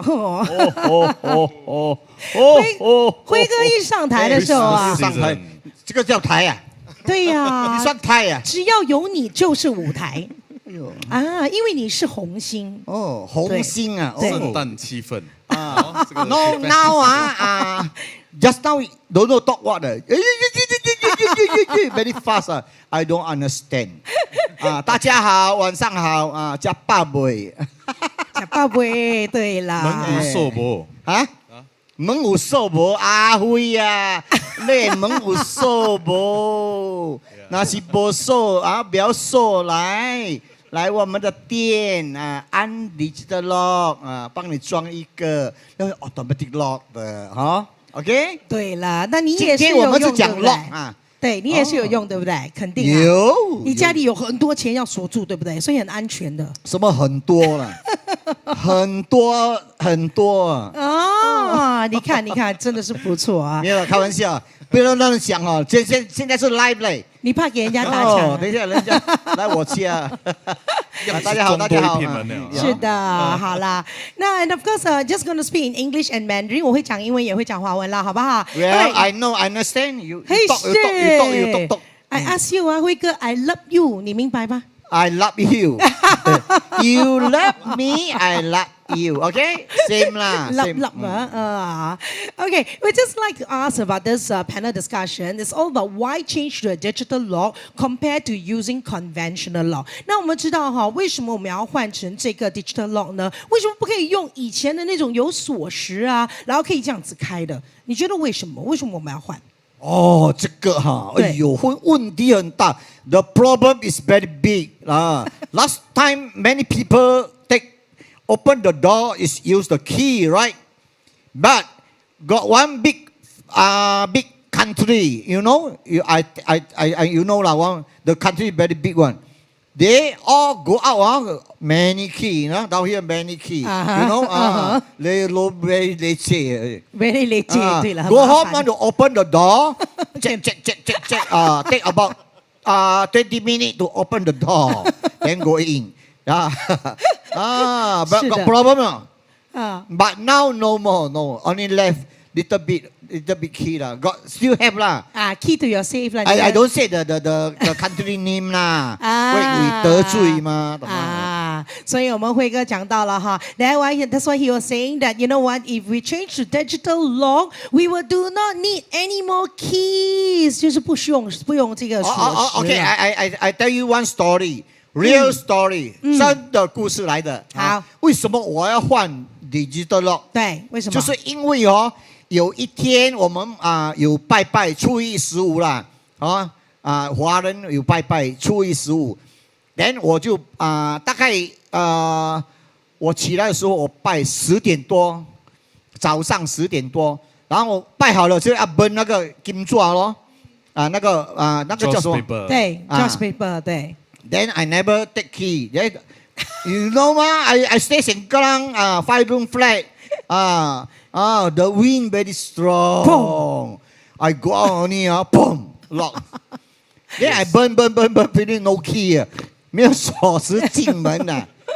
Then by that time 我只有背着又没有拿出来在屋子里面。对。Then 我老婆的电话在哪？没有电话全部没有，不懂哪里做工。最重要，我想问你，辉哥，那个门绑的时候，你有穿衣服吗？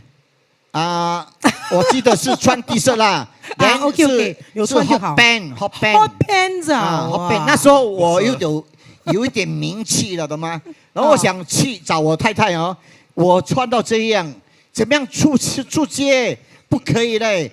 那个头发乱，然后就10点等到几点，你知道吗？我老婆办公3点。哎呦，这个问题你们想一下，我等了几个钟头在外面等她，连我的邻居你没有进去没有，我浇花。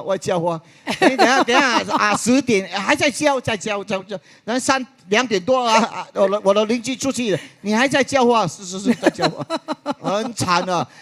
那个时候我真的要哭啊，真的。还好我在里面，然后没有煮东西，要不然那个 gas 一直奔了。对。这个问题是很危险的，对，非常危险，所以大家知道。然后就认识 Ricky， 他叫我装一个 lock。哎呦，自从我装了这个 lock 之后哇 ，very 爸爸呀，滴开了，哇，真的是很好的，真的是很好。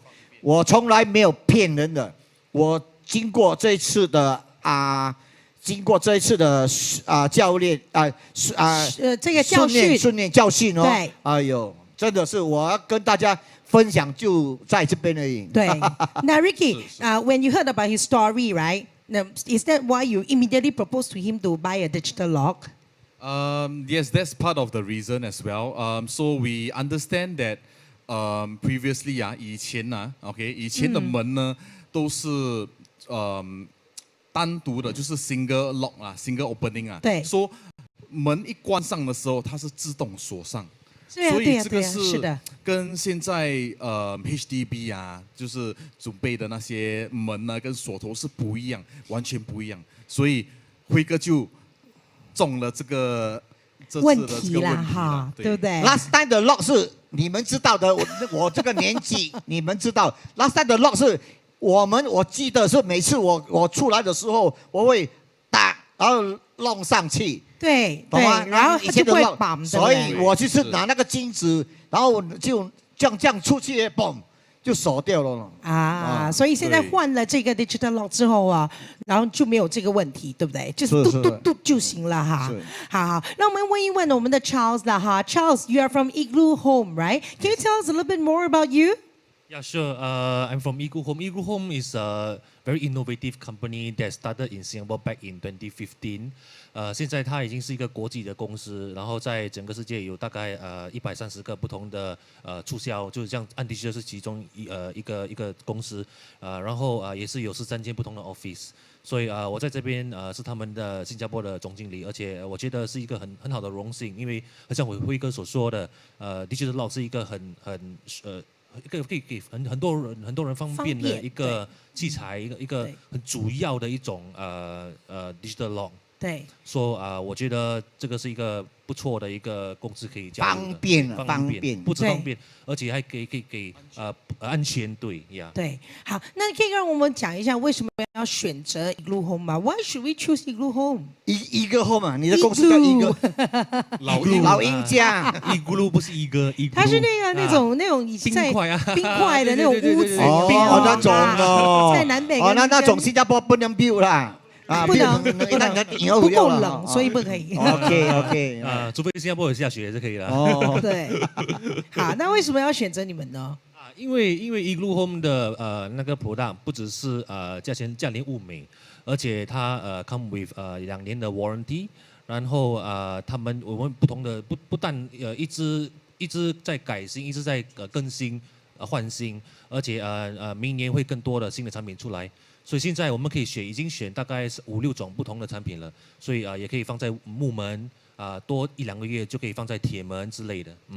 非常棒啊！好。那 the next question we would like to ask is that after using digital lock for the past few months, right? How has it benefited you so far? 就是我想问辉哥了哈，那自从你换了这个 digital lock 之后啊，你觉得除了方便之外，还有什么好处呢？人往高处爬啊，很贪心的。现在我有一个 lock 了，我的要求要还没有到家门要开的。这么棒啊！然后他们在考虑，真的我在all the way 在卡巴了，我的门开住了。哇，这样你不怕你是吗？有这样的是吗？有啦，一般我在外国，我搭飞机我就将门开了。你不会讲你家里很多金条吗？不是很危险？没有啦，骗你的啦。OK， 我开玩笑。黑条啊，黑的。好。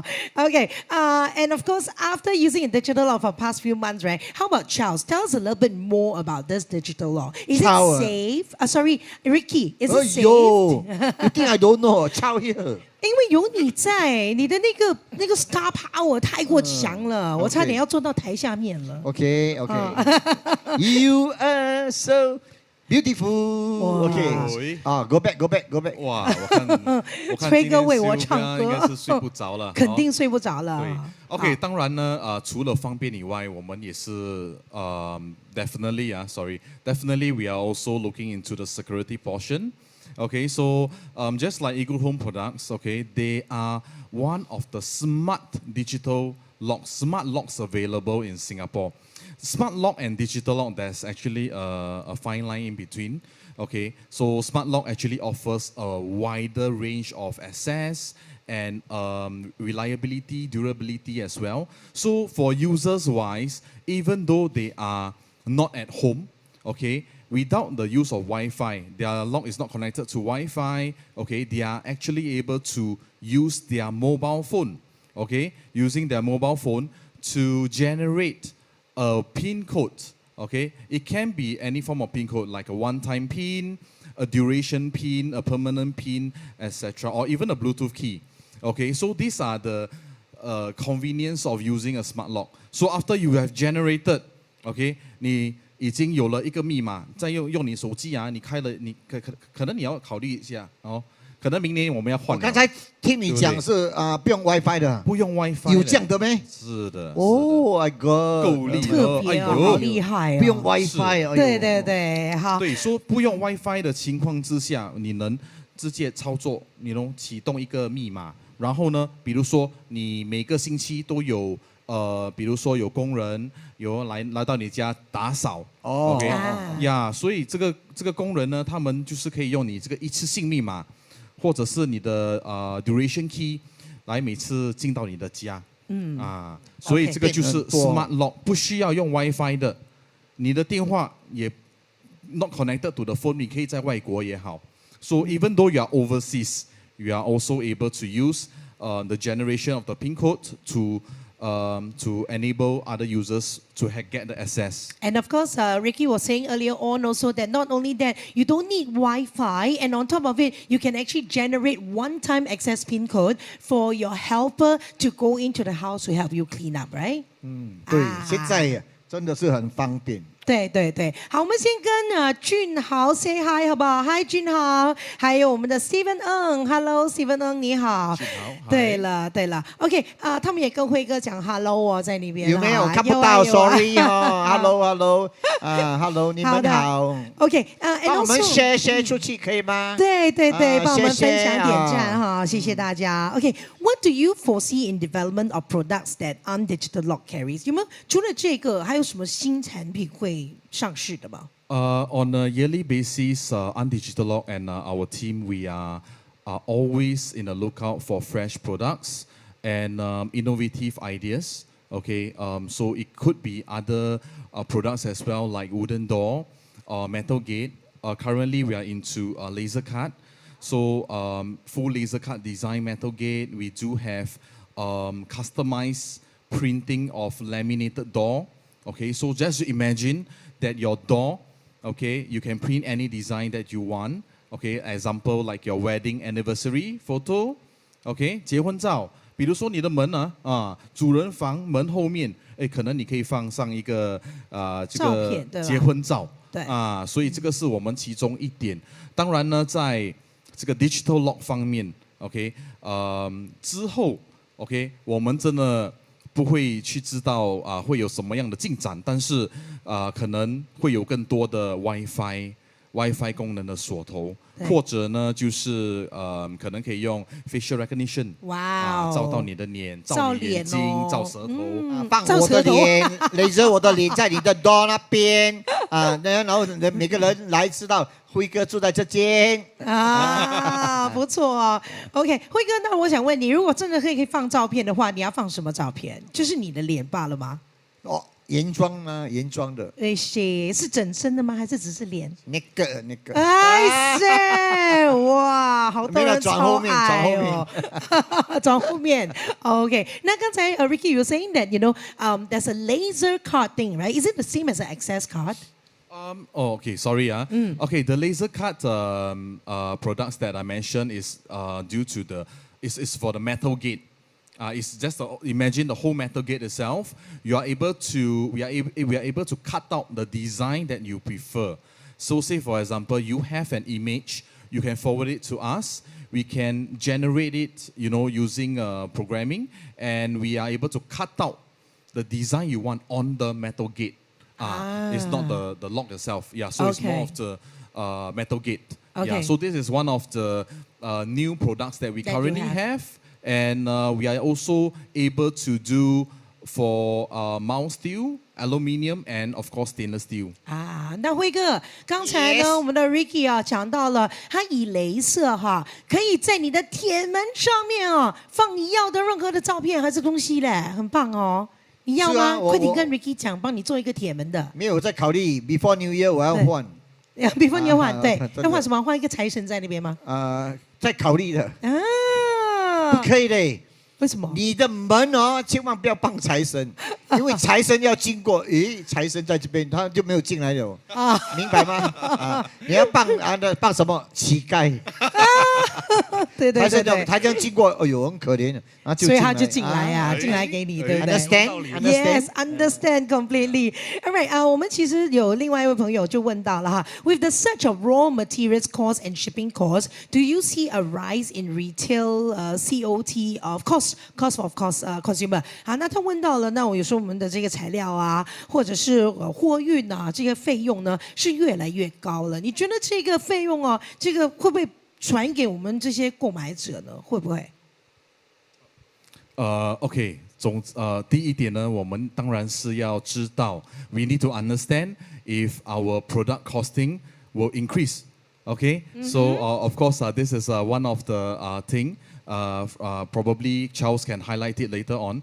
But even though if there's any increase in terms of any cost price towards the retailers, most of the time Undigital Lock and most of the consumers, most of the retailers in the market, normally we try to hold up the price as much as we can, unless with the unless the cost shoots up, fluctuate too much, then there may be an issue on that. So most likely, Igloo Home can advise on this matter as well. Yes, about raw materials cost. Yeah, sure.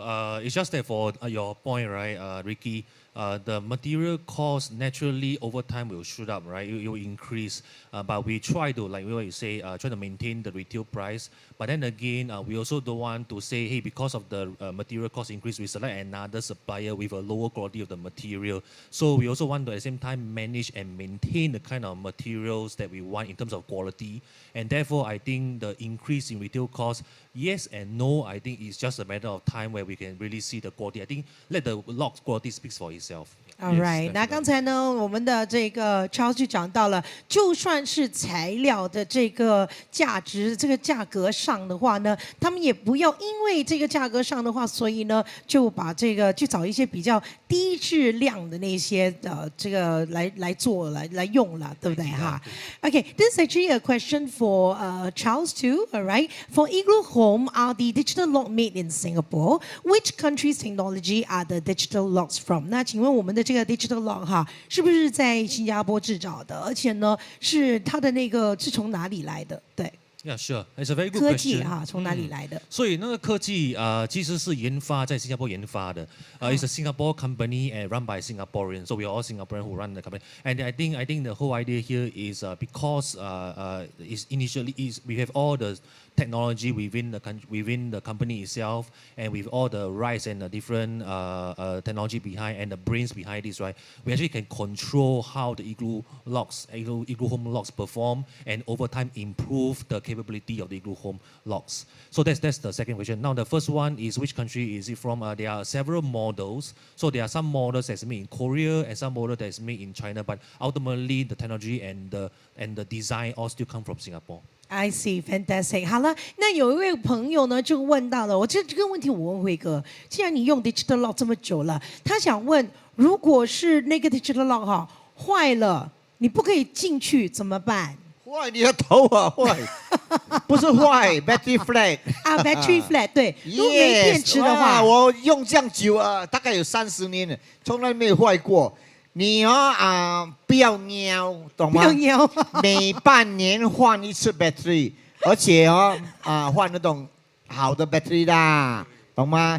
不要喵喵换喵的 battery。呀，辉哥给了一个很好的这个建议，就是电池啦，就是在这个电池方面呢非常重要，就是不是每一个电池都能用嘛，就是we only advise alkaline battery. Yes. Okay. And no rechargeable, no lithium or heavy duty batteries for any of the door locks available. Yeah. So in the event, okay， 就是说如果你的当然是，如果大shoot啊，哇，你喵没有换电池，OK， 说最不想要得到的问题就是你的 battery 漏油，就是 leak。So in the event of any battery leakage, okay, it most likely will affect the motherboard, okay, and that's where there may have a need to change the lock as well. So for undigital lock, we do have a 24 hours service. 24/7 service provided by our in-house technician, okay. So and also supported by local distributors like Igloo Home themselves. They also have a team. So we always emphasize that try not to buy from apparel importers. Okay, try not to buy from online unknown resellers. Okay, so this will actually because digital lock is at your main door. 你家的大门呢？对呀，你家的大门，你当然是要有一种保障嘛，对不对？Actually 是1年可以耐1年的，我们不要贪心。我是6月、12月一定的换。来，还有可以走吗？你可以放在小孩子的玩具吗？时钟不要丢掉啦。对，还可以用，对不对？厉害吗？厉害，厉害！辉哥每次都很厉害。这个是我想的，他们没有教我们的我不要等到1年，我是半年换一次。All right, so just like what Hui Ke said earlier on, all we need to do is to please, don't be stingy, change your battery every 6 months to 12 months. But of course, in the event of an unfortunate case whereby it really spoiled, do not worry, because from Igloo Home, and not only that, on Digital Lock, they have 24-hour service all standby for you. So this is very important. Do not buy from just any parent importer, because they will not have this 24-hour service to stand by for you. 如果你乱买的话，没有24小时这个服务。Yeah, of course. You also can call me. I straight away go to your house. Service 200. 哇，好特别哦！你看。Okay, we have next question over here. When consumers are purchasing the digital lock, what are the services included in the package? 那当我买这个 digital lock 的时候哈，除了这个 lock 之外呢，还有什么特别的服务啊？还有送什么吗？有没有？还有什么服务？哎呦，我来你家按摩。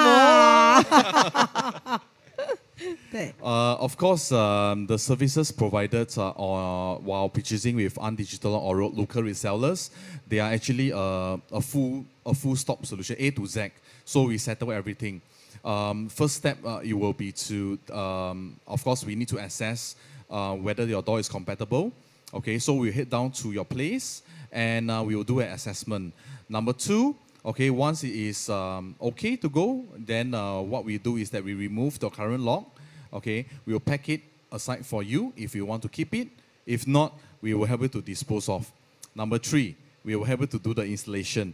So most of the installation, it comes with a lot of other spare parts. All these are all provided by us. There are no hidden costs. Okay, so unlike when you buy online, okay, there's no warranty involved, there's no spare parts, there's no installation, you know. So always buy from a local reseller that you trust, like Digital Lock, okay. And also, last but not least, after the installation is being done, we will also be guiding you on how to do the setup, like simple programming, basic programming, whether the keys are functioning, the cards, how to program into the system, or fingerprint, how do you program into the system as well. Okay, so yes, and also we will also guide you on to change the battery every 6 months. Yeah, definitely all our team are prepped for that. Definitely. That's why we have a comment over there. George actually say, 辉哥，如果你忘记换电池，然后不能开你的门怎么办？ If you forget to change your battery, then how you open your door? 所以我们讲到了，不要乱买，要跟谁买？Digital Lock. 对啦。You call me, go your house, $200. Free, you call Ricky, okay? Free, you call Ricky. Okay. No, not free lah. Depend on what the lock got problem. Yes. 看是什么问题，对不对？ Yes. All right. I have next question over here. Are the digital lock waterproof or water resistant? 那有人想问哦，可以防水的吗？这个 digital lock， 你有没有试过拿水这个 lock 是从那个海底来的，还防水。没有，开玩笑。来，你 explain 一下。OK， 谢谢机会。Now, if your house the door actually will be splashed with some rain, especially with heavy rains, I think that will be actually on the second, which is the water resistance, which I think most of our Igloo Home locks and actually are water resistance. So there's actually no issue on that, right? But waterproof, I don't think there's any waterproof sort of digital door lock that's in the market at this point. Padlock, yes, on the padlock, which you can lock bicycle, you can lock your whatever that's on the outdoor in the weather, yes, that is fine. But for door digital lock, very unlikely is waterproof kind. 对，所以你看刚才辉哥讲的对，防水跟震水是不一样的。防水是肯定有的，你拿去震水当然不行啦，对不对？好 ，therefore it's always water resistant but not waterproof 啊。如果你怕下雨哦，下雨你就拿 umbrella 跟它遮咯，遮到没有雨你就收咯。开雨伞遮住哈，是开玩笑，我喜欢开玩笑的。肯定的哦，有辉哥在现场的话呢，肯定这边是笑翻天的哈。现在几个人看呢？哦，挺多人在看的，而且可是我们有很多问题，很多人在问问题哦。好，有下一个问题是 ，Can all the dogs be changed? Can all the doors be changed to digital lock, or only certain type of door? 请问哪一种门是可以换这个 digital lock，还是什么样的门都可以换？ Oh, okay. So, 其实 basically most of the doors available in Singapore or made by Singapore government, most of them are able to install digital door locks. Okay. Certain doors that unable to fulfill certain requirements will be because due to the number one, the door thickness. Okay. We do experience certain doors like a main door, okay, which is super thin.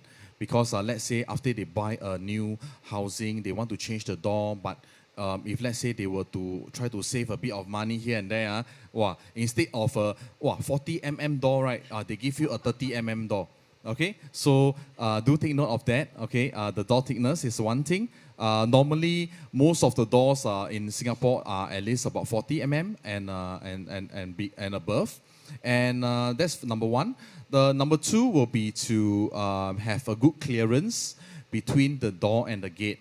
Okay, a lot of times almost 100%OK， 100%是100%的 HDB 都是有铁门对不对？ Yeah， 都可以装，到现在没有 no problem。都可以装 ，all this can be installed. Okay， certain models can, certain models cannot. So of course the best way right will be to provide us with a photo, or if you have the distance between your door and gate, to advise any of the resellers or undigital ourselves, we will be able to advise you professionally. 是的，那刚才我们的 Ricky 也讲到了哈，有什么门可以装这个 digital lock 的呢？非常简单了哈。首先门的厚度很重要，一定要40 对不对哈？然后第二呢，就是那个铁门还有你的那个大门的那个宽度是有多宽。可是最重要的呢，最好的呢，就是呢打电话给我们的 undigital lock 了哈，对不对？然后他们会帮你考察一下，就知道可不可以了。我们有专业的人去看哦。对对 ，OK. Next question over here. How secure are digital locks, and is it easily hacked by the thieves? 请问我们的 digital lock 哈是有多么的安全啊？会不会有这个小偷开了你的门跑进去偷掉你？尤其是偷掉我们辉哥的金条，有没有 ？So far 没有人敢进我的门。So far. 来，你 answer 谁啊 ？answer. Okay, let's start with Igloo Home Lock, which I can focus on. Our Igloo Home Lock actually is aggregated by IMDA, so-called what you call the Green Lane accreditation. And because of this accreditation, there are many security checks and all the different checks within how secure it is, what is the encryption bits, etc. So for the first point, I would say it's very secure. That's how we can ascertain that it's secure. Now the second one is easily hacked by thieves because Igloo Home Locks is offline product. It doesn't connect to Wi-Fi. So that's already one of the very big factor that you remove the possibility of hacking through Wi-Fi. And if you want to use Bluetooth to hack, you need to stand beside the door to hack the door. By the time the owner already come back, like Hui Ge, right, already come back already and catch you on the spot already. So for that, it's very unlikely to happen 啊，那刚才呢，我们的这个Charles也讲到了，这个 digital 很难会说不安全的。为什么呢？首先呢，我们有这个 IDA 的标志哈，然后呢，第二呢，就是它没有这个 inbuilt 的 WiFi， 对不对？不是靠我们的 WiFi 的，所以呢，也不用怕人家用 WiFi 呢，可以把你的这个铁门啊，或者这个大门啊给开了哈，对不对？好，那 there's another question over there. Can the door locks right be short circuit？short circuit 啊，short circuit 会不会那个门突然间砰开了？怎么办？会不会？ Wow, this is an interesting question. Can the door locks be short circuit? Yeah. Okay. I believe Hakim have seen a lot of those negative videos online. Okay, regarding a certain type of products that you are able to, yes, like short circuit on the particular lock. I will say that. Yes, okay, yes and no, okay. The point of yes is whereby there are certain products in the market, okay. Some products are, can be made from certain countries whereby they do not have enough security knowledge in terms of building up the products. So it is actually doable by shorting circuit, yeah. So there's actually a voltage contact whereby you are able to short it Okay. However, for in Singapore context, right, I believe everyone that sees the product in the market, they are generally very safe. Okay, they are all they have all these shock circuit prevention, you know. So I think not to worry about that. And IMDA, yes, they have actually been strict regulations. So all the products that is available in Undigital, they are all IMDA approved. Okay, so as in for user, for yourself, can have a peace of mind. Yeah, yes, definitely. There you are. So we have our Ricky who just answered the question earlier on. All right, we'd like to say hi to Eddie Ho. Eddie Ho 跟我们 say hi, hi Eddie. 谢谢 Eddie. 对了. All right, there's another question over here. Are there any limit or restriction in entering the password in the lock? After a few try, it will automatically lock me out. 这个很重要。这个好像我这种常常没有头脑的人，可以会忘记那个密码，到底可以输入多少个密码？然后就算我有这个密码的话，可能我 try， 我试，哎呀怎么办？会不会说来到好像手机一样，试过3次不这个错的密码之后就不可以开了？你以为买马票24打？哎呀，你没有这个有那个，没有那个有这个吗？对，我们有 card 有 pin number 有半 pin， 难道你的手全部 set 10个啦，一样的吗？辉哥讲的对啊，五个手指都可以 scan 吗？对，哇！你为什么要密码？我们有很多种的啊。Fantastic, there you are. Our Hui Ge just answered the question over here. Yes, 可能是买马票了，那24 back. Yeah, another thing to add on is also for the digital lock. Most of I will say that in Singapore right now, 100% of the door locks available, they have minimum 2 access. So in the event of either one of the access, you know, just happened that you forgot your PIN code. You know, there's another backup. Okay, 你有一个具备，你有一个比如说你密码忘记掉了，你还有你的卡，你的卡你也不见掉了，你可以用你的 fingerprint。对 ，fingerprint。不要讲 fingerprint 不见哦，哇，fingerprint 不要讲整个手不见哦，手断了要拿回来哦 ，scan 嘛。对。没有 fingerprint 的话，你有锁匙啊。So there's a lot of different access within one particular lock. Don't worry. Yeah. Most of them minimally they have minimum there's 2 access. Okay, so in the event one unable to do, you can use the other one as a backup. Correct. So once again, you can use your card, access card. You can use your fingerprint. You can even use your passcode, right? So 有3个了啊，对不对？不止。还有吗？还有啊，5个是吗？还有还有2个是什么？哇，还有很多啊，很多。现在的 access 你买我才跟你们讲，好厉害！我慢慢 explain。呀，当然啦 ，OK， 可能我们可以先分享一点 Igloo Home 的这个产品。是的。So 现在比如说新的 Igloo Home 的 product Mortis 2 Plus 有了什么？有了 fingerprint。OK，so comes with fingerprint. The Igloo Home Mortis 2 Plus fingerprint. There's a RFID card access. There's a PIN code. This PIN code can also be used for. You can use your phone to generate. There's Bluetooth, and then there's mobile. There's mechanical keys. So it's a 5-in-1 product. Yeah. So all the 5 access in just one item.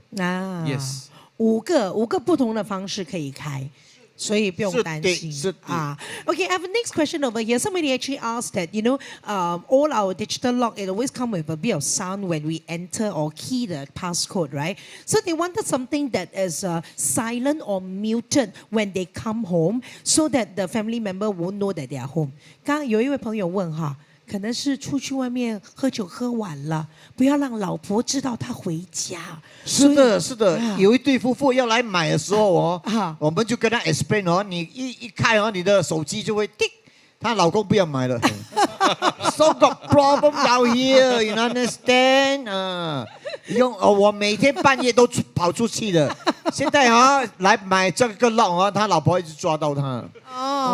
所以他想问一问 So you all must think carefully, then come and buy. Don't now come my shop and argue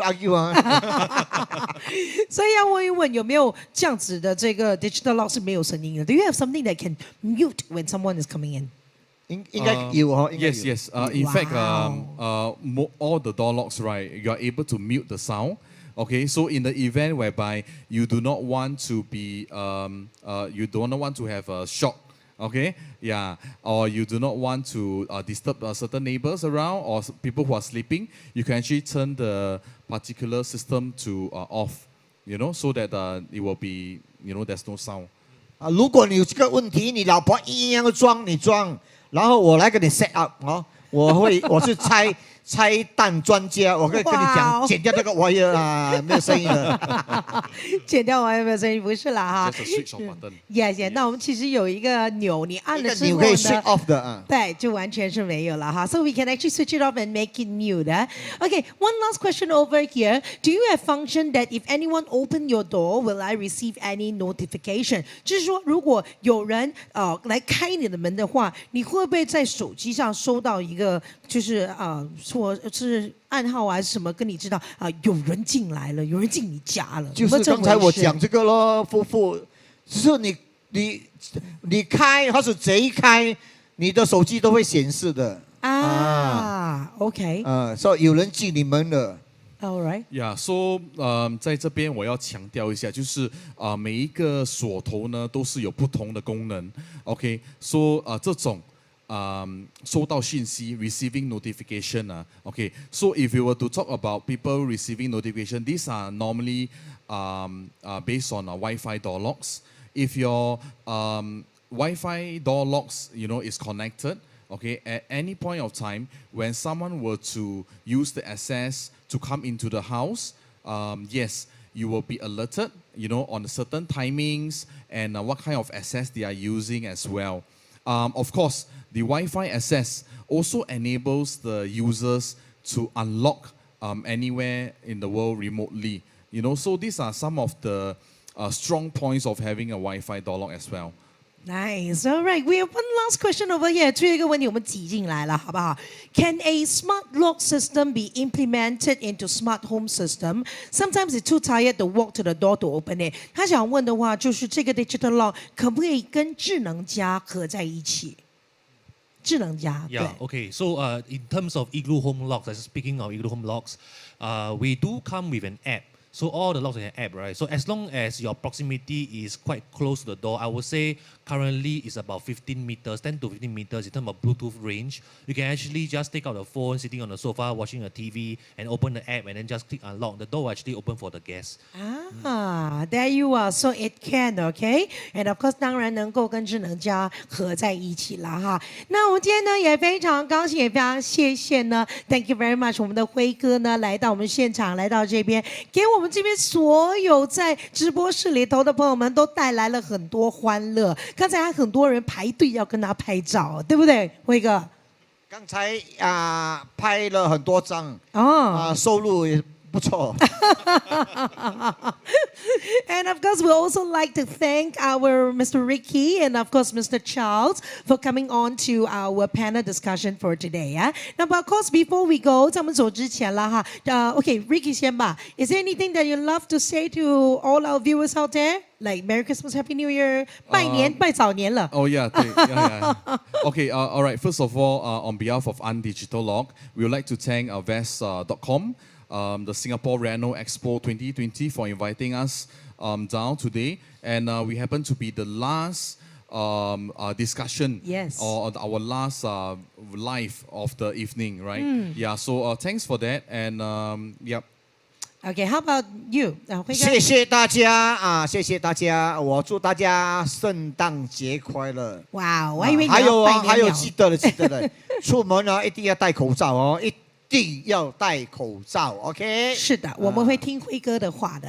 How about you, Charles? Yes, I would just want to thank everyone for attending our session and panel discussion, and thank this Undigital as well for really supporting us very well, and of course Vest.com for organizing this event, and really thank Hui Ke here as well for being such a humorous host. Yes, definitely. And of course, I hope each and every one of you has actually enjoyed the program. Do you have anything to say, Ricky? Oh yes, for those viewers out there who have yet to get your digital lock, Okay, hopefully we are your selection. We are the choice.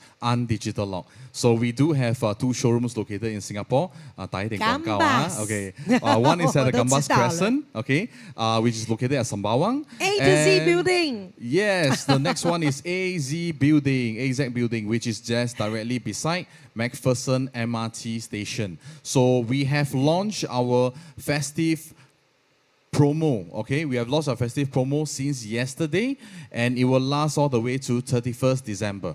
So for those who have yet to get your door locks, yes, digital lock.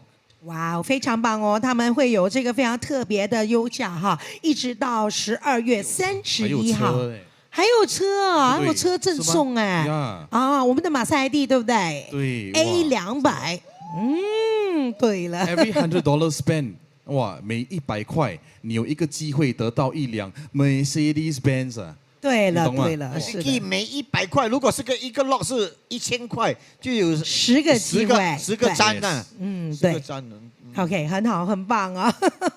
Of course, and thank you very much, everybody, for joining us. If you need any digital lock, remember, 连我们辉哥都用的话，肯定是好的，一定要跟 Digital Lock 来买你的 Digital Lock 了，好不好 ？And once again, please not forget, all right, all you need to do is to register. Log on to www.renoexpo.vhs.com. Register for this event, and you will qualify for yourself for our lucky draw, whereby our prizes are worth up to $20,000. Not only that, we have heard about Ricky said that you might be the lucky winner who's going to drive home with a Mercedes-Benz A200. And on top of it, do not forget, if you want to talk to our Ricky, our Digital Lock directly, all you need to do is to click onto the live chat system, live chat button. That's where we will connect you directly to all our exhibitor.